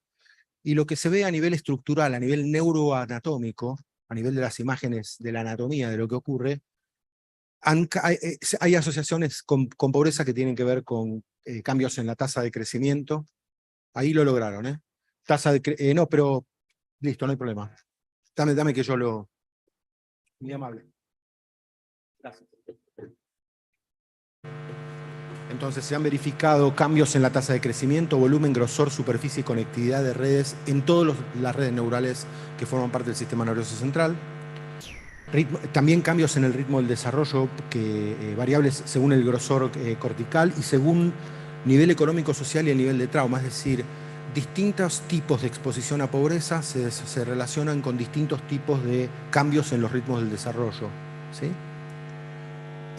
También se han observado cambios estructurales que se asocian con el desempeño en tareas con demandas de funciones ejecutivas, es decir, atención, control inhibitorio, memoria de trabajo, lo que forma parte de la autorregulación cognitiva, lo que nos permite poder monitorear nuestra conducta, nuestros pensamientos y nuestras emociones para lograr para llegar a un objetivo en una tarea específica, y que están en juego durante toda la vida diaria y durante toda nuestra vida, con sus especificidades de evolución en el tiempo.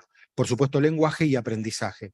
Fíjense que cuando uno analiza la estructura, la parte funcional se toma la información en dos momentos distintos. Lo estructural se toma en una situación muy poco ecológica, que es un resonador, o un room, o un espacio de laboratorio, y en otro momento diferente se toma la información de cómo resuelven la prueba los chicos y los individuos, y después se junta en un análisis estadístico. No hay una actividad, no hay un análisis simultáneo de las dos cosas. Eso ocurre con los estudios funcionales. Por eso hay que tener cuidado, como son los que más abundan los estructurales, hay que tener cuidado cómo se los toma en cuenta. Con respecto a los funcionales, entonces, se han visto cambios en los mapas topográficos de electroencefalografía en diferentes frecuencias, en estado de reposo, desde el primer año de vida. La activación de distintas redes neurales cuando se les toman actividades a los chicos y a los adolescentes, y también a algunos adultos, durante la solución de problemas cognitivos, de regulación emocional, de procesamiento fonológico, ¿sí? Y de aprendizaje asociativo. Y, por supuesto, en la conectividad entre las distintas redes neurales, en los ritmos de desarrollo variables de segregación funcional, que tienen que ver con la especificidad que algunas redes neurales tienen para resolver algún tipo de operación específica, relacionada con esos fenómenos cognitivos y emocionales. Y también se ha observado que la historia de pobreza infantil durante la primera década de vida se asocia en la cuarta década de vida con un cambio en la reactividad amigdalina, es decir, en la hiperfrontal, en el funcionamiento, en el procesamiento emocional, sería, y menor conectividad entre esas dos áreas, cuando las personas que están en el resonador, en este caso están en un resonador viendo imágenes, ven caras amenazantes. Como si hubiera, este es un típico enunciado que es muy fácil de caer en la trampa de la causalidad. Lo cierto es que toda esta evidencia es prácticamente asociativa. No podemos saber si es causal todavía. Sabemos que cuando ocurre A, pasa B, pero A no produce B necesariamente. Y eso es crítico en la comunicación entre el conocimiento científico y el que tiene que resolver eso en una instancia de política pública. Y por supuesto también hay asociaciones con marcadores epigenéticos. Uno de esos marcadores es la metilación, que es un proceso que no voy a explicar acá, de genes, sobre todo relacionados con la recepción de glucocorticoides, es decir, recepción de glucocorticoides, transporte dopaminérgico y regulación inmunológica, que son todos fenómenos fisiológicos que están involucrados en la regulación del estrés durante nuestras vidas. La exposición a situaciones de pobreza implica la activación de todo esto, y también en el funcionamiento de ciertos neurotransmisores centrales para el funcionamiento de autorregulación cognitiva y emocional, ¿sí? Y el aprendizaje. Esto es muy importante, quizás es una de las diapos que más me gustaría que se lleven, porque esto se produjo hace muy poco tiempo, en el 2016, hay otro ejemplo con otras variables, pero básicamente lo que están viendo aquí es la asociación entre el puntaje en una prueba de lectura estandarizada y una variable dependiente de conectividad. Es decir, que, y después tienen las trayectorias lineales, las regresiones lineales, del grupo que pertenece, un grupo de niños que pertenece a hogares sin necesidades básicas o con ingreso alto, versus la condición contraria. Y lo que se ve es que hay menos conectividad asociada a menos puntaje en el grupo de esta línea roja, ¿sí? Eso ocurre en el temporal izquierdo. Misma situación, mismos chicos, cuando se va a ver los recursos neurales que se utilizan para lo mismo en el otro hemisferio, la relación está invertida. Por supuesto estamos hablando de un montón de 42 chicos, ¿sí? Esto es, fíjense lo preliminar que es. Lo que está diciendo este tipo de evidencia es que si uno se queda solo con el panel izquierdo, va a tender, lo cual sería erróneo de todas formas, a pensar en déficit. Cuando en realidad los recursos neurales también están siendo aprovechados hasta cierto punto por algunos de esos chicos en otras áreas, en otras redes neurales del hemisferio contrario. ¿Sí? Se ha observado lo mismo en tareas de matemática, de sustracción. Esto es estructural, pero también se ha observado lo mismo con pruebas de sustracción en resonador magnético funcional. ¿Qué sabemos? No pretendo que lean nada de todo esto, se los voy a explicar y resumir, discúlpenme, pero básicamente es muy interesante ver que se queden con la foto de la estructura de estas relaciones múltiples. En un contexto de sistemas relacionales de desarrollo, tratar de entender la asociación entre cada uno de los factores que implica estar expuesto a pobreza y su impacto sobre lo neural, necesariamente implica ver factores de riesgo y desarrollo en distintos niveles de organización o de análisis. Y eso es lo que estamos viendo acá. Básicamente lo que estamos viendo es que en un color están acá tenemos factores de riesgo psicosocial, factores de exposición ambiental, factores químicos. Siempre las poblaciones que están expuestas a pobreza suelen tener estar viviendo en contextos en donde hay exposición a agentes químicos por desecho industrial, por ejemplo, o de desecho urbano. Pero también tenemos el tema nutricional y las prácticas de crianza, etcétera, etcétera. Esto genera, de alguna manera, asociaciones con todos los sistemas de regulación que tienen que ver con el estrés, el inmunológico, e incluso la microbiota. Ustedes saben que tenemos 2 kilos de bichos en el intestino, bacterias, que tienen una relación directa con el funcionamiento cerebral. Esto surgió en los últimos 10 años, y cada vez se estudia más. La manera en que nos alimentamos cambia la microbiota. La manera en que cambia la microbiota implica mayores posibilidades de eficiencia o ineficiencia del sistema inmunológico y de regulación del estrés también. Es un tema interesantísimo. Y por supuesto eso afecta la estructura y la función del sistema nervioso en distintas áreas como las que les expliqué antes. Fíjense que todas las relaciones algunas son unidireccionales, otras son bidireccionales, algunas son únicas y otras son múltiples. Desenmarañar este tipo de fenómenos es muy complejo para los investigadores. Cuando un investigador habla con un político o con un tomador de decisiones, entonces abro la pregunta para después, ¿de qué hablamos? ¿Qué sugerimos en medio de esta maraña? ¿Sí? Yo voy a tratar de ayudarlos igualmente. Básicamente de esa maraña lo que tenemos que tener en cuenta, y quiero que les quede en memoria a todos, sobre todo los que enseñan, es que el impacto de la pobreza sobre el desarrollo cognitivo, desde la perspectiva neural y de la psicología del desarrollo, por lo menos depende de 4 factores dentro de esa maraña. La acumulación de exposición a riesgos, la concurrencia de esos riesgos, la susceptibilidad individual, y el tiempo y el momento de exposición a esas deprivaciones. Esos son 4 fenómenos que son importantes de tener en cuenta para tomar una decisión, porque esto implica que hay distintos grupos con distintas necesidades, porque tienen distintas maneras de ser expuestos a esas deprivaciones. Entonces no podemos dar respuestas únicas para fenómenos complejos. Hay maneras de hacerlo, por supuesto, y en la actualidad hay muchas tecnologías que nos pueden ayudar. No está resuelto. Básicamente, la exposición a pobreza se puede asociar entonces con cambios en la estructura, función y desarrollo neural. Recordemos el tema de la adaptación, que puede haber otras áreas neurales que están funcionando para resolver una tarea en donde uno no lo tenía previsto. Las hipótesis científicas en el área sobre esto siempre están entre la hipótesis de causalidad social versus selección social. La de causalidad social significa que estaría tratando de explicar que estas asociaciones se dan por una pauperización de los recursos ambientales. Por lo tanto, la responsabilidad sobre la comunidad, la política, etcétera, es mayor. La otra tiene que ver, la selección social tiene que ver con que esto se produce por características individuales de las personas que viven en pobreza. Ustedes podrán, si ya empiezan a imaginárselo, podrán imaginarse que en distintos contextos ideológico-políticos se favorece más uno que otro. Y en el diálogo entre científicos y tomadores de decisiones, es crítico entonces comprender los aspectos ideológicos y valorativos que tienen los investigadores cuando proponen un diseño. Porque pueden estar proponiendo un diseño en uno u otro lugar. Y eso es para discutirlo, ¿sí? Lo cierto es que la evidencia nos dice que hay un poco de cada cosa. Pero si hay un poco de cada cosa, somos hiperresponsables por la parte de causalidad social. No nos podemos escapar de eso, a pesar de que haya componentes obviamente individuales, como lo venimos viendo en las charlas previas. Lo mismo ocurre con las asociaciones entre, por ejemplo, volumen cortical, este es un estudio publicado hace 2 meses, los factores genéticos y ambientales. Es decir, tanto la genética como el ambiente contribuyen a esas asociaciones entre pobreza y desarrollo neural. Por lo tanto, tenemos algo por lo cual preocuparnos, porque hay un componente de lo social de lo que nos tenemos que ocupar. No hemos identificado el carácter causal de estas asociaciones todavía. Las fuentes de variación de estas asociaciones además son múltiples. Podemos encontrar en un contexto, en un país, en un experimento, que con un paradigma hay un tipo de asociación y en otro país con el mismo paradigma hay otra. Entonces, paradigma, es decir, la tarea específica que le damos a un individuo que estamos evaluando, la etapa del desarrollo y el tipo de experiencia de diversidad me cambian la asociación también. Por lo tanto, hay que buscar más especificidad, sobre todo cuando uno tiene que pensar en millones de individuos, ¿eh?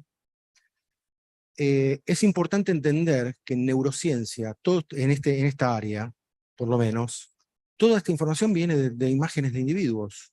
no de individuos comunicándose entre sí. Eso está empezando a ocurrir, pero no en el área de pobreza.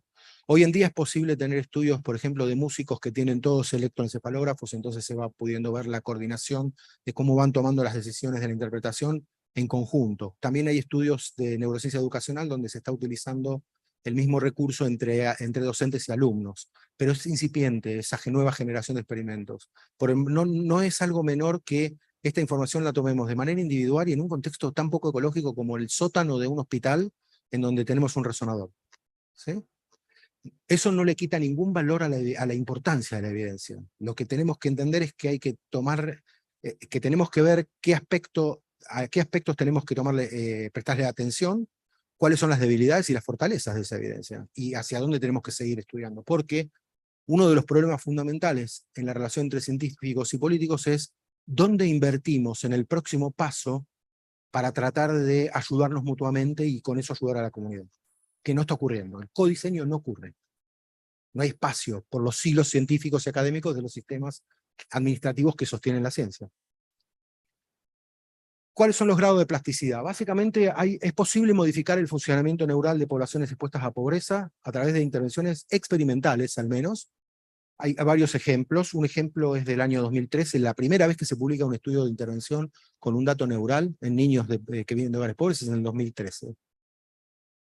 Y ahí se ve un efecto, esto es la comparación de 3 intervenciones, el panel de arriba es la información previa a la intervención y la de abajo es la posterior. Lo que se hacía en este caso era, la intervención consistió en trabajo con padres para mejorar la comunicación y la regulación del estrés en los hogares, más un entrenamiento con los niños, y en los niños de grupo de intervención encontraron un efecto neural medido con una electroencefalografía. No quisiera entrar en detalles para ahorrar tiempo.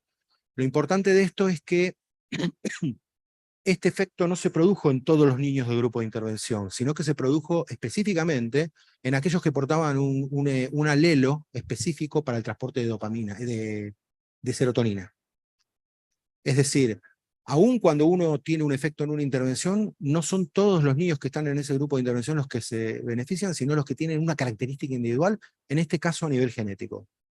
Nosotros hemos observado lo mismo utilizando en este caso una intervención con muchos menos niños, de juegos computarizados durante 12 semanas que tendían a estimular el funcionamiento autorregulatorio cognitivo, y lo que vimos fue un efecto parecido en el grupo de intervención, en donde esta distancia entre la línea negra y la celeste lo que implica es un patrón de maduración de ese componente electroencefalográfico más maduro para esos niños, para ese grupo, que tiene que ver con poder discriminar, tiene que ver con tareas de control inhibitorio, poder reprimir, inhibir el impulso a responder cuando no corresponde.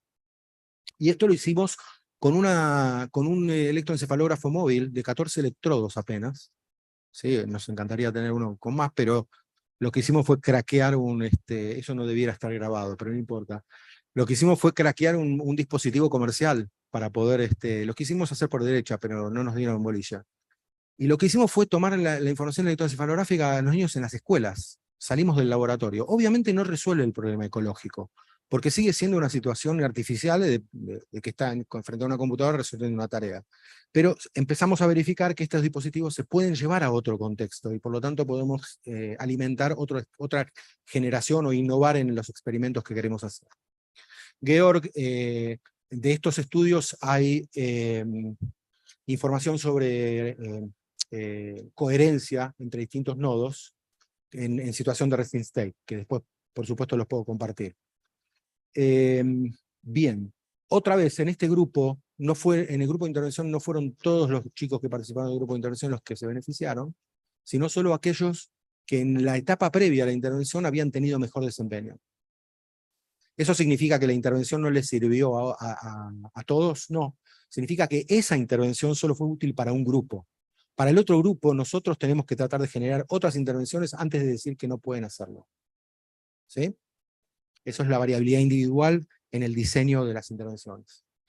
Esto es un estudio, con esto, en el año 70, se hizo una intervención modelo que es imposible de volver a replicar. Se hizo en la Universidad de Carolina del Norte, se llamó ABCD Project, está en la literatura, lo pueden chequear. Lo que se hizo en ese proyecto fue intervenir durante 5 años con un patrón de actividades para los padres, visitas domiciliarias, mejora de la nutrición de los chicos y todo un paquete enorme de intervenciones multimodulares. Y 4 décadas después hubo un seguimiento de 4 décadas, y en 29 versus 18 participantes para los grupos de intervención y control, lo que se encontró fue un mayor grado de volumen cortical en algunas áreas.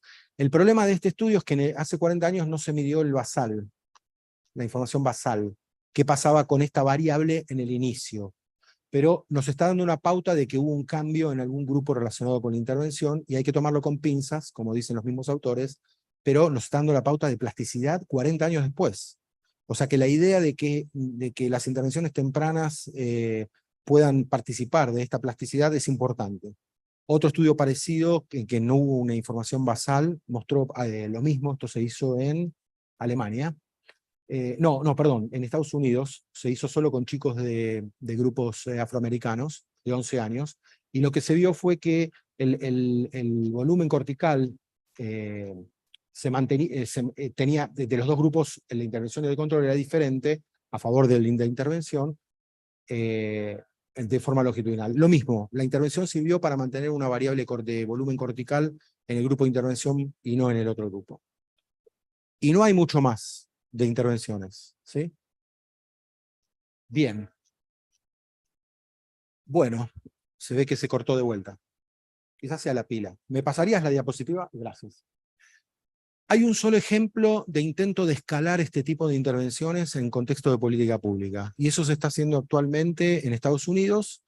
Esto es un recorte, se llama Baby First Project, está a cargo de la investigadora Kim Noble de la Universidad de Columbia y del economista Greg Duncan, no sé en qué universidad está, pero él es parte del grupo.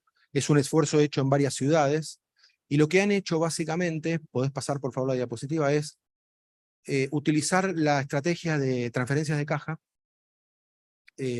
dándoles a los grupos de control $20 por mes y a los otros $333. Al final de año tenían un grupo que había recibido $4.000, y el grupo a eso lo llamarán el grupo de intervención de alguna manera, y otro grupo que había recibido $400 o $200 por ahí.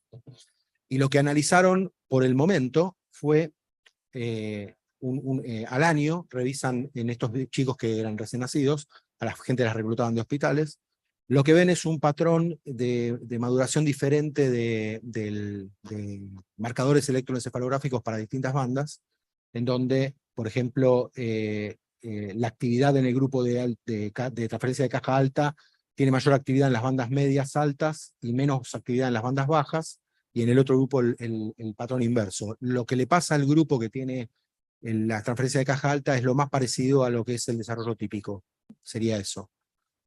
Se hizo, por ejemplo, les comento algo, se comunicó esto en un encuentro en el Banco Interamericano de Desarrollo. La intencionalidad de las preguntas de quien entrevistaban a los investigadores era tratar de justificar las transferencias de caja como algo que mejoraba el desarrollo cerebral. Eso no solo es prematuro, dicho por los mismos investigadores, porque no entendemos por qué ocurrió esto todavía, y si esto se va a sostener en el tiempo o no se va a sostener más allá del primer año de vida, sino que además de faltar, digamos, explicaciones causales, además hay un problema ético implícito, y es cómo decidimos el grupo control. Porque si una población está pauperizada y $200 no cambian su condición, significa que estamos exponiéndolos a pobreza sabiendo que podríamos evitarlo. En mi país, un comité de ética esto no lo podría aprobar. En Estados Unidos, obviamente, se puede aprobar. Pero es parte de las discusiones éticas que es importante tener. Bien. Esto empezó a funcionar de vuelta. Es temperamental, ¿eh? También se verifican cambios en distintos grupos etarios. O sea, las intervenciones funcionan incluso más allá de los primeros 3 años de vida. No es que queda inmutable el sistema nervioso. Queda plausible de modificación por intervención. Esa es la evidencia que hace que el eslogan de los 1000 días haya que atacarlo, digamos, con evidencia. Hay también diversidad de efectos en los participantes, hay necesidad de diseños variables. Como les contaba, tenemos que empezar a pensar que tanto en la intervención, tanto en la intervención como en los estudios de impacto, es importante entender que tenemos que concebir que hay distintos grupos con distintas necesidades de intervención, ¿sí? ¿Cuáles son las implicaciones éticas más importantes o las que voy a recortar por falta de tiempo? Es que aún a nivel científico tenemos que seguir entendiendo mejor esta literatura. No ha sido articulada con con el framework de los sistemas relacionales de desarrollo. Eso es importantísimo. O sea, de alguna manera la neurociencia ahí sigue siendo la clásica dualista que comentaba Georg más temprano. No sabemos del todo los significados psicológicos, porque los paradigmas en esos contextos poco ecológicos no se parecen a lo que pasa en la vida real, ¿sí? No sabemos cuánto de esto vamos a poder replicar y generalizar en distintos contextos culturales. No conocemos bien los mecanismos explicativos. Obviamente esperamos poder hacerlo en las próximas 2 o 3 décadas, pero hoy no está disponible esa información. Necesitamos mejorar nuestra comprensión de qué tipo de experiencia de pobreza se asocia con qué tipo de efecto a nivel neural, para poder identificar subgrupos de necesidades y por lo tanto de intervenciones. Tenemos que considerar los roles moduladores de la edad, el género y la genética y la epigenética, y por supuesto el contexto sociocultural, por el tema de no solamente de las prácticas de crianza, sino también de las diferencias individuales y sus relaciones con la exposición a distintos tipos de privaciones, y sobre todo por las prácticas de cuidado, pero las expectativas y las creencias parentales. Con respecto al área de ética, los principales desafíos que he podido identificar y que quería traer a discusión tienen que ver con las implicancias en la asignación a condiciones de control, sobre todo en los escalamientos de política, ¿sí? Con qué criterio uno genera un grupo de control en una intervención, y el impacto de la intervención sobre los cuidadores, que no se analiza nunca en infancia. Y sin embargo, que haya un visitador a domicilio o que los chicos hagan cierto tipo de tarea, ¿qué implicancia tiene para las representaciones y las expectativas de los padres? ¿Por qué no nos involucramos? Los investigadores somos responsables también, ¿no? La calidad de las discusiones interdisciplinarias es crítica para nosotros y tiene cruces transversales de orden ético que se relacionan con que todavía vivimos en un mundo de silos científicos por cómo dividimos cómo nos consideramos a nosotros a qué disciplinas pertenecemos y cómo construimos, y por supuesto por las inercias conservadoras que persisten en los sistemas científicos a través de su evaluación y elección de investigadores, las lógicas de financiación, como lo comentaba previamente, y la hiperespecialización como venta de producto de posgrado, por ejemplo, que cada vez más nos va separando, ¿no? Más difícil, cada vez más difícil. Entonces, no podemos financiar este tipo de eventos fácilmente. No se puede. Van a tener un problema para generar proyectos de investigación en la unidad nueva que se está formando. Es importante entonces tener en cuenta el exposoma en términos de una interdisciplina relacional, donde tenemos para distintos niveles de análisis distintos indicadores que tener en cuenta, ¿sí? Esto es crítico para el diseño de intervenciones. Esto está ocurriendo en la salud pública también. Está empezando, este es un ejemplo de este año, en donde pueden ver un framework, el Social Framework, que es de interdisciplina relacional, donde están proponiendo lo mismo, por suerte. Empieza a aparecer en algunas disciplinas una coincidencia en la necesidad, ya estoy por terminar, buenísimo, termino antes. Una necesidad por una visión relacional de los fenómenos que estamos estudiando. Por supuesto que en gran parte todavía es discursivo, está claro, pero antes era mucho más difícil instalar un discurso. A partir de la instalación de ese discurso, quizás se empiecen a dar las posibilidades pragmáticas y fácticas de implementación de algunas ideas. La pertinencia cultural de las concepciones, los modelos y los diseños es crítica también para discutir en neuroética, por ejemplo.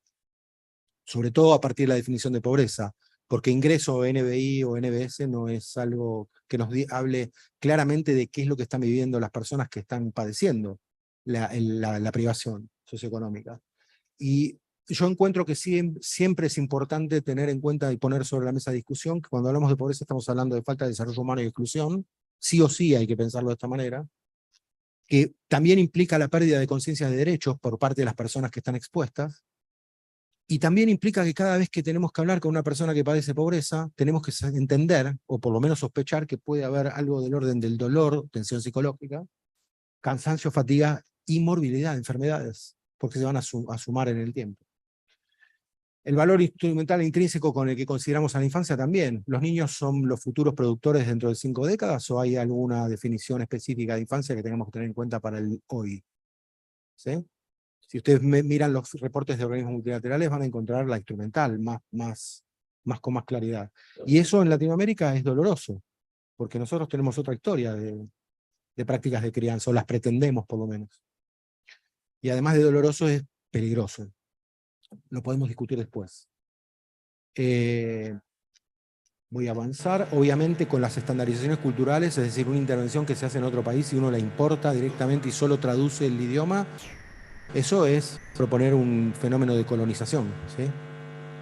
Directamente. Entonces hay que tener responsabilidad de cautela con eso. Y eso implica capacidad técnica de poder verlo. ¿Sí? No es rechazar lo foráneo, es tratar de entender cómo, entonces, en todo caso hay que adaptarlo, pero no directo, digamos. Y por supuesto tenemos que reconsiderar el nivel de análisis genético y epigenético en pobreza, sobre todo por las prácticas eugenésicas del siglo XX que todavía ameritan que las sigamos discutiendo, sobre todo a la luz de esto. No se olviden que los ideólogos de las causas, de la culpa de la pobreza son los individuos, pueden llegar a tomar este tipo de afirmaciones de una manera peligrosa también. El último tema, ya estoy por terminar. Con respecto al diseño de políticas, la evidencia apoya las hipótesis que muchas otras disciplinas han generado antes que la neurociencia cognitiva del desarrollo y de la pobreza sobre la importancia del cuidado temprano. Hay mucho para tomar de esas otras disciplinas antes que de la neurociencia. Educación, pediatría epidemiológica, ¿sí? Hay psicología del desarrollo. La evidencia que tenemos es preliminar por el momento para poder informar prácticas específicas que se diferencien de las que ya se están utilizando, informadas potencialmente por otras disciplinas. Sí, por supuesto, estamos empezando a ver que hay áreas específicas que atender, por ahí desde una mirada más neurocientífica, no totalmente, pero parcialmente, que tienen que ver con empezar a incorporar prácticas que tengan que ver con como blancos de intervención, el estrés, el sueño, el ejercicio físico y la nutrición, porque es necesario para mantener estables y en armonía todos los sistemas fisiológicos de los que depende la autorregulación y el aprendizaje, por ejemplo.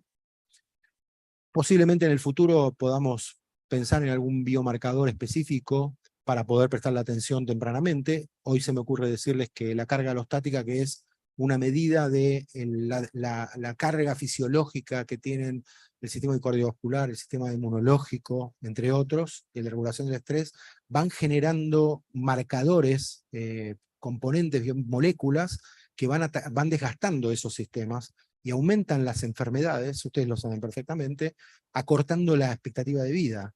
Y eso es pobreza invisible, algo que en política es necesario actuar. No sabemos qué pasa con los chicos en su primera década de vida con la carga alostática. Y por ahí estamos invirtiendo en un entrenamiento cognitivo, que yo obviamente como investigador lo hago, cuando en realidad convendría por ahí invertir para bajar la carga alostática, si la conociéramos. Y por supuesto el tema de las diferencias cualitativas, el uso de otros recursos neurales, que tiene que ver también con el problema ético que les mencionaba antes, de clasificar a las personas según lo que pueden o no pueden. Y por supuesto acá llegamos al punto de qué necesidad tenemos. Necesitamos construir capacidades, y esas capacidades son de múltiples responsabilidades. Por un lado necesitamos diseñar, implementar y evaluar políticas. Los científicos no sabemos, no nos enseñan qué es el diseño de una política pública. Y pensamos que con un experimento, yo lo pensé hace 20 años atrás, que con un experimento podíamos mejorar la vida de millones de chicos, y desatendiendo las tensiones que implica trabajar en políticas, ¿eh? Pero también es importante trabajar en la construcción de capacidades para la comprensión y el uso de la evidencia científica en los políticos y en los comunicadores. Porque ahí es donde se escapa el tema de las falsas concepciones, de las mitologías, y por supuesto de las avivadas sinvergüenza de los ideólogos del mal, para ponerlo en términos de cómics. Y eso implica una innovación también interdisciplinaria, en donde pasemos a un cambio de mentalidad, en donde empecemos a codiseñar y a pensar en cofinanciaciones. Y eso implica meterse con las tensiones de los intereses que ya están instalados. Pero no conozco ninguna historia humana en donde los cambios no hayan sido precisamente resistiendo intereses. Es la única manera. En este caso lo que propongo es lo que propuso Katinka, que es con diálogo, en principio. Y por supuesto el diseño de espacios públicos. Nosotros, los investigadores en el área de neurociencia y pobreza, nos empezamos a interactuar a partir del año pasado. Conformamos una red que representa en la que están incorporados investigadores de todo el mundo, de 4 continentes, mayoritariamente americanos, porque es donde más se ha desarrollado esta disciplina por el momento. Y acá este es un sitio donde ustedes pueden entrar y pueden ver quiénes son los que representan el área, qué producción tienen, y hasta pueden tener la información de contactos, sobre todo aquellos que hacen política, para preguntar sobre cómo son las cuestiones de política en este territorio. Muchísimas gracias.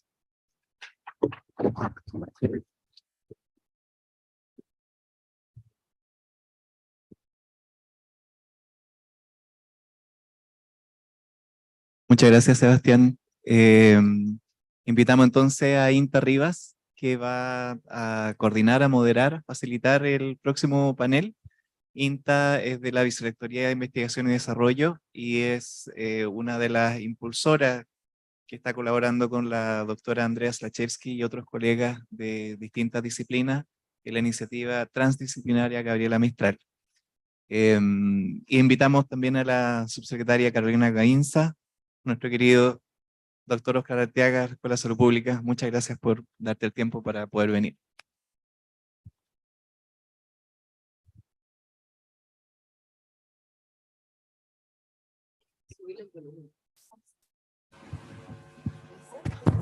Aló, aló, sí.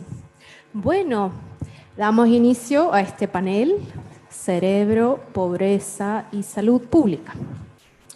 Presento a nuestros queridos y queridas panelistas, doctora Carolina Gainza, subsecretaria del Ministerio de Ciencia, Tecnología, Conocimiento e Innovación. Ella es socióloga y magíster en estudios latinoamericanos de nuestra casa de estudios y PhD en Hispanic Languages and Literatures de la University of Pittsburgh, Estados Unidos. Ella es académica, también exdirectora de la Asociación de Investigadores en Artes y Humanidades, también integra la red de investigadoras, entre muchas otras cosas.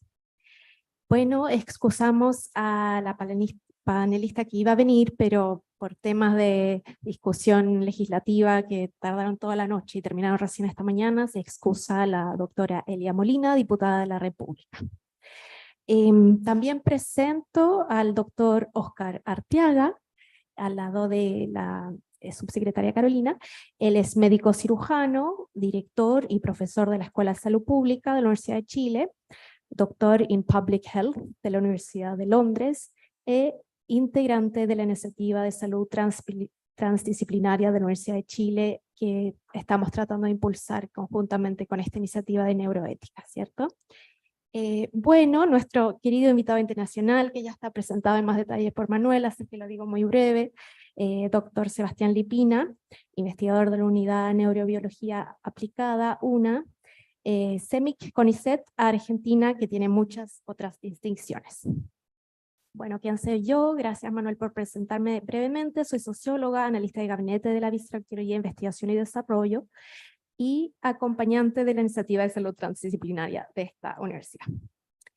Bueno, como ya les adelantamos un poco, esta es una libre conversación en base a sus experiencias y a, por supuesto, lo que les despierta, lo que acaba de presentar el profesor Sebastián Lipina, y lo que cada uno de ustedes puede aportar en el sentido de discutir el rol de los sistemas de conocimiento y la evidencia científica para el desarrollo justamente de políticas públicas, leyes y programas de Estado en áreas de salud pública, superación de la pobreza, etc. Y justamente desde esta diversidad, ¿cierto?, que tanto anhelamos y nos empeñamos en profundizarla, y subrayo los sistemas de conocimiento y quizás también sistemas de conocimientos interculturales, ¿no? Y finalmente, ¿cómo creamos estos vasos comunicantes entre las decisiones políticas, legislativas, de gobierno, con lo que se impulsa en las universidades en términos de investigación, desarrollo e innovación? Y de igual manera, como mencionó también el profesor Sebastián Lipina, ¿cómo comunicamos mejor los hallazgos científicos? De punta, y otros no tanto, pero sin embargo muy útiles para el nivel de desarrollo en que nos encontramos, ¿no? desde lo ético, desde los asuntos de resiliencia, adaptación que tanto necesitamos hoy en día, ¿cierto? Y conjuntamente con las políticas públicas. Y ahí le doy inicio, no sé si desea comenzar usted, secretaria. Bueno, primero, muchas gracias a las y los organizadores de este encuentro por invitarme. Me parece que es un tema fundamental para nuestro ministerio, central de hecho, el cómo nosotros vinculamos la investigación que se genera en las distintas áreas del conocimiento con las políticas públicas y cómo nosotros como ministerio hacemos llegar a los otros ministerios, ¿cierto?, la evidencia y el trabajo que están realizando los investigadores en distintas áreas. Y por supuesto, muy agradecida y muy contenta de compartir este panel con ustedes y también agradecerle a Sebastián por la presentación. Creo que es o sea, nos motiva mucho a la conversación que tenemos que tener hoy en día, y que no es una conexión tan fácil de hacer entre investigación y política pública, porque hay cierta forma, cierta cultura, digamos, en el mundo de la investigación, que por supuesto varía dependiendo de los países, y las políticas públicas que muchas veces no permiten que estos dos mundos conversen.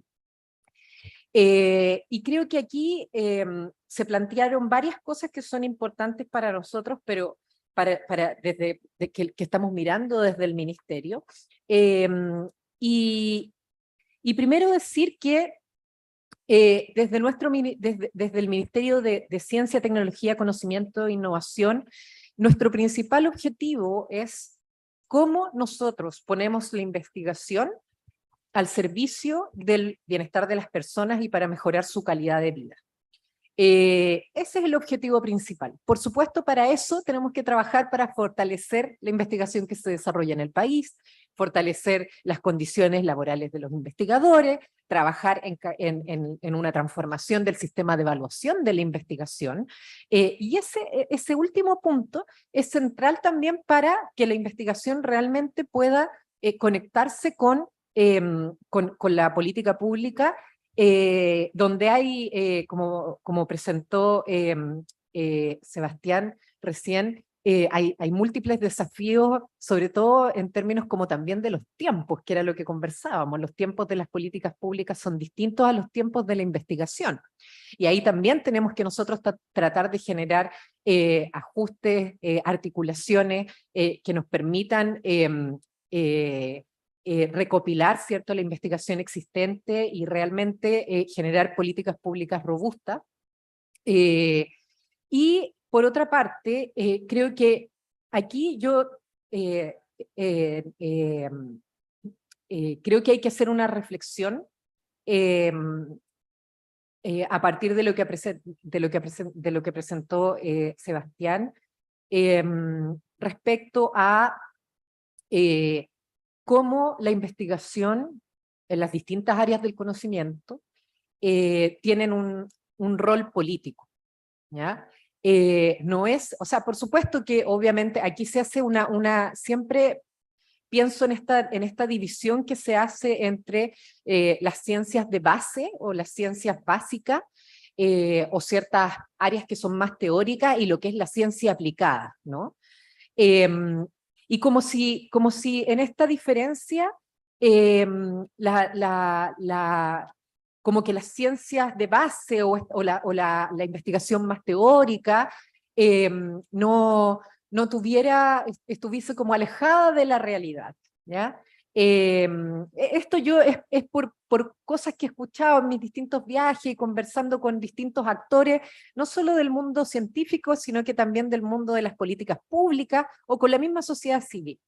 Y ahí yo creo que tenemos que entender que, y ahí hay un punto que tú mencionabas sobre estas distintas hipótesis que tenían que ver con la causalidad social o con la selección social. Y efectivamente ahí hay un punto, hay una perspectiva, una ideología, una visión política detrás respecto a cómo uno utiliza esta evidencia, ¿ya? Para ir por una o por otra hipótesis. ¿ya? Entonces, finalmente, creo que una cuestión en la cual nosotros estamos convencidos y convencidas como ministerio es que, y sobre todo en este ministerio, que en general tuvo mucho esta impronta como de que la ciencia no está involucrada en la política o que es apolítica, creo que con lo que tú presentabas y con otros ejemplos que vemos en la historia, digamos, de aplicación de la ciencia, la ciencia es política, la investigación tiene su política y por lo tanto las decisiones que se toman ahí tienen que también tener esos cuidados y donde justamente la perspectiva de derechos y los aspectos éticos son importantes de tomar en cuenta en ese sentido.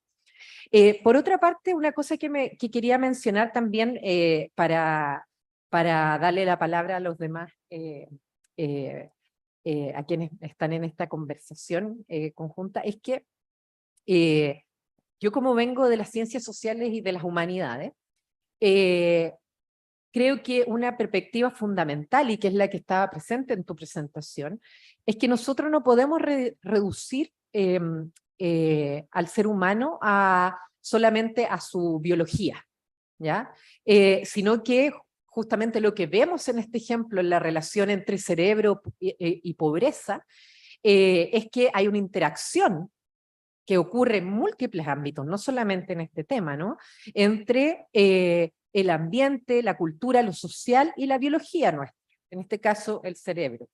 Y en este sentido es fundamental para nosotros como ministerio de que la necesidad justamente de una perspectiva de derechos donde vemos que las condiciones materiales, que lo vemos en la evidencia, cierto, que tú presentaste, pero que me imagino que también habrán discutido en este encuentro, es la necesidad de ver justamente que no podemos reducir el estudio del cerebro o su desarrollo, etcétera, y su vinculación con la pobreza o con otros temas, a explicaciones puramente biológicas o también a explicaciones puramente materiales, sino que es necesario en ese sentido que las distintas disciplinas conversen, y ahí es donde yo creo que este tipo de encuentros son fundamentales para que también esa conversación entre distintas disciplinas permee las políticas públicas, ¿ya? Cuando estamos hablando no solamente de políticas públicas relacionadas con pobreza, con desigualdad, sino que también en temas de migración, en temas también, ¿por qué no?, de inteligencia artificial, que es un tema que nosotros vemos en nuestro ministerio, y así en múltiples ámbitos de las políticas públicas y cómo este tipo de evidencia es necesario que llegue. Bueno, lo voy a dejar hasta ahí porque tengo múltiples anotaciones y reflexiones, pero que me imagino que se van a gatillar muchas más después de lo que puedan decir ustedes también. Muchas gracias, Carolina Gainza, subsecretaria. Doy la palabra entonces a Oscar Artiaga, profesor. Muchas gracias. ¿Se escucha bien? ¿Sí? Bueno, yo quiero en primer lugar agradecer la invitación. Creo que, bueno, cuando la recibí yo inmediatamente contesté que por supuesto me pareció extremadamente interesante el seminario y, bueno, en particular este espacio del seminario en el que me invitaban a compartir algunas reflexiones. Quiero también agradecer la presentación, creo que fue una excelente presentación. Yo tuve la oportunidad de conocerla, me encontré con ella hoy día en la mañana temprano, cuando y me pareció muy buena realmente, porque creo que permite abrir muchas avenidas para conversar. Así que muchas gracias por la presentación. Tengo igual que Carolina varias ideas sueltas, ¿no? Porque la idea, entendí yo que era eso, era como compartir lo que se nos venía a la mente a propósito de la presentación. Entonces, el tema que subyace en lo que hemos estado viendo y que Carolina releva también, es cómo se genera esta conversación entre el desarrollo de investigación y las políticas públicas y la política. Nosotros usamos el mismo término en español para dos términos que los anglosajones dividen en dos, en policy y en politics. Y yo creo que eso ayuda un poquito como a conceptualizar de un modo distinto, ¿no? Esa brecha entre la generación de nuevo conocimiento y su transformación en decisiones de política en realidad es un tema de estudio en sí mismo, porque sigue estando sin poder resolverse del todo. Entonces, yo encuentro que es muy interesante el cómo podemos ir haciendo esfuerzo para cerrar esas brechas. Yo habito en el mundo de la salud pública, entonces yo de ahí veo los problemas, que es una perspectiva bien distinta que si uno habita en el mundo de las ciencias básicas o de las ciencias clínicas. Igual estamos dentro del ámbito de la salud, ¿no? Y incluso de la opción profesional que uno hace por trabajar en salud, pero son miradas distintas. Nuestra opción disciplinar es mirar los problemas de salud desde la perspectiva de las poblaciones, tanto en términos de los problemas que las afectan, como la búsqueda de respuestas frente a esos problemas. Y eso a uno evidentemente que lo marca.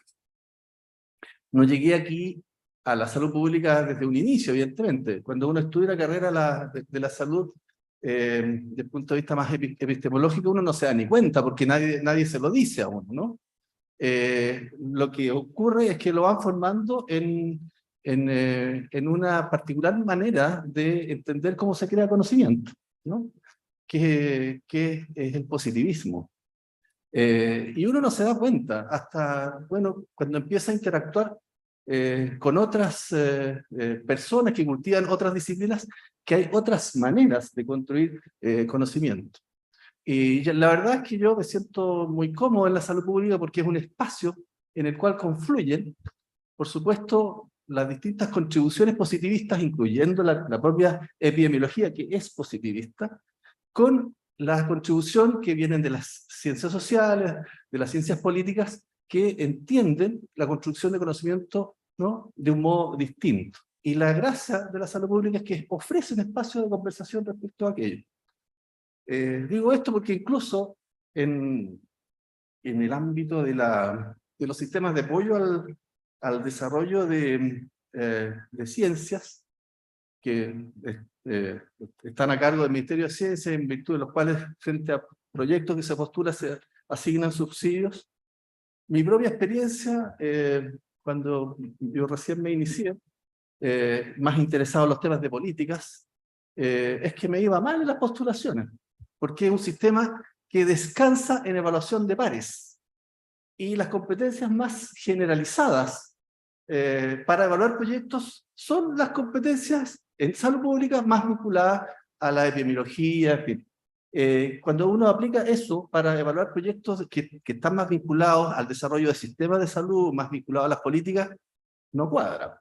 Entonces los puntajes eran malos. Yo me frustraba bastante inicialmente hasta que descubrí que había que darle la vuelta a la tuerca y empezar a ponerle a las propuestas de política algún perfume epidemiológico, porque si no, no tenía posibilidad de obtener fondos para poder desarrollar mi proyecto. Entonces, ahí digo esto porque esto se expresa de distintos modos, ¿no?, en la cultura que vamos construyendo. Desde el mundo de la salud pública, nosotros hace muchos años, desde el siglo XIX, ya que hemos incorporado, esto nos lo decía Rudolf Virchow, ¿no?, en el siglo XIX, que, bueno, que la enfermedad no es puramente biológica, sino que también es un producto social. Y bueno, después tuvimos que esperar más de 100 años hasta que la Organización Mundial de la Salud conformó una comisión mundial de determinantes sociales de la salud, que además se lanzó acá en Chile, presidida por Michael Marmot. Se lanzó en el año 2005, acá en nuestro país, y trabajó por 3 años, hasta el año 2008. Michael Marmot, destacado epidemiólogo británico, nos vuelve a hacer una pregunta clásica de Marmot, que es exactamente lo que decía Birchhoff más de 100 años atrás. Lo que dice Marmot es, ¿qué sacamos con curar las enfermedades de las personas si después las devolvemos a las condiciones que las generaron? O sea, es básicamente lo mismo. Entonces son como, a mí me gusta bailar el tango, son como las vueltas largas que uno se da alrededor de la pista del tango. Pero eso sigue ahí. Entonces, creo que esta presentación y el seminario en particular, y en esta, yo lamentablemente no he podido estar en forma previa, me parece que tiene un valor, porque creo yo que lo que yo observo desde el ámbito de la salud pública es un trabajo bien interesante y potente en las neurociencias, que empiezan a tender puentes, creo yo, que nos van a permitir construir las respuestas que necesitamos. Y yo creo que todos los trabajos que se han venido haciendo en torno a pobreza, desarrollo cerebral, cambian el concepto de pobreza. Yo creo que tienen ese valor, que no es un valor menor, es bien potente, ¿no? Porque incorporan el desarrollo del cerebro nada menos que a las políticas públicas. Entonces, yo creo que es muy potente eso como mensaje. Y si es así, bueno, me parece a mí también que si uno entiende y acepta eso, que la relación entre pobreza y cerebro, bueno, obviamente que es una relación política.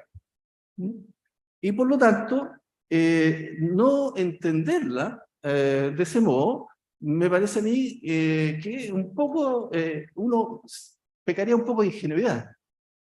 Porque de lo que se trata, ¿no? Una de las características de la salud pública es su vocación de acción. La salud pública no se engolosina, ¿no? en la creación del conocimiento per se. Lo que busca la salud pública es generar nuevo conocimiento, pero para transformar la vida de las personas, para contribuir a transformar la vida de las personas. Entonces, a mí me entusiasma toda esta discusión, porque creo que nos puede abrir puentes para empezar a discutir. Hemos ido aprendiendo, ¿cierto? Quizá desde las contribuciones de Barker y el concepto de imprinting, que las cosas que pasan dentro del ambiente intrauterino tienen efectos, impactos después en la vida de las personas. Y en ese sentido, me parece que las contribuciones que hace la neurociencia en términos de los impactos que generan las condiciones en las que viven las personas en su desarrollo cerebral, en su desarrollo psicológico, en su desarrollo emocional, bueno, puede permitirnos encontrar las mejores intervenciones para poder actuar lo más precozmente posible. Yo creo que eso es muy poderoso, es muy entusiasmante. Yo no soy un experto en neurociencias, conocía un poco más, tú Sebastián la mencionaste como de paso, a Kimberly Novo, y yo conocía algo de estos temas a través de lo que ella ha hecho, ¿no? Y tiene un artículo clásico en el Pediatrics del año 2016 que es muy potente, porque eso es realmente una herramienta muy útil cuando uno quiere tratar de intervenir en políticas en beneficio de las personas. Tengo otros comentarios, pero yo me quedaría por ahí como para seguir conversando. Claro, encantados. Devolvemos la palabra al doctor Sebastián Lipina, entonces. Les propongo hacer al revés. Si queda tiempo, hablo, pues ya hablé mucho. Obviamente, gracias por sus comentarios. Prefiero darle lugar al público, a la audiencia. Una cosita corta que se me quedó nomás. Tú hablabas de los estudios ecológicos. que se necesitan estudios ecológicos, estoy de acuerdo contigo, pero eso tampoco va a resolver el problema de la causalidad, porque igual un estudio ecológico lo que te va a permitir es simplemente establecer asociaciones. Sí, ahora me arrepiento, voy a comentar eso. Muchas gracias por el comentario. Estoy de acuerdo. Para mí lo asociativo no es algo malo, es lo que podemos lograr por ahora. Y obviamente hay que tener un horizonte para tratar de comprender mejor la causalidad. Sospecho que en mi vida útil no sé si voy a saber mucho de causalidades, pero sí que comparar la manera en que las personas resuelven su situación cotidiana en términos autorregulatorios, cómo aprenden, cómo monitorean sus emociones, sus conductas, su pensamiento, en términos ecológicos nos va a dar más información o complementaria, porque tampoco lo de laboratorio hay que desecharla, pero en conjunto vamos a poder entender mejor cómo mirar a nuestros congéneres y ver qué necesidades tienen. ¿Por qué? Yo puedo tener un grupo de chicos que les vaya muy bien en una tarea cognitiva en el laboratorio, pero resulta que cuando tienen que implementar esa conducta autorregulatoria en una situación social, hay una limitación estructural por la cual no lo pueden hacer.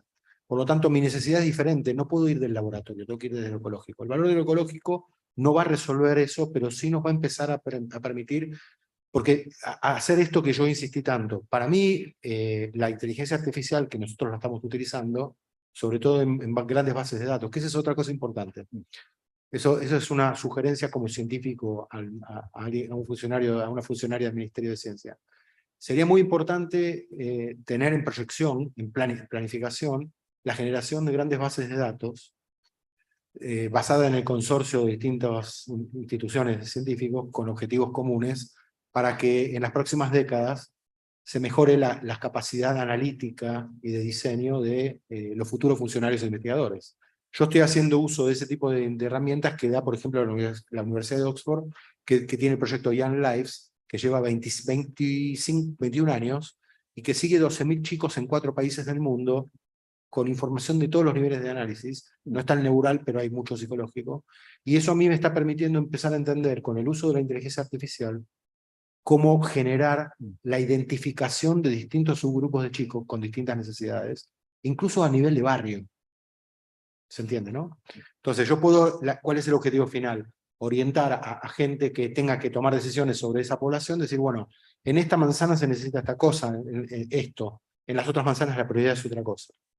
Y eso genera una racionalización de los recursos en donde uno empieza a sentir que esa construcción científica empieza a tener sentido en lo comunitario.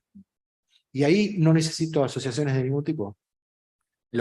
Sí las construidas para llegar a ese objetivo. Y eso implica trabajar en investigación de manera con distintos sectores, computadores científicos, ingenieros, psicólogos, neurocientíficos, lo que fuere. Pero también está el diálogo con el funcionario, y ni siquiera resolvemos ahí el problema de la implementación. ¿Sí? Entonces el codiseño implica la cofinanciación de todo eso. Para mí la construcción de líneas específicas de financiación orientadas exclusivamente, por ejemplo, a producir inteligencia artificial para identificar necesidades distintas en la población, debería ser una línea de subsidio específica. Me cuesta muchísimo lograrlo en el Ministerio de Ciencia de Argentina, pero son diálogos que ya empezamos a formalizar, digamos, ¿no? Pero quería decir eso, gracias por el comentario que me permitió agregar eso. Yo lo que proponía era que preguntaran ustedes. Estoy muy de acuerdo y recuerdo que acá está el micrófono inalámbrico. Vamos a venir a buscar. Claro, pero estamos muy de acuerdo que tiene que participar el público.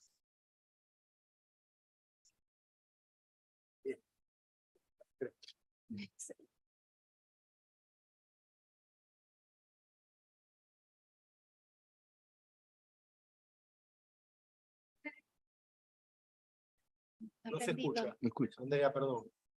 Ponlo. No, ahí ya me gustó más todavía. Parece. Es una pregunta, una a veces se pregunta que la relación entre la ciencia y la política pública y las políticas en general no viene de un mal entendimiento de lo que puede aportar el conocimiento científico. ¿A qué me refiero?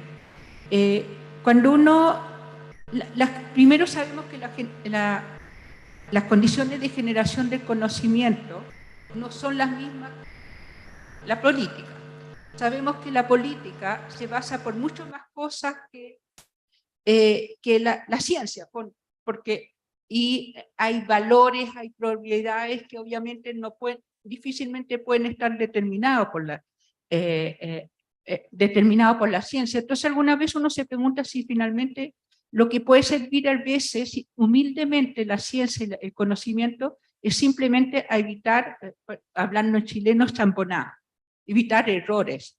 Y quizás cuando se producen los grandes problemas es cuando algunas veces los científicos, y quizás lo vimos con la pandemia, quisieron dar respuestas muy rápidas a cosas que tampoco tenían el conocimiento. Entonces yo creo que la gente que intenta hacer ciencia muchas veces criticamos a los políticos, pero también a veces olvidamos qué son los impactos de nuestros conocimientos. Y llegamos y se producen situaciones de soberbia que creo que hay que tener cautela. Por eso que también siempre estamos como diciendo, no nos escuchan, pero quizá es bueno que no nos escuchen tanto a veces. ¿Puedo comentar al respecto? Estoy 100% de acuerdo, Andrea. Yo siempre hablo de una pandemia narcisista en la ciencia, mucho antes que viniera la pandemia por el SARS-CoV-2. Yo lo sufro, eso lo sufro, también en mi forma, pero para poder lograr humildad, se necesita construir la capacidad y que nos dé vergüenza decir lo que vos estás diciendo. O sea, lo que vos estás sugiriendo con tu comentario, que es excelente. Para mí es un punto fundamental. La humildad hay que atacarla con de distintas maneras, creo yo.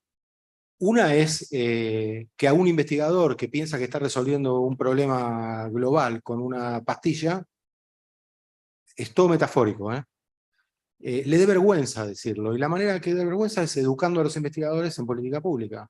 Es lo que yo sugería. Es decir, yo cuando empecé a entender lo que es la política pública por leer los manuales de diseño de policy design, de diseño de políticas, empecé a meterme adentro del sillón y a achicarme. Porque empecé a ganar humildad y me di cuenta de todos los errores que tenía al proyectar en la comunidad política, que igual hay responsabilidades compartidas, obviamente que las hay, todos los sectores tienen algo que hacer, pero mi responsabilidad empezó a ser diferente, empezó a ser, bueno, entonces, ¿cómo me tengo que parar para dialogar con un policy maker, con un tomador de decisiones? Y ahí empecé a entender que no pasa por atacar o por proyectar, pasa por adquirir capacidades y entender que lo que uno tiene para ofrecer en realidad es siempre, como en todos los experimentos que hacemos, algún porcentaje muy bajo de la varianza, Andrea. ¿Sí? Porque si les empiezo a contar los impactos, los tamaños de efecto de los estudios que les mencioné como evidencia, se van a dar cuenta que son todos bajos y moderados, encima.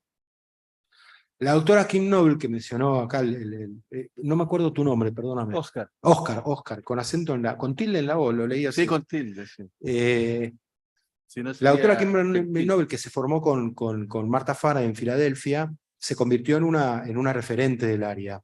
Y hay un ejemplo muy bueno que va a ilustrar lo que vos estás sugiriendo, Andrea. En el año 2015 se publica el primer trabajo con un tamaño muestral que nadie lo esperaba, que eran 1099 personas de entre 4 y 22 años, apareció en Nature Neuroscience, en donde se muestra la asociación entre ingreso, educación parental y superficie cortical.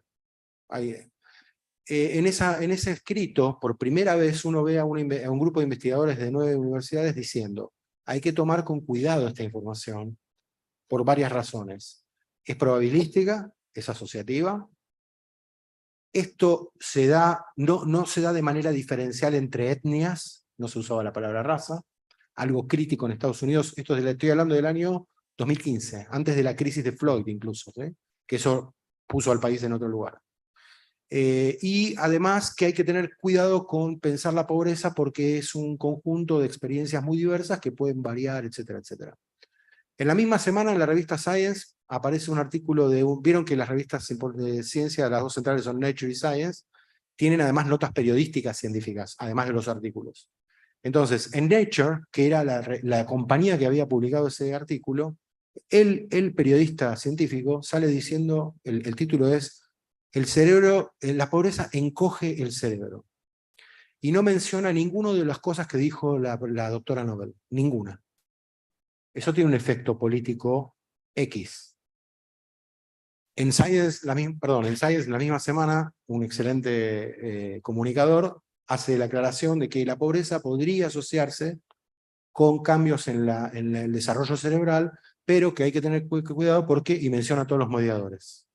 La misma semana, 2 órganos centrales de ciencia mandan A y no A, con consecuencias políticas impresionantes. No vi nunca, y esto sería parte de la responsabilidad que vos estás invitando a que pensemos, a la doctora Nobel aclarando algo sobre la nota de Nature. Porque eso es lo que hay que empezar a hacer, que nosotros también nos involucremos de manera responsable cuando vemos que hay una comunicación errónea de lo que nosotros estamos publicando. Y no hay espacio para eso. Yo siempre pido derecho a réplica y me va peor, porque siempre termina la última respuesta el periodista. Pero no importa, en el medio queda algo que uno, después está en el público y en la audiencia poder leerlo. Pero hay una necesidad de adquirir capacidades y hay una conducta de responsabilidad que tenemos que cuestionar. Y algo importante, creo que esto tiene que empezar en el grado. Y en el posgrado tiene que ser obligatorio que tengamos materias de ética y materias de política pública, de aprender de qué significa. Si yo hubiese recibido en mi doctorado algún curso sobre diseño de política pública, hubiera dejado de decir estupideces una vez que me doctoré. Rápidamente me hubiera dado la vergüenza que yo digo, porque yo también fui de alguna manera hijo de ese proceso positivista y de soberbia. Porque era, como dijo Oscar, es el contexto en el que uno se forma. Y ahí hay que atacar. Pero creo que tiene que ser quirúrgicamente, ¿no? Apuntar de manera muy específica. Gracias, Andrés. Sí, no, yo solo quería complementar lo que acabas de decir y la pregunta de Andrea, que creo que es muy importante también, donde efectivamente yo estoy muy de acuerdo contigo, Sebastián, en eso. Yo, antes de llegar a ser subsecretaria, era una investigadora en la universidad, digamos, y también si hubiese tenido formación en política pública, creo que quizás no hubiese sido tan dura con el diseño y el cómo se hacen las políticas en el Estado. Porque efectivamente hay muchas cosas que uno desde afuera no conoce. Y yo creo que, y también ahí creo que también uno tiene que tener esa dosis de humildad como investigadora, como investigador en las distintas áreas del conocimiento. Por supuesto que desde las ciencias sociales y desde las humanidades uno siempre ejerce esta función crítica, ¿ya? Pero creo que esta función crítica también tiene que tener una cierta visión constructiva también, ¿ya? Y propositiva, creo, sobre todo cuando uno se mete en política pública. Por ejemplo, en mi caso, nosotros nos involucramos mucho en la política que finalmente dio origen al Ministerio de Ciencia, a la ley, perdón, no en la política. La ley que dio origen al Ministerio de Ciencia, y ahí nos dimos cuenta de que en el fondo, como investigadores, no nos podíamos quedar solamente en la crítica de ciertos aspectos de la ley, sino que teníamos que ser propositivos, ¿no? Y de tener muy claro hacia dónde creíamos que tenía que ir esto. Y respecto a esto que mencionaba Andrea, que me parece muy importante, es que yo creo que finalmente tenemos que hablar de decisiones políticas informadas en evidencia, ¿ya? Porque efectivamente los investigadores, los científicos y distintos investigadores de las distintas áreas del conocimiento, uno entrega la evidencia que tiene en ese momento, ¿ya? Pero finalmente lo que hay que entender es que también aquí se va a cruzar esa evidencia con una decisión política que va a tener un efecto en la vida de las personas. Yo ahí me gustó mucho que trajeran a colación la discusión sobre la pandemia de COVID, donde vimos todo esto, pero en su mayor esplendor, todas estas discusiones. Yo me acuerdo de haber discutido mucho con científicos, investigadores que venían del área de la salud, del área de la biología, de la epidemiología, donde ellos señalaban que lo que había que hacer era, y que ustedes lo saben, todo el mundo lo discutió, de que había que encerrar a todo el mundo en sus casas, ¿ya? Y yo empecé a poner el punto, quizás porque vengo de otra área, que yo decía, bueno, pero tú te estás olvidando de los aspectos sociales y de las desigualdades que existen, y que eso se empezó a discutir después, ¿no? de las desigualdades que existen donde no todos se van a poder quedar encerrados en sus casas, porque va a haber gente que si no trabaja, se muere de hambre, ¿ya? Entonces me decían, bueno, pero te vas a morir igual porque te vas a contagiar de COVID. Entonces yo decía, es que ahí ese investigador, esa científica o científico con los que discutí, era como, no estás tomando en cuenta de que no somos solamente un cuerpo biológico que está siendo enfermado por un virus, ¿ya? Sino que nosotros vivimos en un contexto donde también hay determinaciones sociales y culturales y que ahí la gente de salud pública lo conoce mucho mejor, ¿ya? Entonces creo que por eso es que esta perspectiva en donde tienen que haber visiones transdisciplinarias, pero también entender que nosotros muchas veces con la evidencia que aportamos, ¿ya? Y muchas veces desde esa mirada de nosotros tenemos la evidencia y tenemos la verdad, podemos terminar influenciando una mala toma de decisiones en política, ¿ya? Porque finalmente igual hay una perspectiva ideológica cuando uno dice esto es la evidencia y nadie me la discute, que era un poco lo que me decían a mí los científicos en ese momento, ¿ya? Cuando yo les planteé solamente este punto. Entonces creo que eso también es muy importante lo que dice Andrea en ese sentido. Perdón, un complemento. Otra materia que tendríamos que tener obligatoria todos los que salimos de alguna universidad que tenemos que trabajar con personas es filosofía de la ciencia, por lo que acabas de decir. Sí. Hay muy poca conciencia de lo que implica un cuerpo filosófico del siglo XIX que todavía persiste en la vida de la gente sobre la cual nosotros hablamos. Sí, ni hablar. Claro. Quisiera darle de nuevo al público, si hay una pregunta, excelente. Hay dos más, excelente. Buenas tardes, mi nombre es Nadia Oliva. Yo trabajo en la Fundación PIDE, Protección a la Infancia Dañada por los Estados de Emergencia, que se creó en contexto de dictadura. Hola, Manuel. Entonces, se me cruza mi trabajo con todo lo que ustedes están hablando. Se me cruzan los amores también con todo lo que están ustedes hablando. Estamos por comenzar y hemos hecho otras experiencias en la Fundación con educación en derechos humanos, con niños y niñas en contextos de vulnerabilidad. Entonces, aquí hablando de estudios transdisciplinarios, entonces me surge ahí la pregunta, ¿cómo integrar también a las organizaciones de la sociedad civil en estas investigaciones?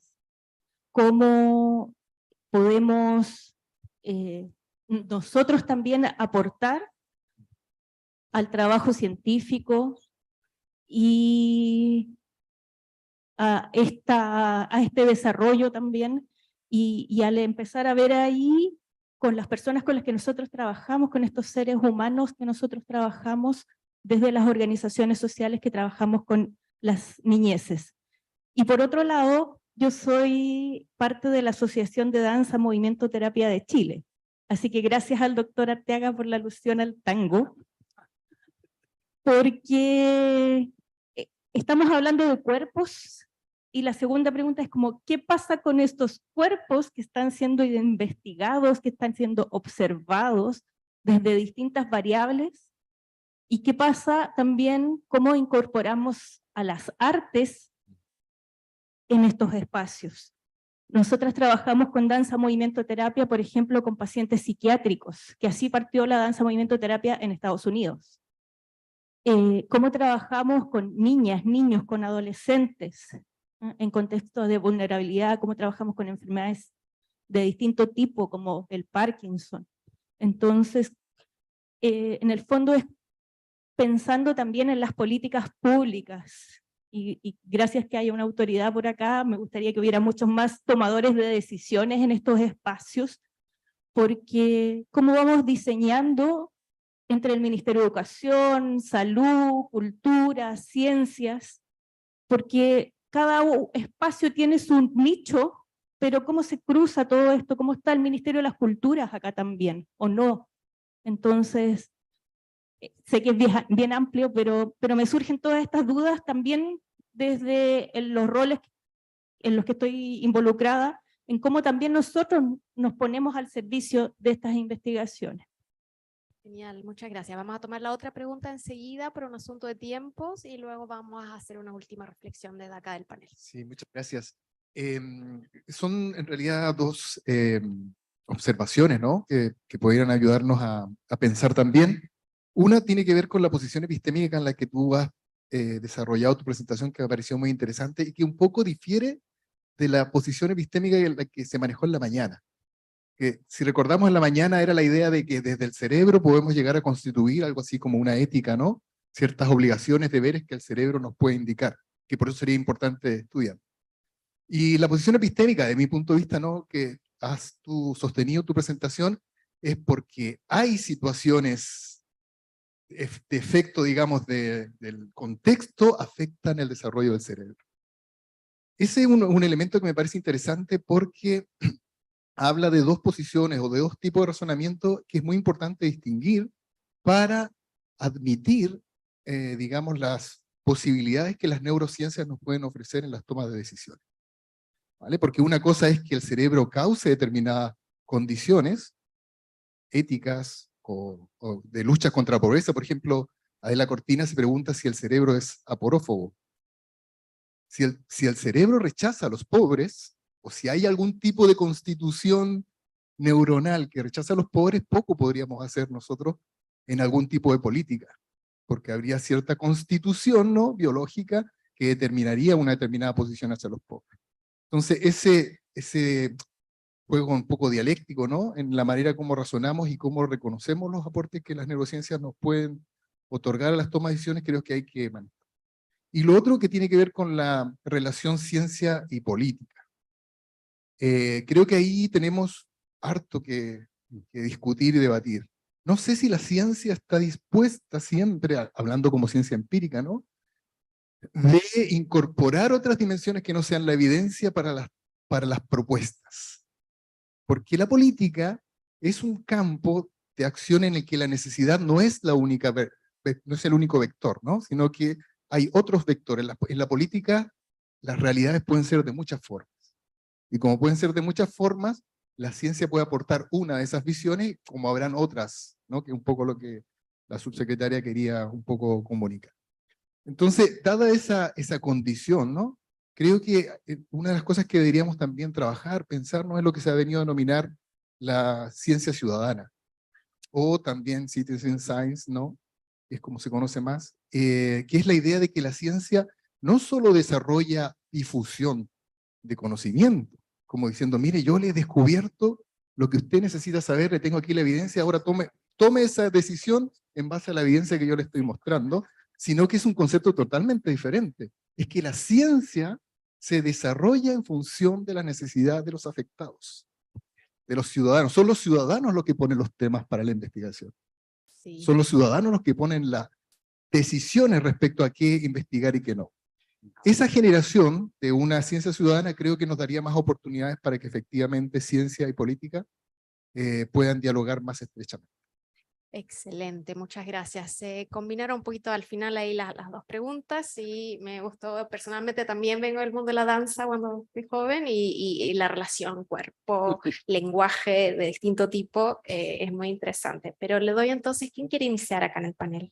Yo creo que como me tengo que ir, voy a hacer un comentario muy rápido porque me están esperando que tengo que ir a otra actividad.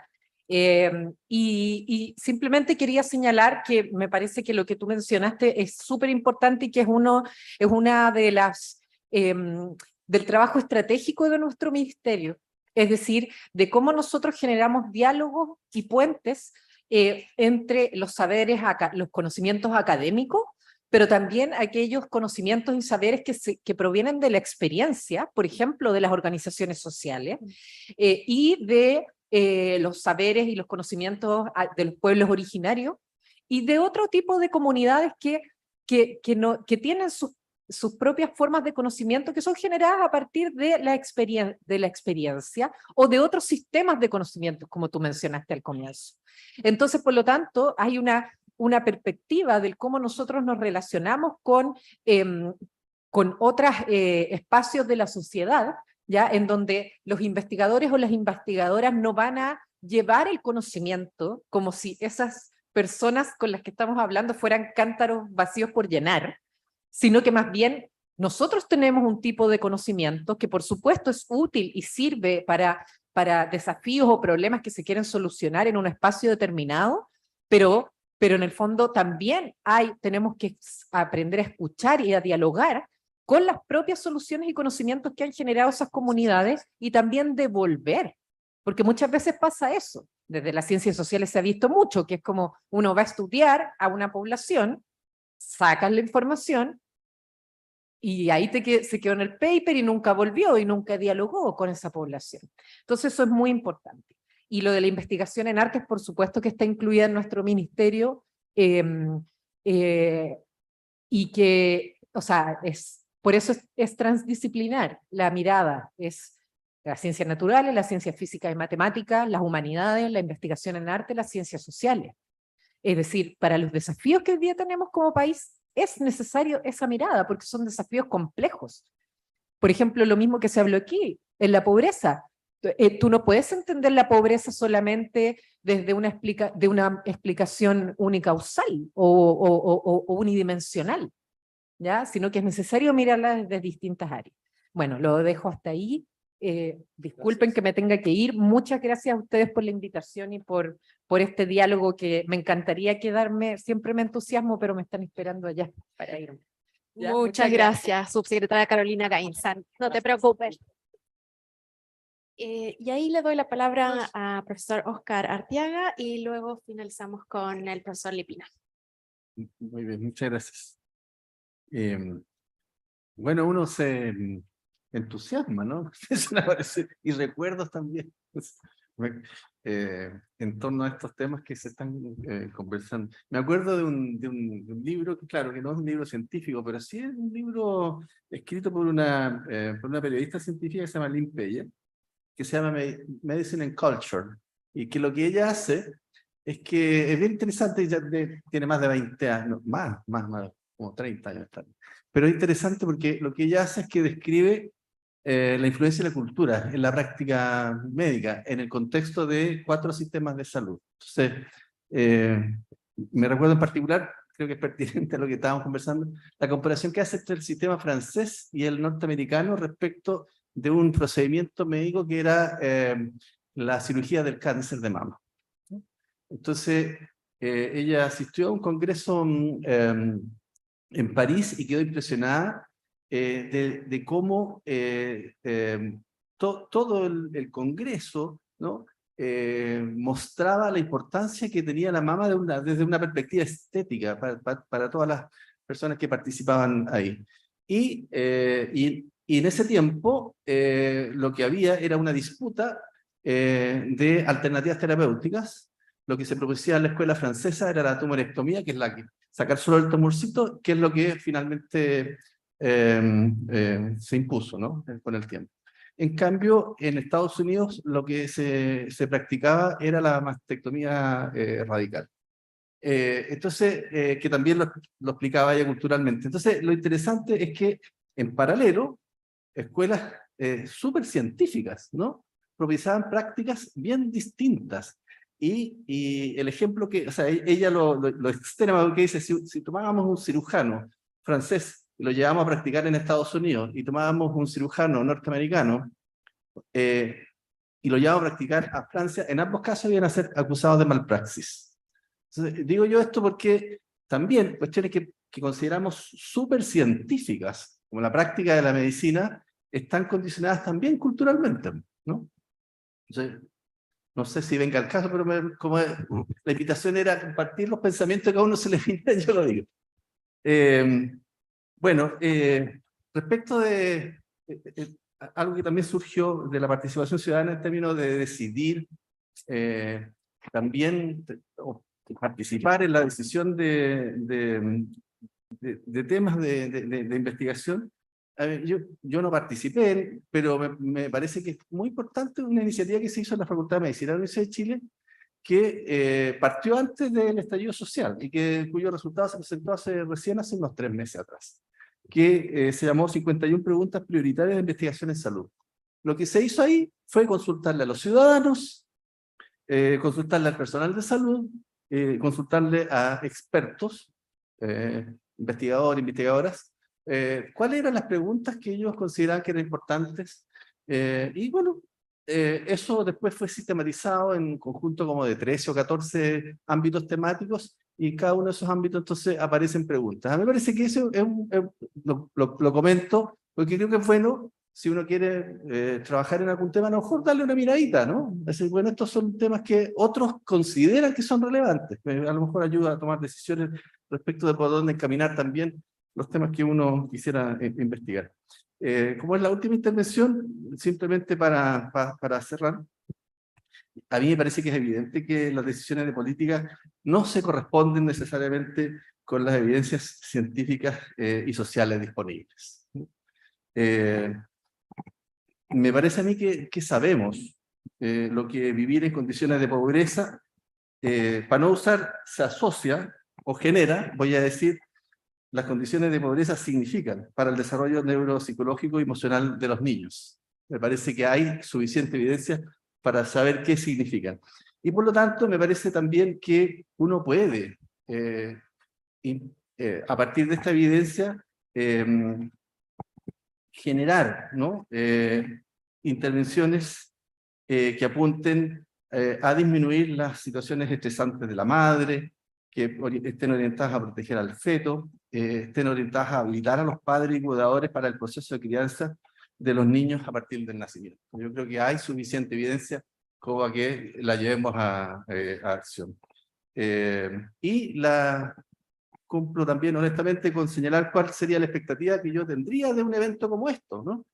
Que nos ayude a ir generando un liderazgo, ¿no? Un consenso suficiente que nos permita incidir.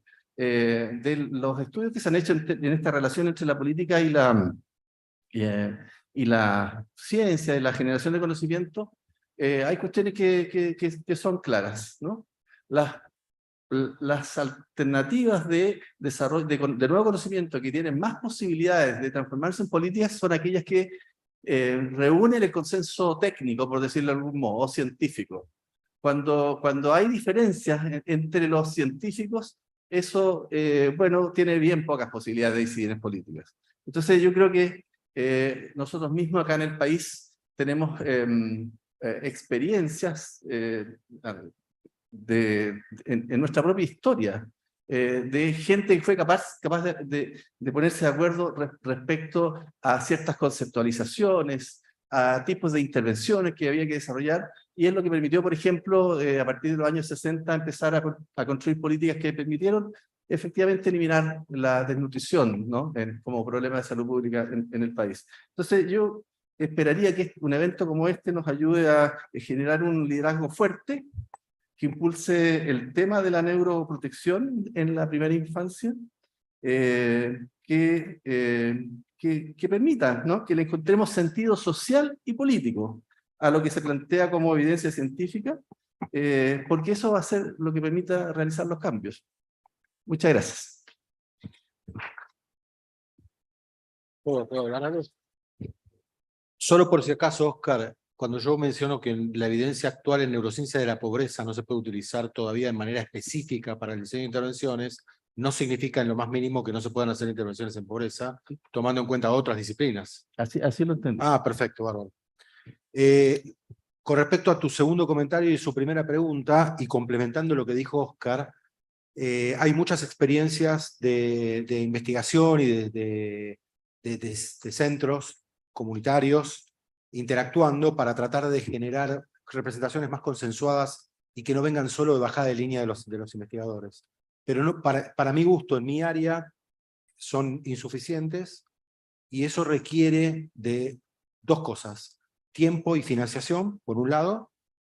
No nos financian esos espacios en los subsidios que pedimos. Por eso es importante el diseño de políticas que lo habiliten. Para hacer cualquier cosa necesitamos tiempo y dinero, ¿no? y grupos. Si no existe eso, ese tipo de movimientos no se pueden hacer. Inglaterra tiene un ejemplo de medición de pobreza consensuado, al estilo de lo que explicó Oscar en la escuela de Bristol. Lo que han hecho es una encuesta a 50.000 personas sobre qué consideran que tiene que tener un niño o una niña en determinado momento para no ser considerado que esté, o considerada para que esté en pobreza. Nosotros en nuestro grupo de investigación estamos empezando un proyecto financiado en donde vamos a ir a buscar representaciones de la autorregulación en pobreza fuera de la ciencia. Docentes, pediatras, familias, madres, niños, inclusive, si es que lo podemos hacer. Estamos peleándonos con el Comité de Ética para ver, peleándonos en un buen sentido, para ver de qué manera podemos hacerlo de una manera adecuada. Con respecto al otro comentario, con respecto a lo del cuerpo, no quiero dejar de mencionar la importancia de la carga alostática. Ahí está considerado el cuerpo de una manera muy específica en temas de pobreza. La pobreza implica enfermarse, como lo dijo muy bien Oscar más temprano, y también la subsecretaria, implica una acumulación de determinantes sociales que te dejan en desventaja antes de tiempo, con muchas enfermedades, y te matan antes. Esa es la manera de considerarlo. Con respecto al primer comentario, creo que no puedo darle mucho tiempo porque implicaría darle participación a Georg también. Yo no considero que sean opuestas las posiciones. Para mí son complementarias en todo caso. Vienen de distintos lugares, pero están considerando niveles de organización diferentes y un lugar para el sistema nervioso X. Me parece que, la justificación sistemática de una perspectiva filosófica es mejor en la propuesta de Georg que en la de los sistemas relacionales de desarrollo, que es una heurística. ¿Se entiende? Me quedo con Georg ahí, porque a la otra le falta precisamente una buena justificación filosófica axioma por axioma.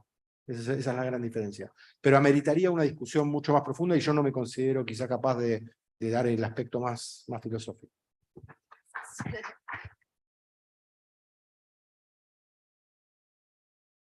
¿Ya? Entonces ahora nos toca coffee break. Muy bienvenidos. Y ahí tal vez podemos seguir esa discusión. Muchas gracias. Cómo no, gracias. Muchas gracias.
¿Ves para allá atrás, Nancy? Quedan dos medias, las dejamos igual. Y otro que pues que viene como el cierre, pero tiene como Así que tú no sabes lo que. No, pero yo creo que no es como presentación así de panel. Era una page que tenía un pañito adentro.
Muy bien. Entonces, le invitamos a tomar asiento. Muchas gracias. Lo primero es agradecerle a todos y a todas el hecho que hayan participado y han asistido a este primer día de este seminario internacional.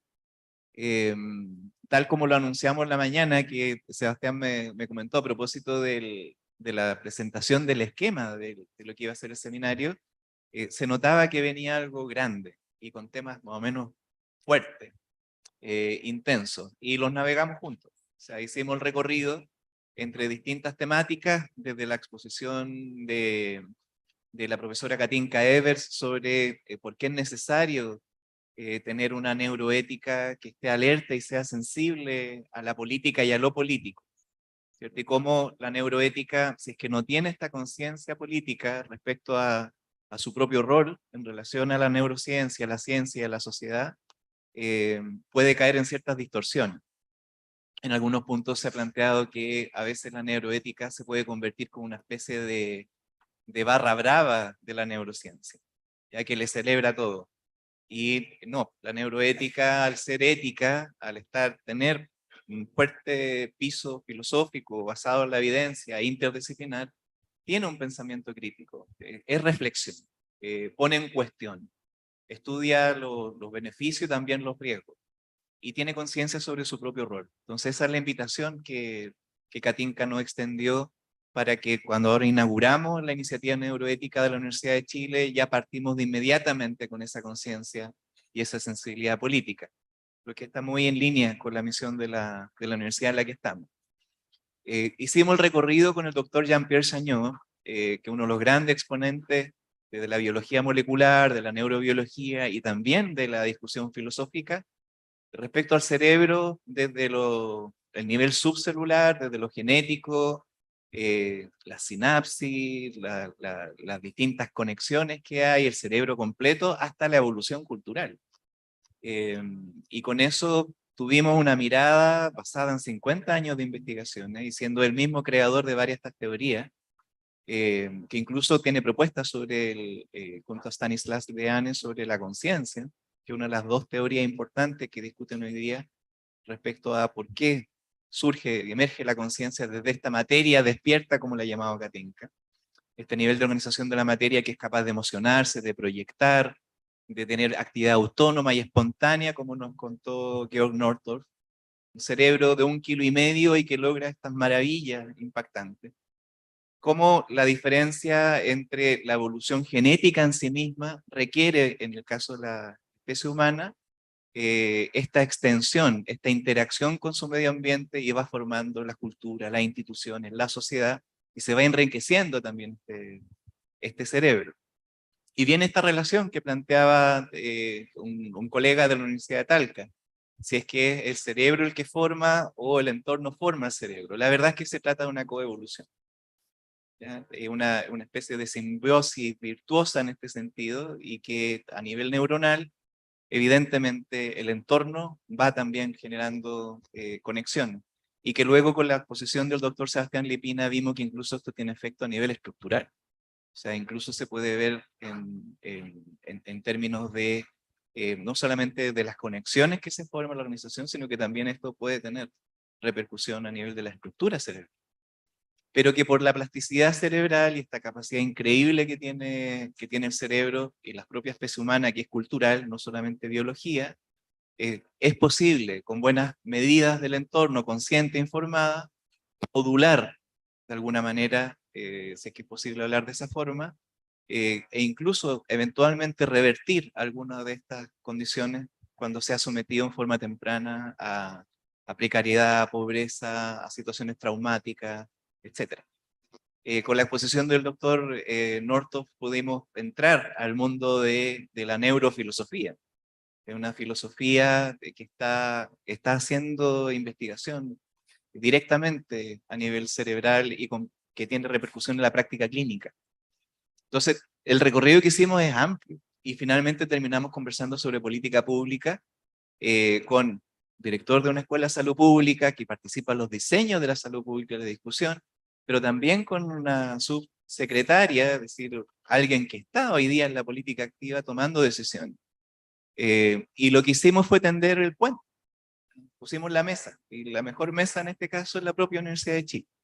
Así que nosotros estamos muy contentos y contentas de parte del equipo organizador, de parte de las instituciones, los organismos que han apoyado esto y que se hacen parte de esta iniciativa neuroética y la iniciativa transdisciplinaria Gabriela Mistral, de que esta inauguración de la neuroética en la Universidad de Chile se dé de esta forma, se dé de una forma interdisciplinaria, se dé conversación inmediatamente con salida hacia lo público, hacia la política, la necesidad pendiente de incorporar a la sociedad civil, a las organizaciones, a la población de alguna manera. Y este es un camino que, como hoy día, lo tenemos que recorrer juntos. Esa es la intención. Y para eso es que tenemos que formar las capacidades propias. Entonces, hoy día, como el hito inaugural de esta iniciativa neuroética en la Universidad de Chile, viene el compromiso y la promesa de que todos ustedes que han participado acá y que están interesados en estas temáticas, también quienes nos están siguiendo a través del canal de YouTube de la Vicerrectoría de Investigación y Desarrollo, van a continuar recibiendo información. Nosotros ya estamos al interior de proyectos internacionales de investigación del cerebro humano, estamos impulsando iniciativas también aquí a nivel local, y se vienen entonces a partir del 2023 propuestas de cursos, de talleres conjuntos, de irnos formando en esto, de que haya un curso de formación general en neuroética, de que hay un curso dentro del magíster en bioética que se dedica a la neuroética, formar estudiantes, formar doctorado con salida en este convenio Chile-Suecia. Es decir, las posibilidades son amplias. ustedes se deben imaginar que esto no es un camino sencillo. O sea, ya solamente haber organizado este evento, con invitados internacionales, con transmisión, con traducción, etcétera, todo implica un esfuerzo grande en el país en el que estamos. Sin embargo, con la ayuda de la Dirección de Investigación de la Vicerrectoría de Investigación y Desarrollo, las distintas instituciones que yo ya mencioné al inicio, esto se está haciendo posible. Así es que muchas gracias por haber asistido y ser parte de los fundadores de la iniciativa neuroética de la Universidad de Chile, y con nuestros invitados internacionales que también de esta manera se hacen presentes en esta iniciativa. Así que sin más quisiera darle la palabra a Andrés Enrique, que es uno de los impulsores también de este convenio entre Chile y Suecia, del cual también se ha beneficiado enormemente esta iniciativa. Muchas gracias por asistir. Mañana a las 9 en la Facultad de Medicina nos volvemos a encontrar y seguimos comunicados de aquí en adelante. Muchas gracias.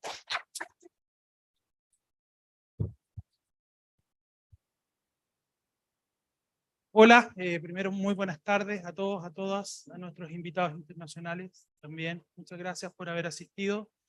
Este seminario voy a partir primero por algo que es obvio, si están viendo la Casa Central, se da en el marco de la celebración de los 180 años de la Universidad de Chile, un momento muy especial para nosotros como institución, y un momento que tiene varios significados especiales porque además estos 180 años coinciden con que tenemos por primera vez una rectora dentro de la Universidad de Chile. Y eso tiene un significado doble.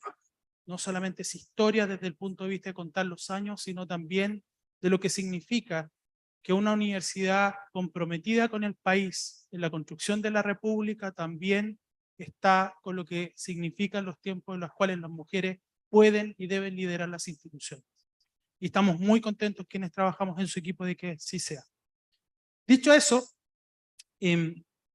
quisiera poner un poco de contexto justamente de lo que Manuel habló y cómo convergen algo que se llama Chile-Suecia con inter y transdisciplina y neuroética. ¿Cómo convergen aquí?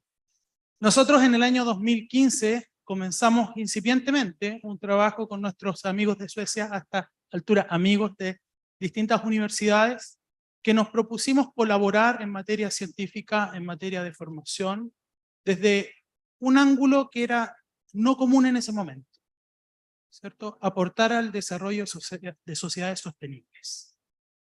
Y no era común porque era mucho más fácil hablar de las disciplinas. Y era mucho más fácil para nosotros apostar en términos de recursos y de energía en fortalecer ciertas áreas y no complicarnos. Pero hicimos todo lo contrario. Dijimos, no, vamos a salir del enfoque disciplinar y vamos a convocar a nuestras comunidades de ambos países a pensar inter y transdisciplinariamente.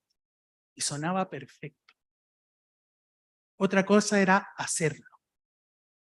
Pero después de todos estos años, hasta 2 semanas atrás que estuvimos junto con Manuel en Magallanes, se ven los frutos de ese trabajo y de esa convicción de que sobre la base de disciplinas sólidas era posible pensar algo distinto y que eso distinto hacía converger el conocimiento académico, la sociedad y sus requerimientos, la política pública que justamente menciona Manuel hoy día, ¿cierto? Y los distintos actores. Y eso es el primer punto de conexión entre dos países que comparten esta lejanía, pero a su vez que compartimos un enfoque común. El conocimiento, ¿cierto?, está para construir sociedades mejores. Y en particular, este año además, coincidentemente, como Vicerrectoría de Investigación y Desarrollo nos hemos puesto una meta, que la integridad de la investigación y la ética sean parte fundamental de nuestro trabajo para los próximos 4 años. El vicerrector, en la ceremonia que tuvimos el día martes, lo anunció. Desde enero comienza a funcionar dentro de la Vicerrectoría de Investigación la primera unidad de Research Integrity, que va a abordar todas estas dimensiones, va a apostar a que la universidad se robustezca en su pensamiento, en sus prácticas, en sus normativas y estructuras, para que desde los temas de biodiversidad hasta ética en humanos sean cubiertos desde una mirada institucional, no solo porque lo necesitamos como Universidad de Chile, sino porque también lo necesita el país. Y en ese sentido estamos muy comprometidos en esto, y que dialoga con lo que ya venimos haciendo en temas de inter y transdisciplina. No se puede entender, y esta es mi opinión personal, no se puede entender la transdisciplina sin una fuerte base ética. No es solamente la investigación para la sociedad, sino con la sociedad. Y por lo tanto eso nos obliga a tener un parámetro ético muy importante. Y finalmente, porque me imagino que ya están agotados a esta hora, y finalmente también agradecer especialmente, bueno, a Manuel, que nos planteó esta idea hace varios meses atrás, que como que siempre uno dice sí, los directivos decimos que sí, pero quienes se llevan el trabajo son los que están organizando. Y por lo tanto agradecerte por sumarnos a esta iniciativa, obviamente también a Andrea Slachewski, que la vi pasar, que siempre ha estado trabajando desde la iniciativa ahora Gabriela Mistral, y especialmente a Inter Rivas, que si bien no figura en la lista de los académicos, es quien organizó todo lo que está acá. Y si tenemos transmisión ahí, y si tenemos silla, y si tenemos todo lo que ven, es porque alguien lo hizo. Las cosas no se hacen solo, y eso es parte del primer principio de ética. Las cosas no pasan porque sí, es porque alguien las hace.